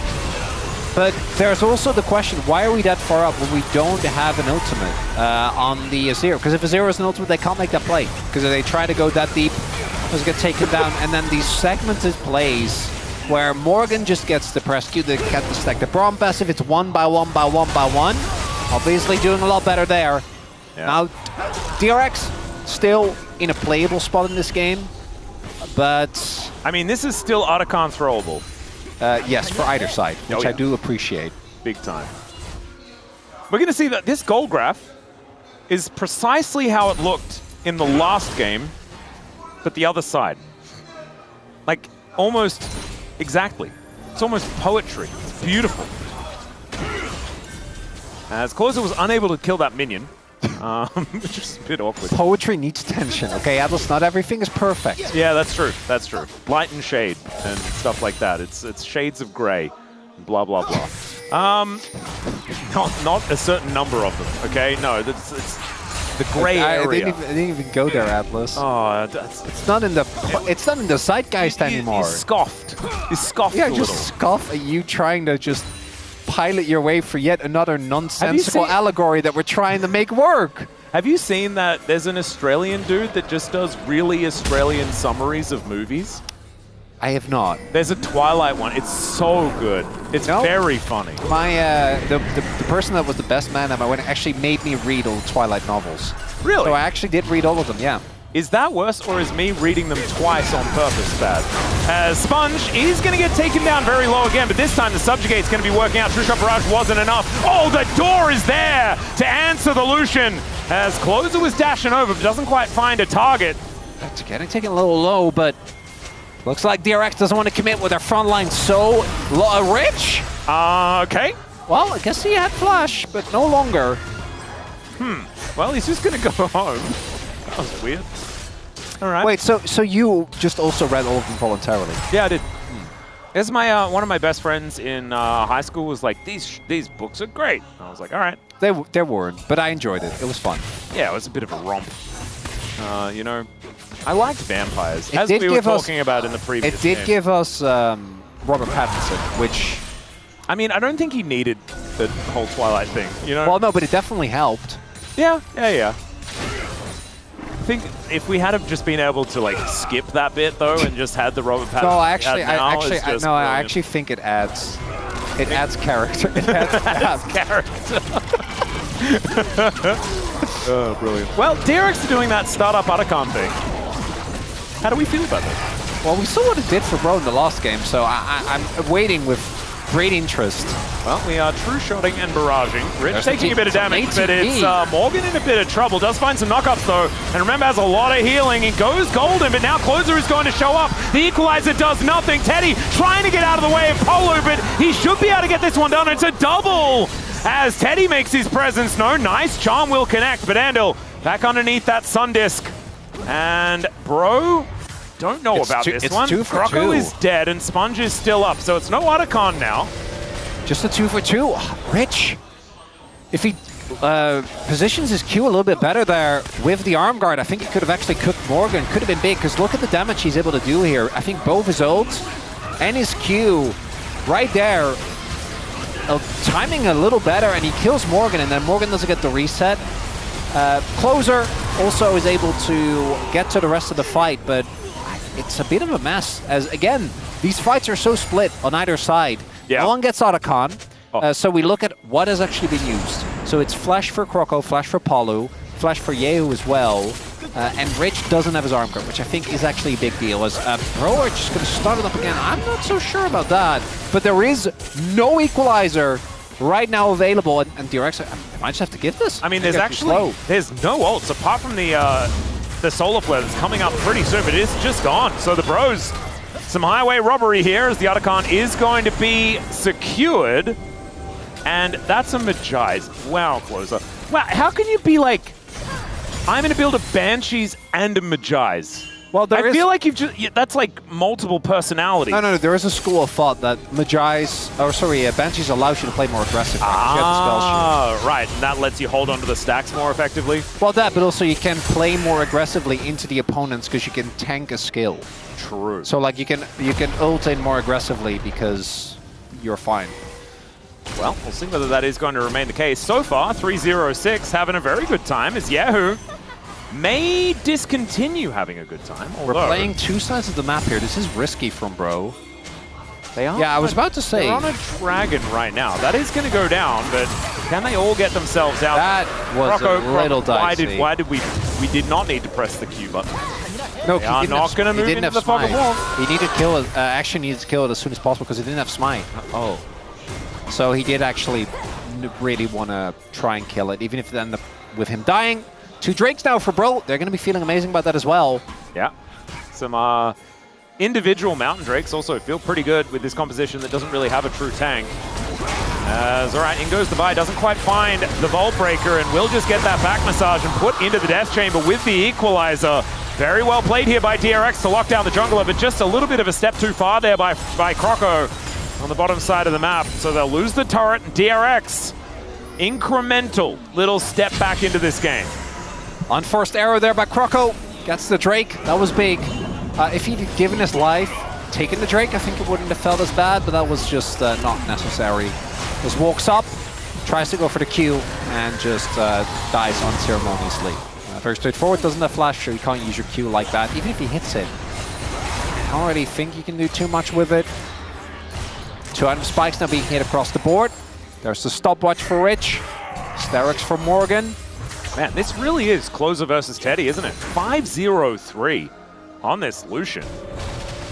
He has been doing a good amount of gaming. He's back. Yeah? Oh, wow. That's a good time to start talking about him as well. That's a big spike. He is still Lucian, though. So if he does get ulted by Croco and Closer gets on top of him, I do think he dies. Indeed. And DRX, their job is to make sure that exact... Because everyone else, I think you can do without. Like Yehu, Rich, it's fine. You don't actually need him to win a fight. You do need Teddy. Teddy needs to live.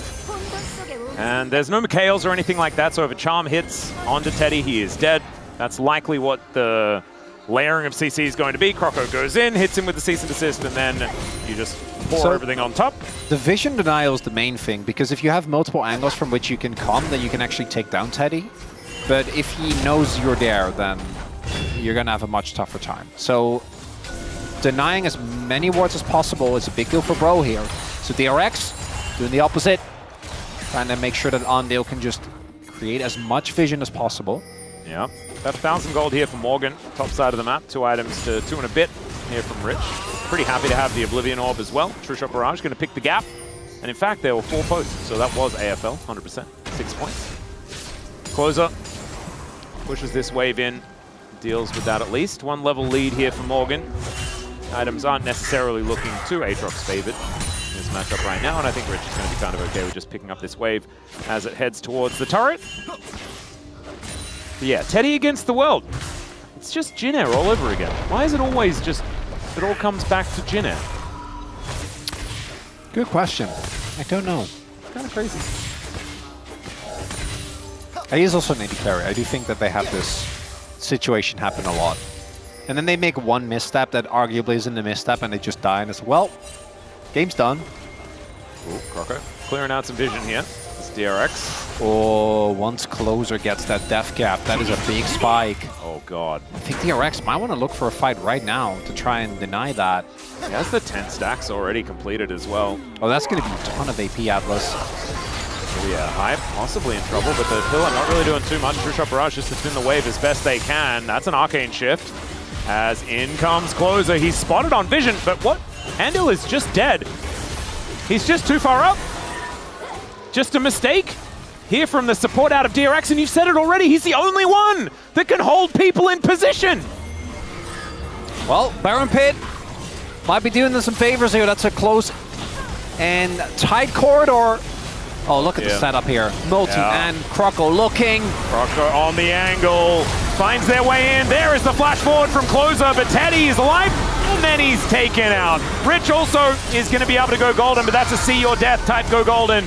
And now Yehu finds himself running the wrong direction. They save the Azir till last, and Sponge is running for the hills. This is a Baron if the bros want it, but they might look to break open the base first as the True Shot Barrage sails by. Oh man, Andil probably going to be kicking himself after that one. Wonder what happened there. It's, I think, another example of DRX not all being on the same page. Yeah. Because Ondale, he needs to step up to try and secure vision, but I hope we get a replay to see what actually happened there. Felt like he both overstepped, but if the rest of the team at least provides some safety, maybe that could have been something. We did see, though, the problem for Teddy. As, okay, guys, this game is... this game is done. It's not looking too good. That's a nice solar flare, though. Polo comes on over just to see what's going on. Yeah. But the game is done. It is. And it's so weird that it's an exact mirror of what we saw in Game 1. But the other side. Okay, we're rushing to Baron. As I like Soul Point is looking to be picked up here by the bros. YOLO. Yeah. Oh. But hang on. They do a lot of damage to Baron. They might be able to take this. Let's see if that can happen. Teleport to come in from Morgan. Croco's here. Angle. True Shot Barrage to layer on through. It is going to be Rich that locks down the Baron for DRX. Teddy has been dove on, though. He does manage to take down Croco, but Morgan's there to end his world. Yehu now trying to get out of the way, and the Emperor's Divide doesn't really do anything. Unfortunately, if you divide by 0, you're just going to find yourself in the death chamber, and there is the win for the... Although, I guess Croco died, and Closer lost a whole bunch of stats. No, wait. This is a huge trade up. They got Soul Point and Nash. Okay, yeah, and it looked like we were just looking at the bit of the fight the bro won, and I'm like, oh, it's all great, but it's not. Okay. The DRX macro? Yeah, I don't know how that even worked. But let's have a look at it again. So this was just a straight flip. Pure 50-50 that might end up deciding the game. Goes down to 150, by the way. Yeah. Not sure how that happened. And then Teddy does take down Croco, but more importantly, Closer dies. Was Hype just not there? No, he based. And he had to because he had no health. Yeah. But that did mean that they were down a member. Yeah. Quizzical. Yes. It was certainly a ton of events. It's also an even bigger deal, right? Because that's 8 stacks off the Forbidden Book for Closer.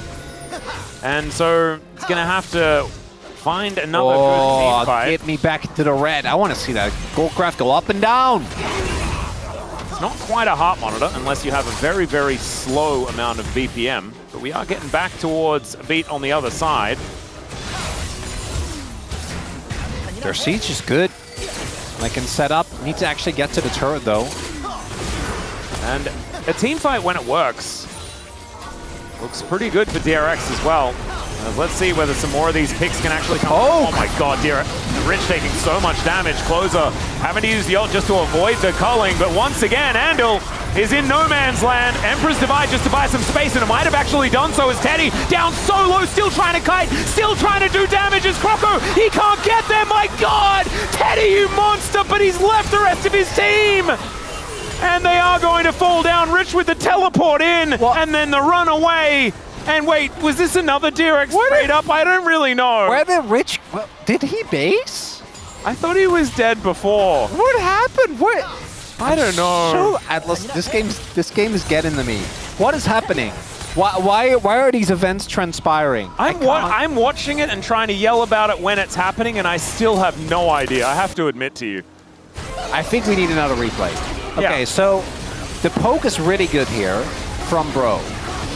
And Poe actually finding the angle onto Rich was really good. So Rich runs away. So Rich runs away, and then I legit think if he just goes in here and toasts them, I think they just all die. But he has he has empowered Baron recall, so he thinks he can get out and then get back in. Yeah. But then he doesn't, and if Teddy dies there, that's game. I'm not even joking. That's game over right there. But it's not. He doesn't die. So we get another fight. Oh, This game is still not done. And Closer just won a team fight, but he'd already sold his book. Oh, that feels terrible, doesn't bad. Wait, guys, there's no objective. Why are we in river? You gotta fight for the river. No, push the side lanes. No. So Yehu, despite being 2-7, is about to finish his death cap. This is a game, Atlas. Oh, it really is. This is one of the most games that I've Do you know what this is? What is this? This is Rise, baby. Oh, heck yeah. Wasn't it cool yesterday? We got two Rise series, one after the other. That was amazing. It was a real treat. I thought you were hyping up KT. I think Rise is the better group. Gen G T1, that's nothing. Yeah, not compared to this. I don't even understand this. It's so far ahead of me that I just don't even get it. I'm so glad we're back at the LCK and we get to witness this. This is peak League of Legends, exactly. That's challengers, baby. Why wasn't Bro at MSI? Because they'd make everyone else look too silly. That's why. They're not ready for Bro on the international stage. Maybe one day. Well, they you know, theoretically it's possible. Well, probably going to show him the door. They got mid. Pretty good about that. Wait, Teleport in. Wait, Morgan. It's the pincer attack. There's the flash in right on top of Yahoo, but it's the Lucian they have to take down, and they absolutely do that. The Emperor's Divide onto 3, but what is that going to do? The answer is nothing at all, as Hype hits 2 with the ulti on the back end. Sponge gets eliminated. Is that a clean ace? Is that a clean ace for the Bros? It absolutely is, as Andal, for the first time this series, goes down last. And the Bros will move on to Game 3. Not even close, baby! As Lord Morgan, with the taxes in his hand, heavy with gold, finds the flank. Croco gets on top of Teddy. Teddy did not get to play the game. By the way, as we highlighted, that Vi Ahri combo ends up being the difference maker. That was ridiculous.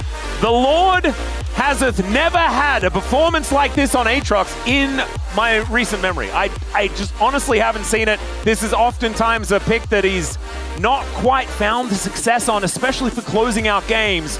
That flank angle, absolutely beautiful, and DRX just crumbled. Oh my goodness.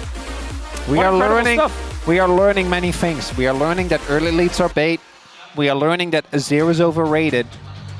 And maybe we are learning that Brotax does in fact matter. Brotax does matter. And I don't think... I need evidence, but we're getting evidence. We're gathering it right now. This is the thing. What you did is you just pitted the power of Brotax against Azir. And it just shows. Brotax is more powerful than how good this champion is. I think it was just Azir, or sorry, Vi Ahri just dunking on the only member honestly, of it was a DRX. bit of a reminder because we did see, like, There's been many examples of Vi looking a bit muted, but then sometimes she can just press R on someone, and that someone is really important. And when they're dead, there's no way to win the team fight. Oh, golly gee, we get another one of these. Chronicler, time for us to take a short break. 6 games! The space gonna break it down, then we'll be back for game number 3. See you there.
미드 와주라 이거.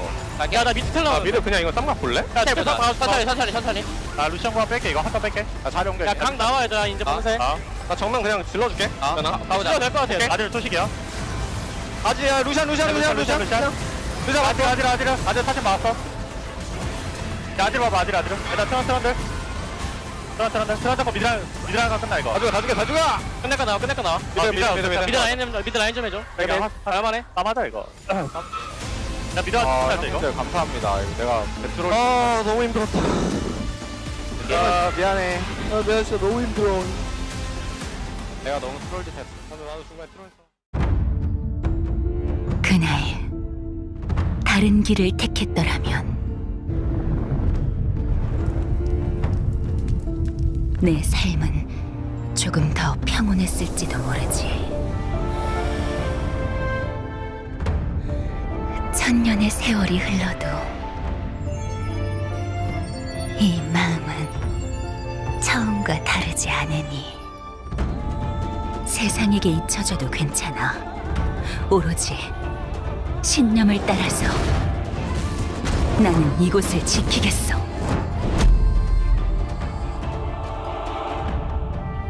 나와 함께 하겠나?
Hello and welcome back to the space. We're here after game number 2 where Bro was finally able to take it down. It was a very close affair, being very back and forth towards the end with some of the Azir and Lucian damage from the side of DRX. Wasn't enough to get them across the line. Bro do tie it up, and now we go all the way, gentlemen. What happened in that game number 2? I thought Bro had, once again, a draft where they can control the early game. Then they'll have to make some tough decisions in the mid to late, and they should be able to pull it off, right? They get ahead early, right? They did not get ahead early. In fact, it was a little bit problematic. We were scared that the Azir was going to get out of control. The very big hole in the bottom lane with the Lucian was a bit of a problem. But eventually, the comp, yes, was quite simple to execute, and Bro pressed the R buttons. Yeah, I was kind of confused that Vi and Ahri didn't make the play by themselves in the early game because they're known as early game king. They could actually make some plays on the side lane and help your laners to win the pressure, but I feel like it was kind of late at the moment. But in the we are gonna see the first highlight, but it was actually huge enough to bounce back because DRX was kind of trusting themselves too much in the early game, and their team comp was not about that one against Ahri and Vi. Yeah, we should definitely talk about the draft and just see what was going on in this one, because the Vi was picked first and then the Ahri follow-up from closer. It just feels like traditional Croco closer duo, right? The main issue I had for DRX before they got to the last phase of the picks, right, was their lack of engage. Like, they have Azir and they have Pillar, but Ezreal gets locked in first. I take the Lucian instead for some reason, instead of taking the Ezreal themselves. Then they pick Leona because, like, well, we really need some type of engage. But into this draft, if you're not super coordinated or if you fall behind, the Leona dies slowly, but dies repeatedly, as we unfortunately did see for Andil in this game. I mean, it keeps happening whenever junglers are playing Trundle. They know they're stronger, but it's really hard to target someone in the fight. So I think teams are starting to confuse more whenever they are playing Trundle. And Bro, they really have the easy comp. They can just target one champion and just dive into it. And I think that's what happened in this game mainly. Yeah, definitely did. We should talk a little bit about the game. We had a highlight here for the side of Bro. 15 minutes in, this was the first fight where it felt like, okay, they're playing to their composition. They have Vi. They're going to press their buttons. They did it well. I have serious issues with how DRX approached this fight. So super haphazard ult here from Teddy. There's no setup. They like ult Palu, and this flanking Azir where Bro already knew he was topside is such an easy target to collapse on, and they just turn away from the enemy Lucian and go, well, that's an Azir. That's the only way we lose this fight. He doesn't get to Emperor's Divide. He's CC'd and taken down. DRX threw the game here, basically, in terms of the lead they had by just trying to force a fight where they had no right to do. If the Azir is with the rest of the team on the other side, they can use the Azir to peel and look for some additional damage. Or if they collapse towards the Lucian a little bit faster, or sorry, towards the Azir a little bit faster, maybe they can make that happen. But it's such an easy call the second they see the Azir physically, like with their eyes, to just use their first Vi ultimate of the game and take him out. Yeah, as you mentioned, the right approach with the Trundle jungle is just hit the front line with your Trundle and you have your DPS on your back. But Azir was on the front, in front of Ahri and Vi, which makes no sense here. Certainly did put him in the death chamber. Now we're going to jump very far into the future, about 19 minutes later, 34 minutes into this game, the last fight that Bro were able to take down and end this game on. I mean, Bro, this time around, they didn't throw in the objective. They just gave up the objective, but they kept the pressure, and that's why they were ahead in many moments. And here, it was great TP flank from Morgan, and at this point, they were just super ahead in the game. So all they need to do is jump into the target and demolish them. I mean, Yehu played it as best as he could, I think, really. I mean, he was able to Zhonya's and then get away and set up for a big peel ultimate, but the fight was won before that happened. And he was behind so much of this game once he lost control early, so he couldn't actually do big damage. And in that fight, you know, especially with how quickly those types of fights can break out when a flank like that happens from Morgan, if you're in Zhonya's during the fight, you're not doing any of that late game Azir damage, so it doesn't really matter what items you have. It doesn't really matter how good your scaling is if you're just sitting golden while the rest of your team falls apart. I mean, the big difference between Game 1 and Game 2 is Bro didn't actually int for objective. Even though you missed the Nashor, even though you didn't have the lead on the Drake stacks, they don't care control about the map control. I mean, just take care about the map control and vision control. They just take the better fight, and objective didn't mean anything if you're winning the fights. Yep, not by the end of that game. Well, we're done here on the space for now. Let's go back to the casters for the final game of the night. Thank you so much, Valdez. And it's a little bit sad that it is the final game. Because think about it, if this was a best of 5, we could have 3 more. I can only dream of what conversational topics we would hit in a best of 5 between Bro and DRX. I actually think I'm going to bring this up with the LCK Commission. What if we did it so that, like, because we have like 5 rounds, right? Why don't we make it so that round 3 is just best of 5s? Well, you know we are getting play-ins, and like I think only the 10th team is not in. That's true. 9th and 10th, right? I'm gonna have to check. Might be 9th and 10th. Either way, I think it's better with 9. That sounds more fun. That being said, it'd be harder to find the matchups unless you run it gauntlet style, which we have done in the past. I need to just do a bit of a refresh on the bracket and what it's going to look like, because things have all changed. And now let's see how things change in this draft, because we are fearless. And honestly, that is the word of the night. These teams, both of them, fearless. Probably should have been a bit more fearful in both of these games at certain points. But let's see how it is going to go here in game number 3 when it is all on the line. The Bros, they've done this before. They did it 2 days ago. They took down DK in a reverse sweep, best of 3 style. You are correct, by the way. I think it's the it's number 1, 2, and 3. So 9 and 10 are out. Yep. So that means that we probably won't be because I think one of these 2 teams is probably going to be in 9th. Might be BNK. It could theoretically still be DK, depending on how collapsed you truly think they are. You'd have to colossally collapse, I think. Well, no, they're like 10 points ahead of everyone else. Yeah. Like, we're not talking just a normal collapse. We're talking big collapse. And we do have just confirmation that 9th and 10th are both out, as we just learned. Good to know that I at least remembered that. But and once you're in play-ins, you can do whatever you can dream of. You know, you can make it all the way. Exactly. It is possible. You could go on a run, Atlas. Oh, the Brun. Imagine it. The Brun? Oh my goodness. Oh, that reminds me of that really cute TV show with the car called Brum. Do you remember? What is the recent greatest? Is it? Well, it's DRX actually. Never mind. Yeah. Like, what is the greatest run? Like, is it? No, it's DRX. It's just DRX. It's just DRX. Yeah, never mind. Huh. It's kind of frustrating, isn't it? Because that'll never be topped, and so it's just always DRX from now on. Well, it's because they won. I think otherwise Hanwha might have actually if they both ended in the same place, I think the Hanwha run might have still been crazier. True. But the 2021, but again, I'm not trying to argue this because it is DRX. Yeah. We both know this. Yeah. For a fact, as we are. You know, normally this early Rel Prio, I'm not a fan, but Alistair is out and it is Palu. So I'm down with it. I respect it. I like it. As the Rise is picked up here for Yehu, what is Closer going to play into it? I'm not sure about first pick Rise. Doesn't make me feel fantastic, but it did win in that's true. In the previous series. There's the Cassiopeia, and that was not what was picked by Chovy in our last series.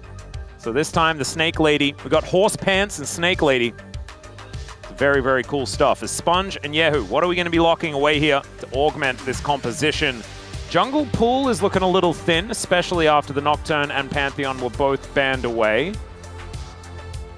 We'll see where Sponge is going to go, as the Rakan is a consideration, likely the Xayah to follow. Teddy is big advocate for Xayah, always has been. Still, they could go with something else. This could be just them making sure they have some engage. I think Xayah does run into Jinx. Could see that come through. I like this a lot, actually. Yeah. Jarvan, combined with Rakan, really strong. Also takes away a lot of the strong AD carries that you want to go at this point in the game, right? Lucian's out. Ezreal's out. Can go Xayah, but you'll still be stuck. Yep. What is Can't exactly fly over that wall. Play here? Because you want something that can kind of deal.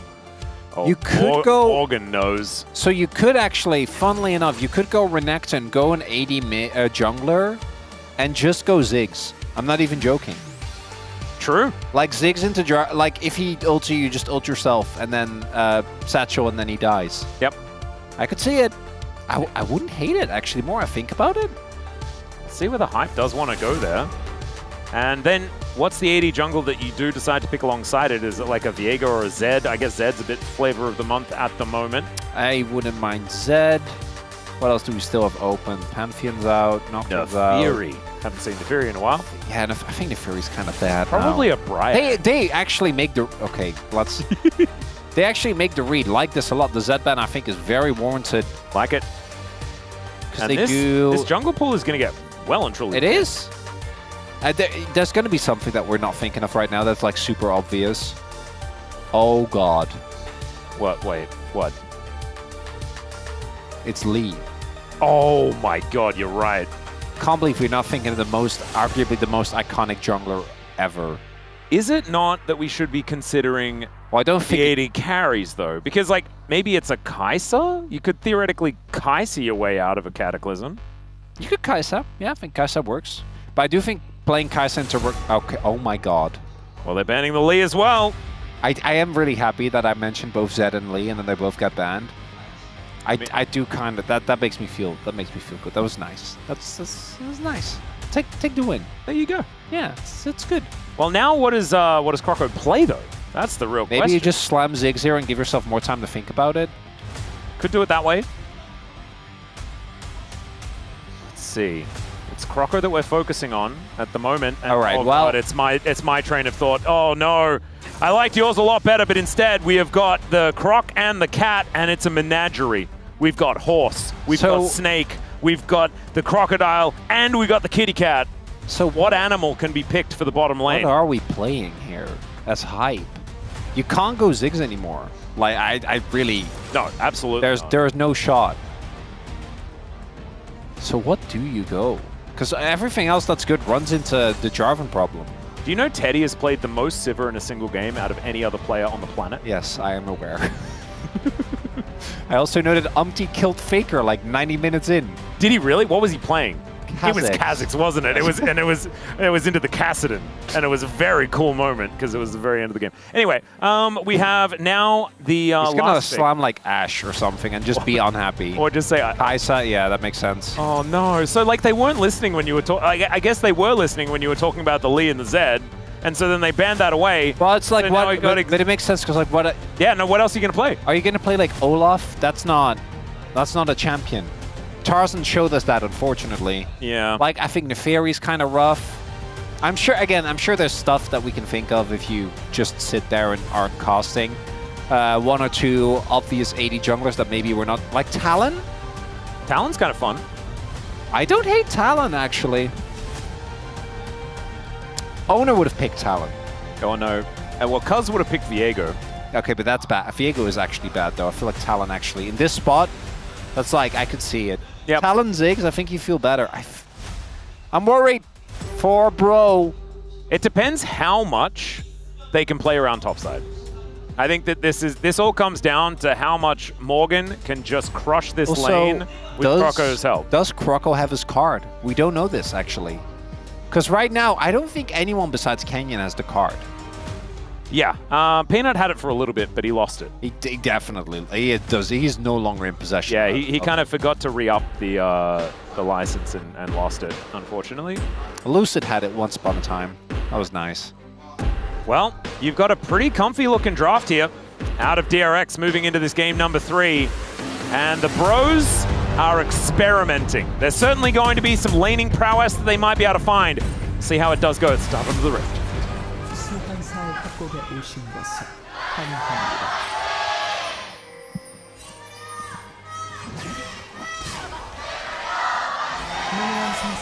All right.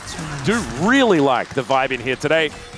Both sides of LoL Park erupting as these fan chants ring through, and it is late, right? It's like almost 10:15. It's getting to the point where it's like, I'm sorry, gonna have to take a cab because we're not gonna have the train to get home. And the energy in this room is still electrifying. 미니언들이 There is a problem though, because I was talking about it, and we've got horse, snake, cat, crocodile, and lady, and Kai'Sa. Well, Rel's also a girl, right? So I know she is metal horse pet, but she's not. It's not actually a horse, though. I know, but you can get with. I mean, Azir is also horse not a pigeon. Isn't okay, but Azir is a pigeon. Okay, fair enough. Yeah, but doesn't Kai'Sa, isn't it like a Venom situation? Isn't the thing alive? Oh yeah, but it's not really. It's like it's a void creature, but it is alive. We were in a bit of like a farmyard type vibe, or at least a zoo. Yeah, what would you have picked though? Cogmore, because then you can be Pugmore, and then you're a doggo. Well, Corki was banned because it was fearless, right? What about 80 carry Nasus? Because then you could have a doggo. 80 carry Renekton? Sorry, not Renekton. Rengar? You were losing me, Atlas. These are just the animals that you could have picked. No. It would have been double cat if it's Well, Zaya was another, but Zaya was banned. Yeah, they had to ban that. Oh, crash down here towards the bottom side as Polo does find a nice little stun onto Andal, who finds nothing with the Grand Entrance. So it's decent, but Teddy is still full health, and he's just bouncing these Beyblades all over the lane. And the bros realize they're going to need a few more bandages here in this bottom lane. Also, Hype going for Ghost, not going for and using more defensive. They use it, yeah.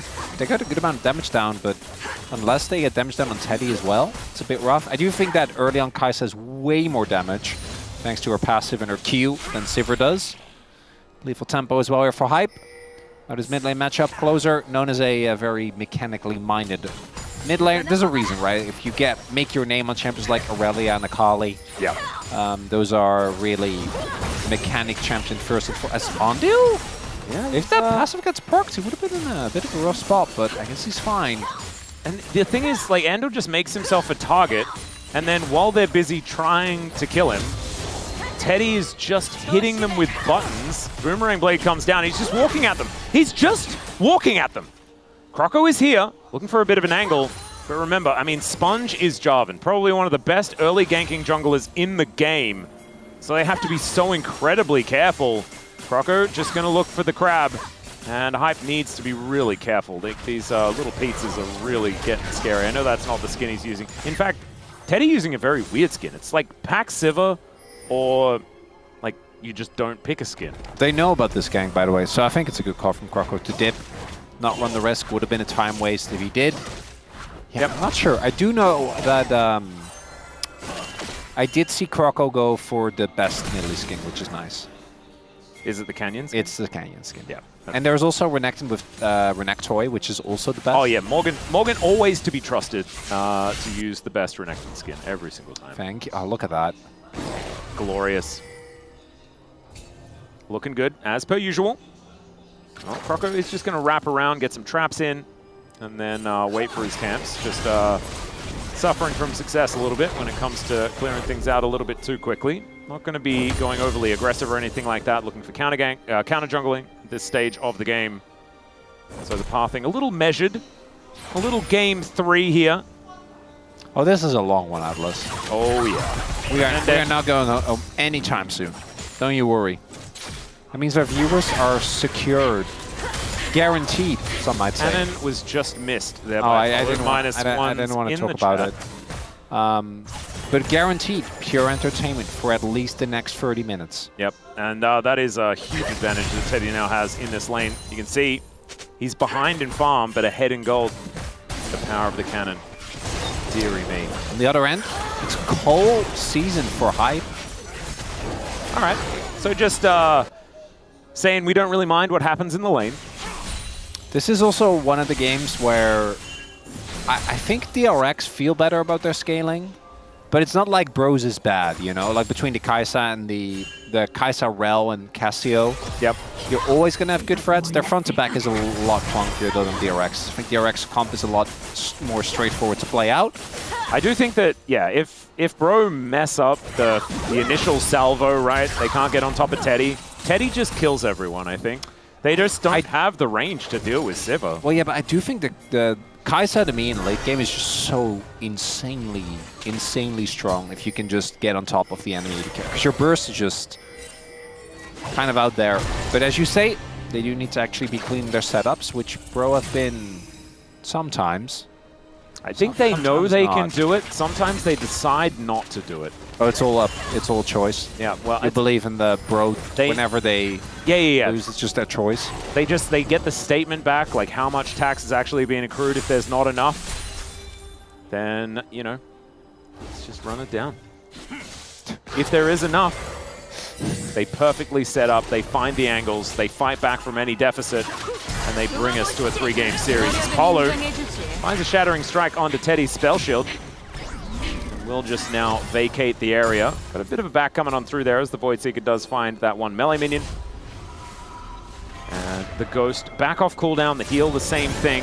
Everything equalized, but it is just a bit of a potential lane swap angle. Never mind, just going for a reset. So not going to be swapping these lanes at this point in time. It's Brew and Brew. It's game 3, Atlas. We do be brewing. That is the case.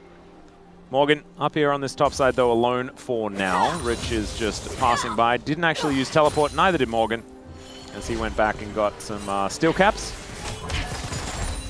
And yeah, we are just very calmly ping-ponging the waves back and forth. You want to hear my smoothie story from? Please tell me the smoothie story. So it was me and Mr. Daniel Dracos, and it was I think it was the day of finals. That was the day you kind of looked like a vampire, right? So what I was going for was Florence Pugh in Thunderbolts, but instead I looked like evil Peter Parker from Spider-Man 3. It definitely did give off those vibes. Yeah, it was good. It was fun. I always enjoyed doing the type of stuff. Just you know, keep it interesting. Why not, right? Might as well. We're on camera. Fun to play around with a little bit. I didn't think it looked particularly. Again, skill issue on my end. Makeup did a wonderful job. But on that day, we got there was this place called, I forgot what the name was, but it was basically like, you know, like a healthy food store, and they did smoothies. Yeah. And I got a really nice smoothie. And up until that point, I only got like the bowls, you know, like an acai bowl with just a lot of fruit. Yeah, those stuff. I'm holding off a little bit to see if we get action. I don't think we'll get action. I think we're very much brewing, and it looks like we're solid. Yeah, Teddy actually didn't get the memo that we're not doing this. No, he does. It's fine. No, he just sat there for a while longer than necessarily he didn't need to. Yeah, not at all. Apollo TP Sabot. Yep. So I got my smoothie, but up until that point, I only got the bowls. Dracos kept saying, "Mom, I'm telling you, these smoothies are amazing. You know, in there you could like slam extra fiber in there, extra protein. It's just a lot of. I think I got a mango one towards the end. That's pretty cool. It was wonderful. So I'm trying to drink my smoothie. And.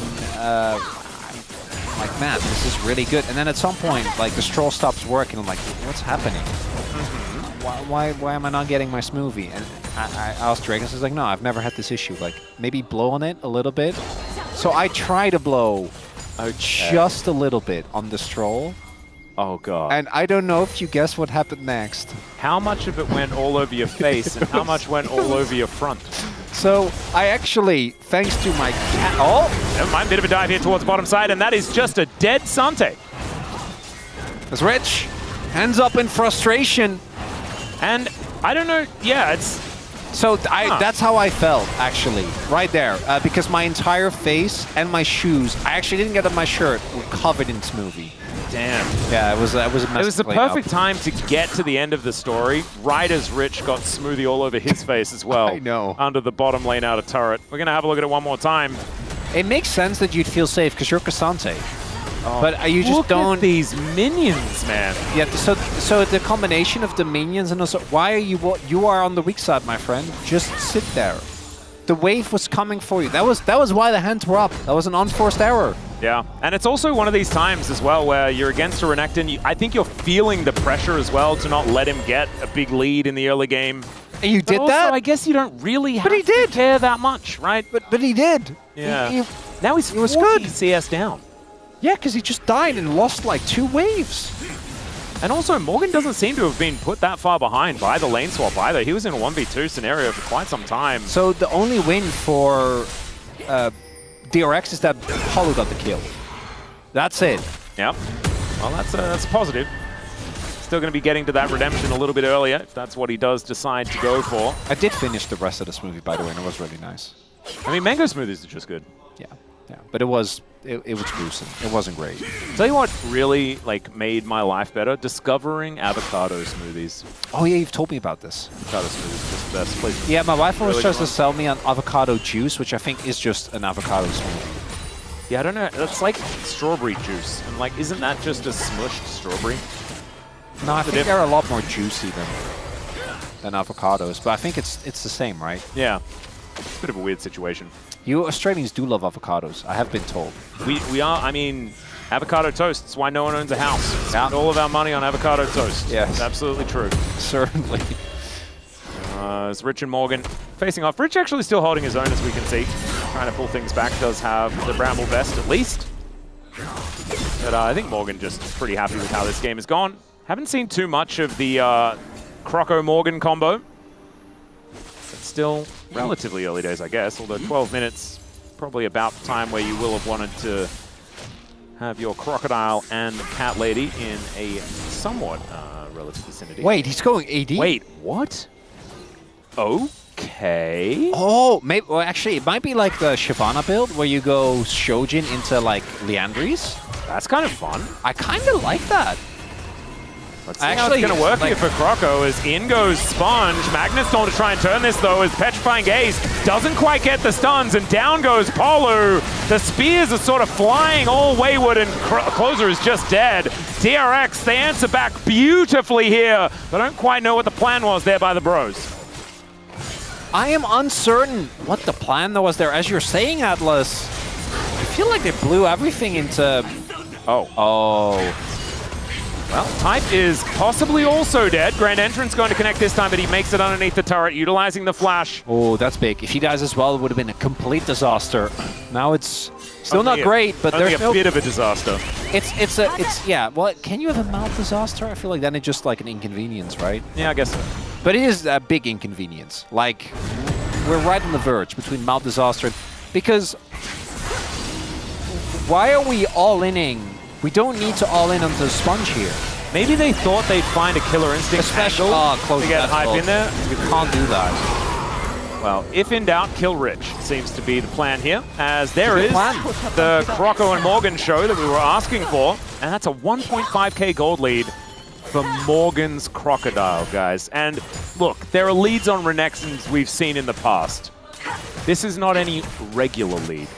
This is a guy who has an emote in the game of this champion. And we'll see what he's going to be able to do. Black Cleaver is now completed as Rich went all out, but then he was all out of options or something. I don't even know if he wins the 1v1. It's the worst part. Oh, Rich, we've seen this before. This man has had really good performances marred by sometimes kind of giving into the tilt. Yeah. And now that first kill, it's not good, but I think you can come back from that. The second one is, I think, a lot more costly. Well, we might be seeing the third one, although the Nidalee is a little bit far away, and there's a Rakan coming down to offer some assistance. Yeah, who up here towards the top side? It's Closer. He is going to be really big in like 15 minutes, because it looks like he's going for Archangels next. Yeah, he's doing the Ryze build. He's up against Ryze, just copy the build.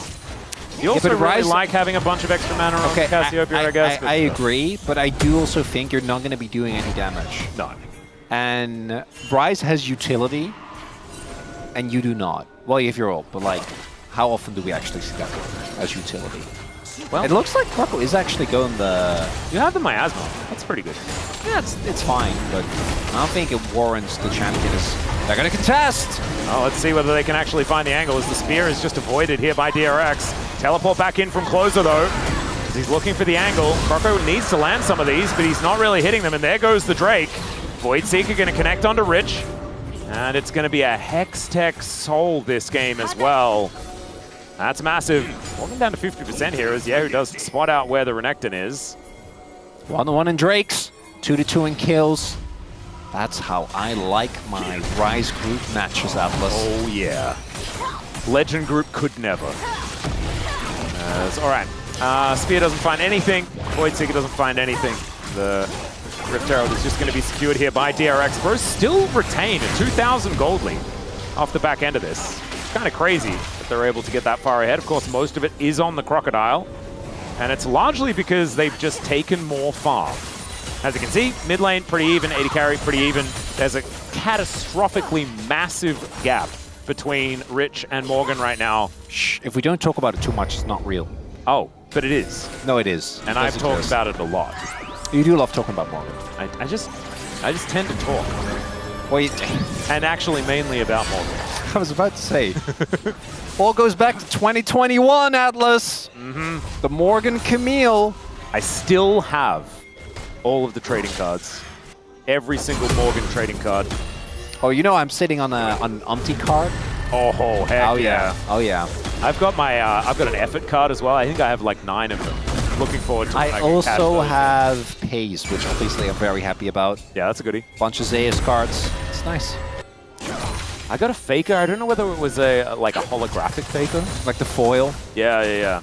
I got a couple of foils. I just can't remember. I only know that I got all of them. I definitely got Pace in foil. That was awesome. All right, bit of a grand entrance here from Andil, but it's Polu that decides to go back in with the crash now. Cataclysm going to come on through. And Croco just pounces his way out. They do get the exhaust, so there's that. But Polu can replace that one pretty quickly and does so immediately, in fact. As we don't have an objective right now, so these ults being thrown out, not super consequential. They are kind of starving Sponge out of resources, though, which I do like. Yep. In mid lane. Morgan and Rich fighting one another. There is the Black Cleaver first, completed here by Morgan, but Thornmail still working out here for Rich. I like the Black Cleaver first, though. And you can actually trade against Cassante and not go for too many autos, so it's not one of those situations. Like, if you just use the E and Q, right, for the trades, yep, you won't be taking the healing reduction until you actually auto, so you can kind of trade around that. Well, Hype here just trying to catch these waves when they approach. Level 11s for both of our AD carries, never mind. Level 12 for Teddy, who's doing a great job just continuing to be Sivir, right? Wants to be getting the 3 items as soon as possible. Oh, he knows. He is the Sivir guy. He is. We have often talked about. May have mentioned it. You do. Yeah. But it's going to be a little while. Isn't going to go for Infinity Edge second or anything like that. Can kind of do that and get away with it, but do want some attack speed in the build. Especially in this game. Oh, yeah. So how many people in chat do you think are making the Cassiopeia no boots joke? Oh, yeah, that's a good point. Let's check. There's always one. I can't see If not, Twitch chat, you're letting us down. You know, you have one job. Well, you don't. You There's just a bunch of people standing up for Rich and what he's trying to achieve. And I appreciate that. He is a good dude, by all accounts.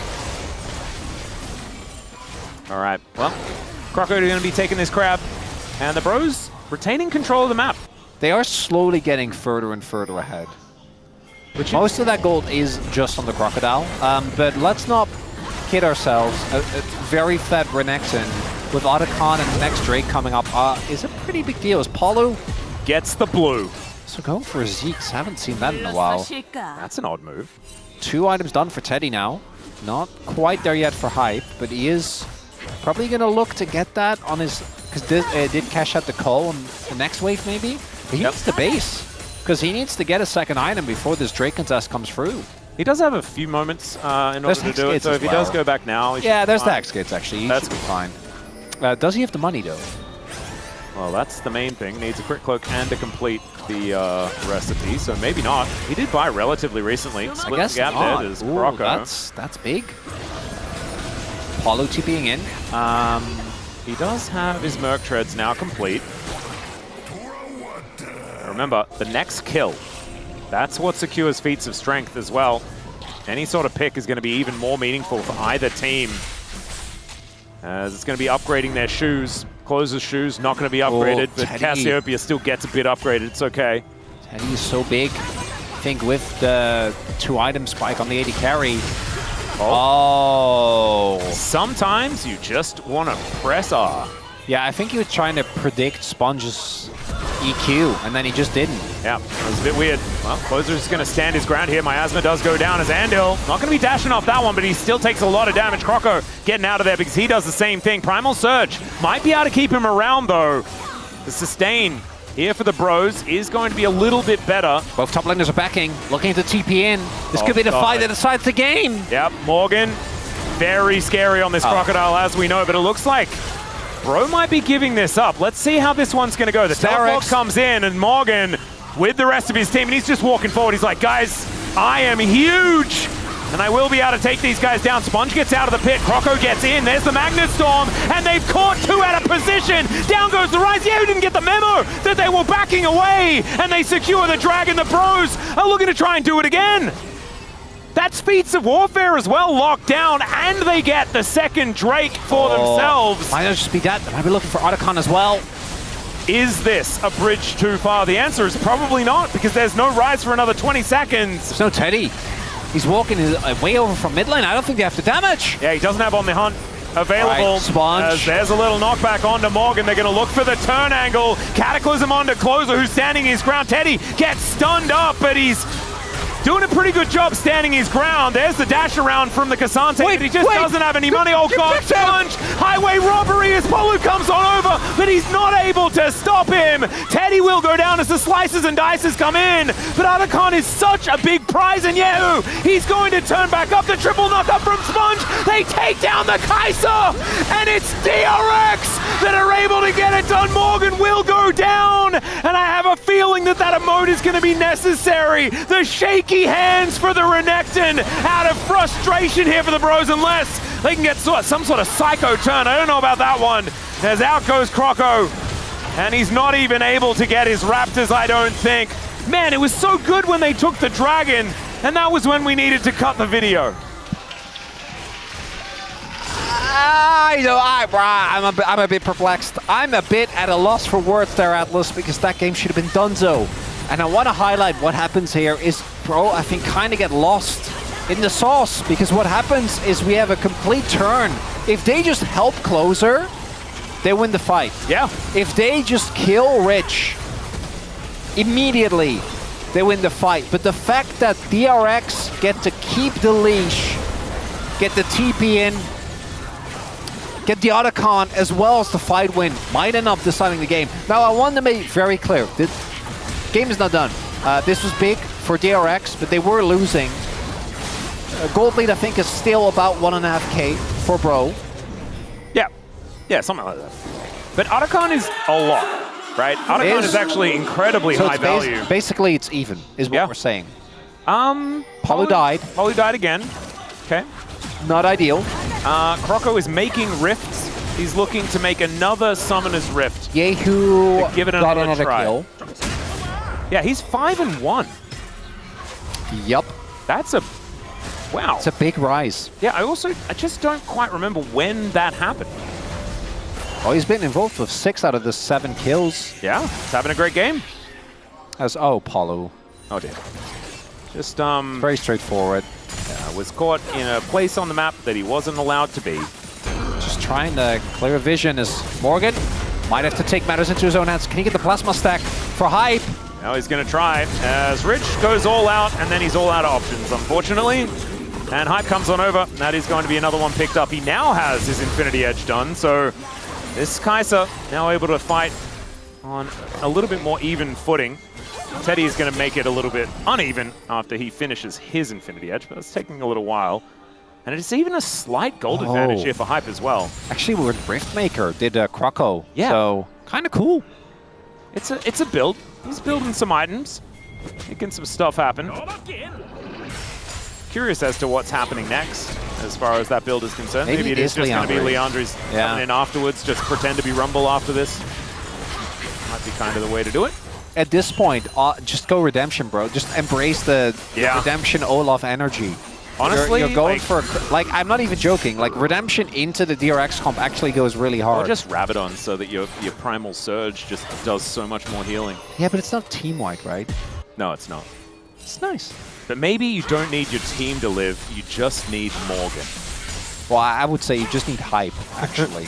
But I do like your Morgan propaganda. No, I'm committed. You are. So, the game is basically even, especially taking into account Otacon. But we're up a Dragon. I think DRX have a slight scaling advantage, but that does really fall apart if Teddy is ever out of position, right? Because then... Ignore that -1 because it was Morgan, so it doesn't count. He didn't need that money. Atlas, are you familiar with the term biased cost? Yes. Yes. Are you sure? Yeah. I know, because I'm biased towards Morgan. Okay. Right. I was making sure. Yeah. Well, that was. I think it's different when you're biased towards a player rather than a team. Well, it's also, again, I've said this many times, but we're never called out for actual biases. I think they're you're also so easy. I think you're also allowed like 2, right? So in your case, it's Beryl and Morgan. Yeah. And Deft, but Deft is, retired, right? Yeah. He's in military at the moment. What I mind, Lucid, Croco. Oh, I guess you did sort of forfeit your time. Oh, flag and drag into the Realm Warp. That's pretty cute. As DRX is just going to look for a little bit of a Baron steal. I think it's gone. I think the bros know that this is happening, but can they actually do anything about it? That's the question. I think they're too late. Yeah. Probably going to get held out of the pit here as Andor just buying space, and the spear is not going to land. DRX highway robbery. They'll be able to steal away the purple buff. That's the rise value. There it is. Right there. And that's why you can't give up vision control around that area, even for a moment. Well, they knew, right? And I actually think Croco could have made it. Just didn't have the time. They're going to get Soul Point, but Soul Point for Nash, that's not worth it. It was Soul, no-brainer.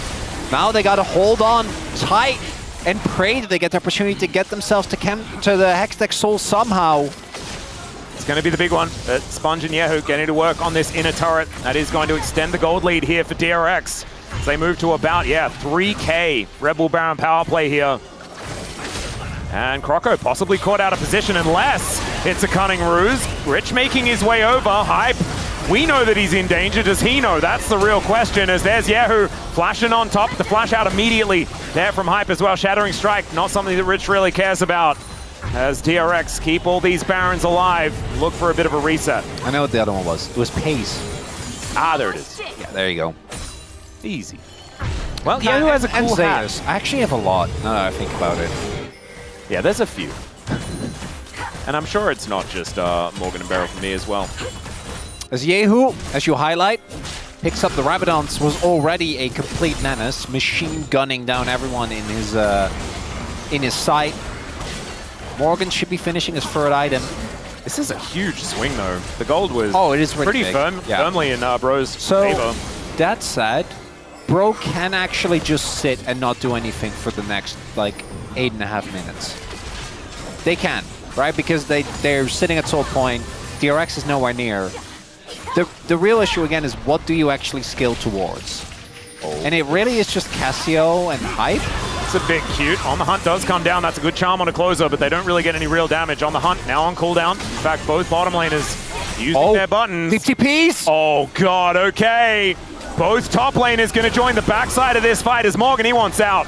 He's got Slice and he's Dyson, and he's just getting out of the way. Man, I thought that was going to be so much more exciting and cool than it was. It's okay. It's a tense situation here. There is no objective. These teams are just... Well, obviously DRX trying to get Billy out of the Rebel Baron power play, which was fine. Sponge? Yeah, doesn't quite find the flag and drag there as Croco is able to pounce his way out. Yeah, who is so scary, though.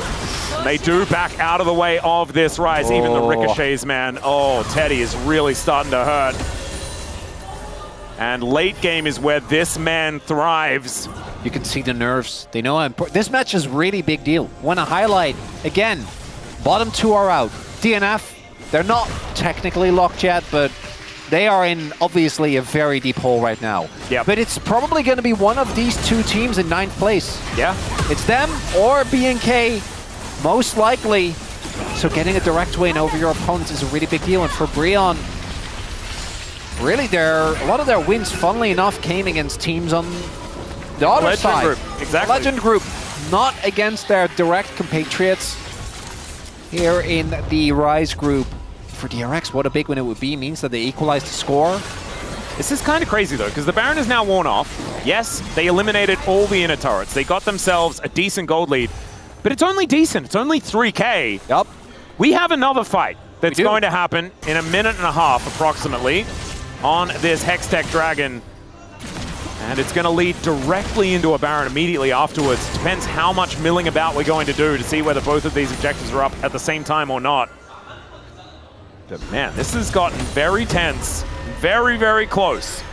When it did feel at different, separate moments, each team would run away with it. Felt like that Baron play was a huge backbreaker. But it turns out you know, Bro were able to weather the storm. They didn't throw away any more. The main thing is the map control, because once you have that Baron, containing or keeping map control is a lot easier, as we can see here. Yeah. Right, Bro still hasn't really been able to fully retake. There's also this Rise problem. Yeah, well, I mean, Yehu's been a problem the entire game, right? Like, the lead is getting kind of ridiculous. But what I want to really highlight is that because of this, I think Bro just gives this next Drake. I actually don't think you can test, because I think that if you don't, you're going to be able to get to a 4th item on Hype, to a 4th item on Closer, and those are big breakpoints. Yeah. Like getting Void Staff, I think, is a big deal. Obviously, for your Renekton, for your Nidalee, it doesn't feel that great. But if you lose the game, or if you flip the game here, and you don't get the Dragon, might just be the end of it. And for Bro, I think the target selection is a lot harder. They need to somehow find a flank with Morgan. If he can't get into the enemy backline, I don't think he can win the fight. And it's so frustrating as well, because you need to kill both Yehu and Teddy immediately, at the very beginning of the fight. Spell Shield gonna get popped here. But the Bros, they are looking for it. They want to fight for this. 5 seconds, and Croco getting dove on here by Ando. The Dragon has now spawned. Oh goodness, are we flipping for Hextech Soul? Oh yeah, Bro want to, for sure. Well, they're going to start this one up. Oh my goodness, it's taking so much damage. Morgan is just going to be Hexgating over. Rich will follow him. The quickness gets into the backline, but where is the follow-up as Morgan flashes over? And Rich uses it as a way to taxi his way forward. They take down the Jarvan. The Killer Instinct, oh no! He didn't really want to do that, but fortunately they did have a Crocodile, but it may not be enough. Closer is still alive. Yehu is so big, and in goes Croco. Andal, I just don't think he'll have any sort of assistance here, and Yehu has to do it alone. He has to be the hero, but he's on the miasma, and he's taken by Croco, and they have the Hextech Soul. I didn't even see the Dragon go down. This is absolute cinema, and I love it. Mayhem, Atlas! I don't even know what happened. We're gonna try and do our best. Look at Morgan, man. He's like, I've been rune prisoned. Teddy doesn't have spell shield. Morgan actually takes care of 2 people. Croco is just ensuring they get the smite. Gets it at 11-11. And even if this fight doesn't go their way, just that, I think, was enough, as long as they don't decisively lose it, to be a win. Right? Because Hextech Soul, I think, is the most broken soul in the game. Yeah. But then here, the heal value is actually crazy. Therefore, Croco... Yeah, like, Closer had a pocket healer. It was like watching, like, WoW Arena. You know, and they just didn't kill Croco, the Resto Shaman. He was wobbing and weaving, he was getting that line of sight. And in the meantime, Sponge is just dead! Okay, welcome back to live, ladies and gentlemen. The jungler is now down, and the Bros... Oh, there must have been an influx. It must have been you guys yet again. The purple in the chat has now transferred into the game. And is now a buff surrounding the Bros as they march towards DRX. Pay to win in my LCK? Oh, absolutely, and we love to see it. Capitalism, baby. As all right, the Bros now just diving. They know they can see it, and they've got Hextech Soul, man. It is so disgusting. Down goes everything. Hype is collecting a triple kill, and Teddy turns up. Just like Donald Glover with the pizza, it's a quadra under the inhibitor turret. Inhibitor to follow here, and the Bros, they are done with this. They want to go home. It's about 11 p.m. And yeah, out of the death chamber and straight back in there once again. Could have potentially been a pentakill there for Hype, but instead it's Croco that locks it down, and the Bros do it again. Back-to-back reverse sweeps here in their first week of this round. They're looking good. A lot of excitement, a lot of hype. Performances from Hype as well on this Kai'Sa. Not the easiest pick to execute. Nope. But I'm looking at that mid-jungle duo again. I'm looking at, in the previous game, it was for me mostly Closer on that Ahri. In this game, I think Croco actually made the Nidalee work. I think he keeps his pass. There was a Crocodile. I think it was a weird Nidalee game as well. It was, yeah. There wasn't a lot of spears landing, but the way that he got around team fights, especially later in the game, he was useful. And that's not something a lot of Nidalees can say. And then, as highlighted, Morgan. Oh, yeah. flawless performance here on the Renekton. I think he did have a bit of more of an up and down in the series as a whole. I think his Scion was also robbed of a victory there in that game. I don't think I think his Scion. It was pretty. It was pretty perfect. It was pretty flawless. It was not great. His Scion wasn't. He got a lot of value out of the zombie. Not a lot of people get a lot of value out of the zombie. He didn't hit it all, Atlas. It was rough. He did hit one 4-man ult after everyone else on his team was dead. How dare he? He also he did the one where he went into the turret and his charge explosion got him. Yeah, so the entertainment value is extraordinarily high out of his Scion. Let's just say that. And on the flip side, a bit of a heartbreaker for DRX. They got very close. Yehu actually having a monstrous performance on the rise. Oh yeah. But the team fighting wasn't quite there. And I think when you look at team fighting, it has to be the Jarvan, it has to be the Cassante, and it has to be the Rakan, right? And those three need to work in cohesion. And I think early on we saw it, but as the game progressed, we kind of lost that. And the thing that's really hard as well is that it was a bit of a top gap situation, right? A bit. And 0-6. This is also, and I want to step away from my, overblown Morgan fandom. He is not the best top laner in the league. But that Crocodile. He is on his his Aatrox also had a pretty game-winning flank towards the end of that second game as well. But, I mean, Rich just got absolutely bodied in this game. He did. We'll see. I think POM, I think anyone on the top side really makes sense. I think Morgan, given his, as you highlight, I think particularly his Renekton performance, but even the flank on the Aatrox was nice.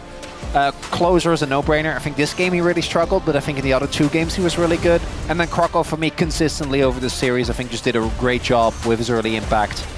And a weird, I still have no idea what happened there with Sponge when he sort of went in and died. Maybe he thought they were on the Baron. Yeah, of course. They didn't have vision, right? So he needs to check for Baron. So he just, at that point, the game is lost. So it doesn't really, they lost Hextech Soul. Yeah. So it was just kind of over already. Man, what an incredible journey we went on tonight, though, in this series. Even in our first series, right? Gen G losing their first series after 27 in a row. And then we got this. The Bros showing that they have more tenacity than someone that built Merc Treads and got feats and strength and got Sterix and all sorts, and like got Zephyr from a patch long ago. Look at the vibes. Yeah, man. It's beautiful. Look at that. The Bro Cliff.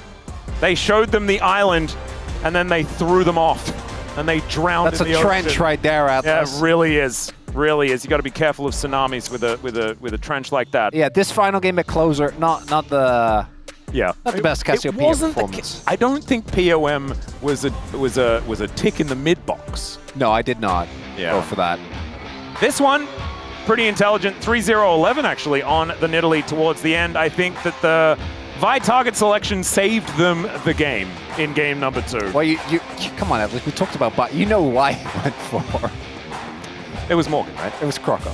Oh, right. Yeah. Oh, you almost got me there. I thought maybe you'd done the right vote, but I had to be serious that, Croco's a good player, but it's just no Morgan. And I think the Morgan's flanks on the Isn't it nice that in the past when we casted, we would have to have these players on opposite sides, and now we just both get to enjoy? I know, it's pretty good. It's like, it's kind of just like Sandbox and Bro got smushed together, which, as our known Bro anti here at the LCK, is really difficult. So now, with the fact that Dagon skipped a Bro day to go and support, to go to the T1 Don't put that pressure on. Don't put that pressure on me. So now, we need someone to be the Bro fan because Dagon's gone. It's not me. It's Croco. Well, I am still president of the Croco fan club, and that will remain the case. Not going anywhere. But it's Croco. It's not the Brocco fan club. Okay? Croco.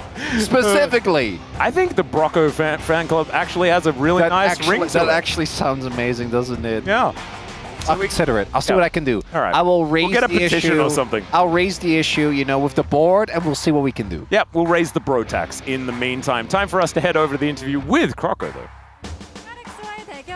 Thank you very much, guys. This is Steer for the POM interview translation, joined by Croco on the side of OK Savings Bank Brion. Congratulations! Thank you. It's just the beginning of round 3, and you've already achieved your second win and POM in a row. So how do you feel? You know, I think we all played out really well overall. 아 정말요? 저희 팀이 그냥 다 잘했다고 And you know, 좀 서운해하시던가요 혹시? 아니요 뭐 our other teammates were saying, "Oh, you're getting the POM again," and they're just poking fun at me. But I think we had such a great atmosphere because we all knew that we did really well. All of us did quite well today. And today marks new history for you guys. So every time you faced DRX this year, it went to a 3-game series, which all ended up going to DRX's way. So with today being the day you shut them down, what do you think was the key to today's victory? I feel like despite us being behind, I think we just kept a really good mental fortitude and were able to communicate pretty positively within the team. That all ties back to you guys having a great team spirit and atmosphere. And in game 2, it was so important to get a pick on the enemy Lucian. And you were able to execute so well. So how are you able to make those decisions in the pinch? You know, Lucian has to be the weakest against Vi, Ahri, Calm. So I think our game plan was honestly, we had to strategize around just getting the pick on Lucian the entire game. And in game 3, for your Nidalee, you got a Shojin and Riftmaker as your core items. So what made you build them? Now, rather than really focusing on the item's strength, I just noticed that one of our opponents during our scrim were using these item builds and it looked really good. So I just tried copying it. But honestly, today it didn't seem too good. So I think I might have to put it away for a bit until I see a better angle next time. And game 3 was so close that it was impossible to predict who would win. So what do you think was the game deciding moment? Honestly, the Soul Dragon fight. And probably our team fighting at the very end, I think that had the most influence on ending the game. And I feel like overall, even if we start out behind, we're able to stay solid and fight out towards the end until the end to close it out our way. And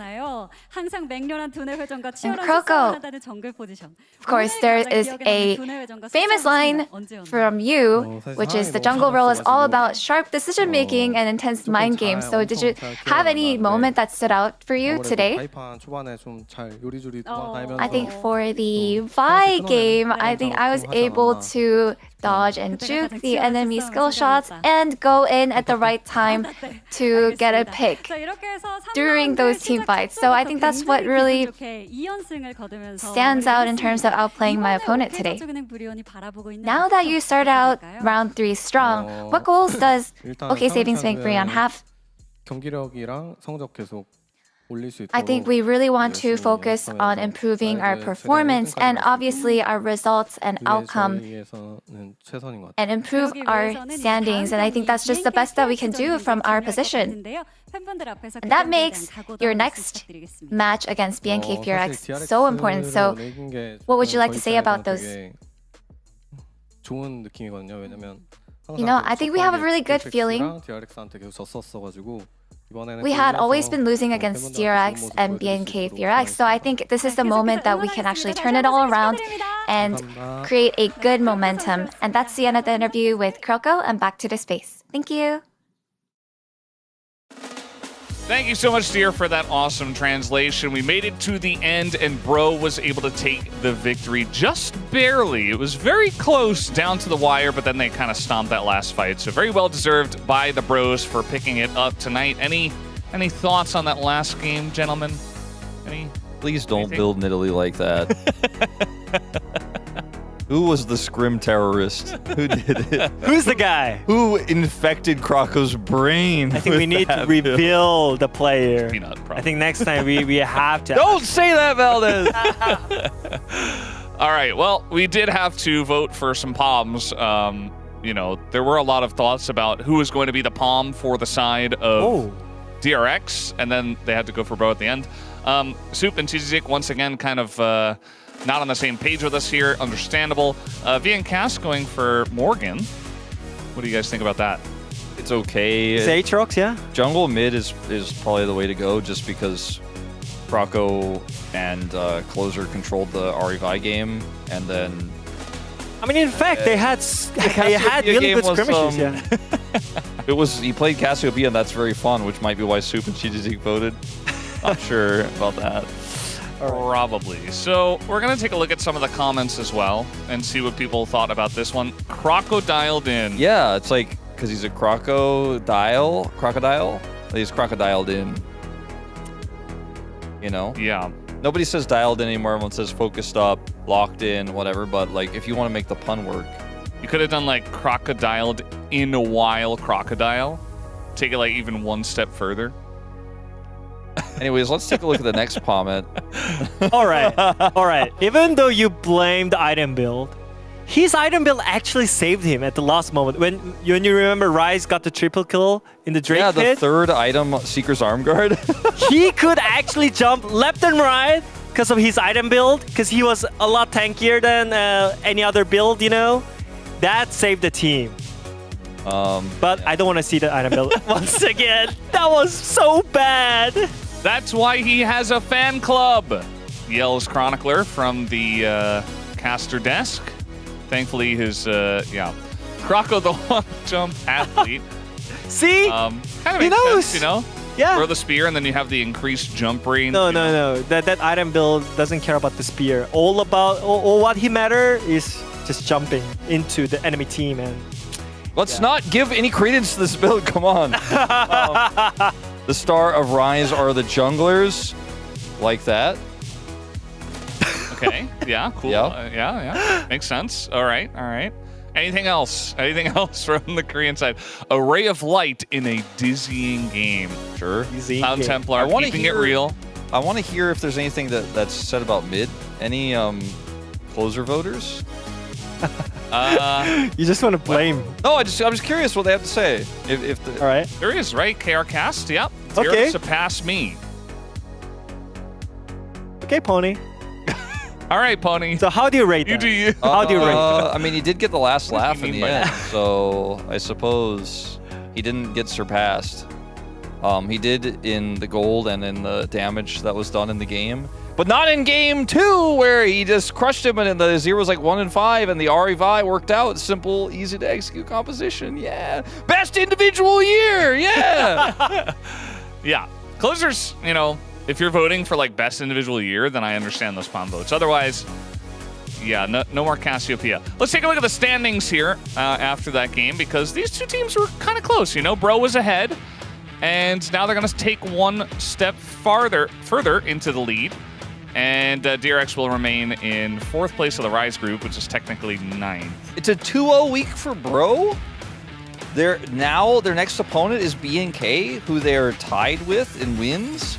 They get that 8th win. They jump up to 2nd place. So they're coming for D+, who they already beat. Bro could be the key. Bro, that's huge. Well, I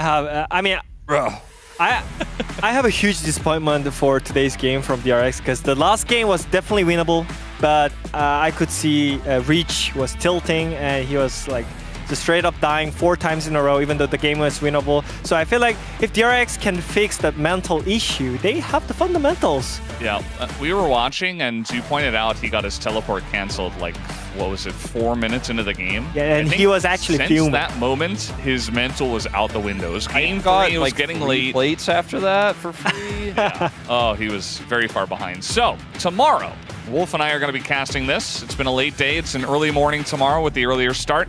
DK up against BNK. That should be pretty fun, especially because DK are coming off of a loss to Bro. And then we got Humble Life Esports up against KT. I would say currently KT are probably heavily favored for that one. Should be interesting. Yeah, the second matchup is a lot sussy. Yeah, I really like that second matchup. I think it's my match of the week, to be honest. We did see Humble Life play that one close game against Gen G, but otherwise have been looking really out of sorts. KT Rolster, really looking forward to seeing what this team is going to show us after a rocky start to the week from them. I think we had higher expectations, but it should be a really fun one. I mean, personally, I think HLE's game winning plan is like somewhat gone for now. So I just want to see how they can bounce back with their team. Yeah, KT, the perfect team to just strike when the enemy is weakest, and I think they might be able to do it tomorrow. But you'll have to wait until tomorrow to see. That's it for us, guys. Thank you so much for watching, and we'll see you tomorrow.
자, MSI 끝난 지 얼마 되지도 않은 것 같은데 벌써 시작됩니다. 각각의 그룹으로 좀 나눠지고 있는 현재의 상황이 되겠는데 These health bars are so low. Diablo dancing around this fight and manages to take out all of them.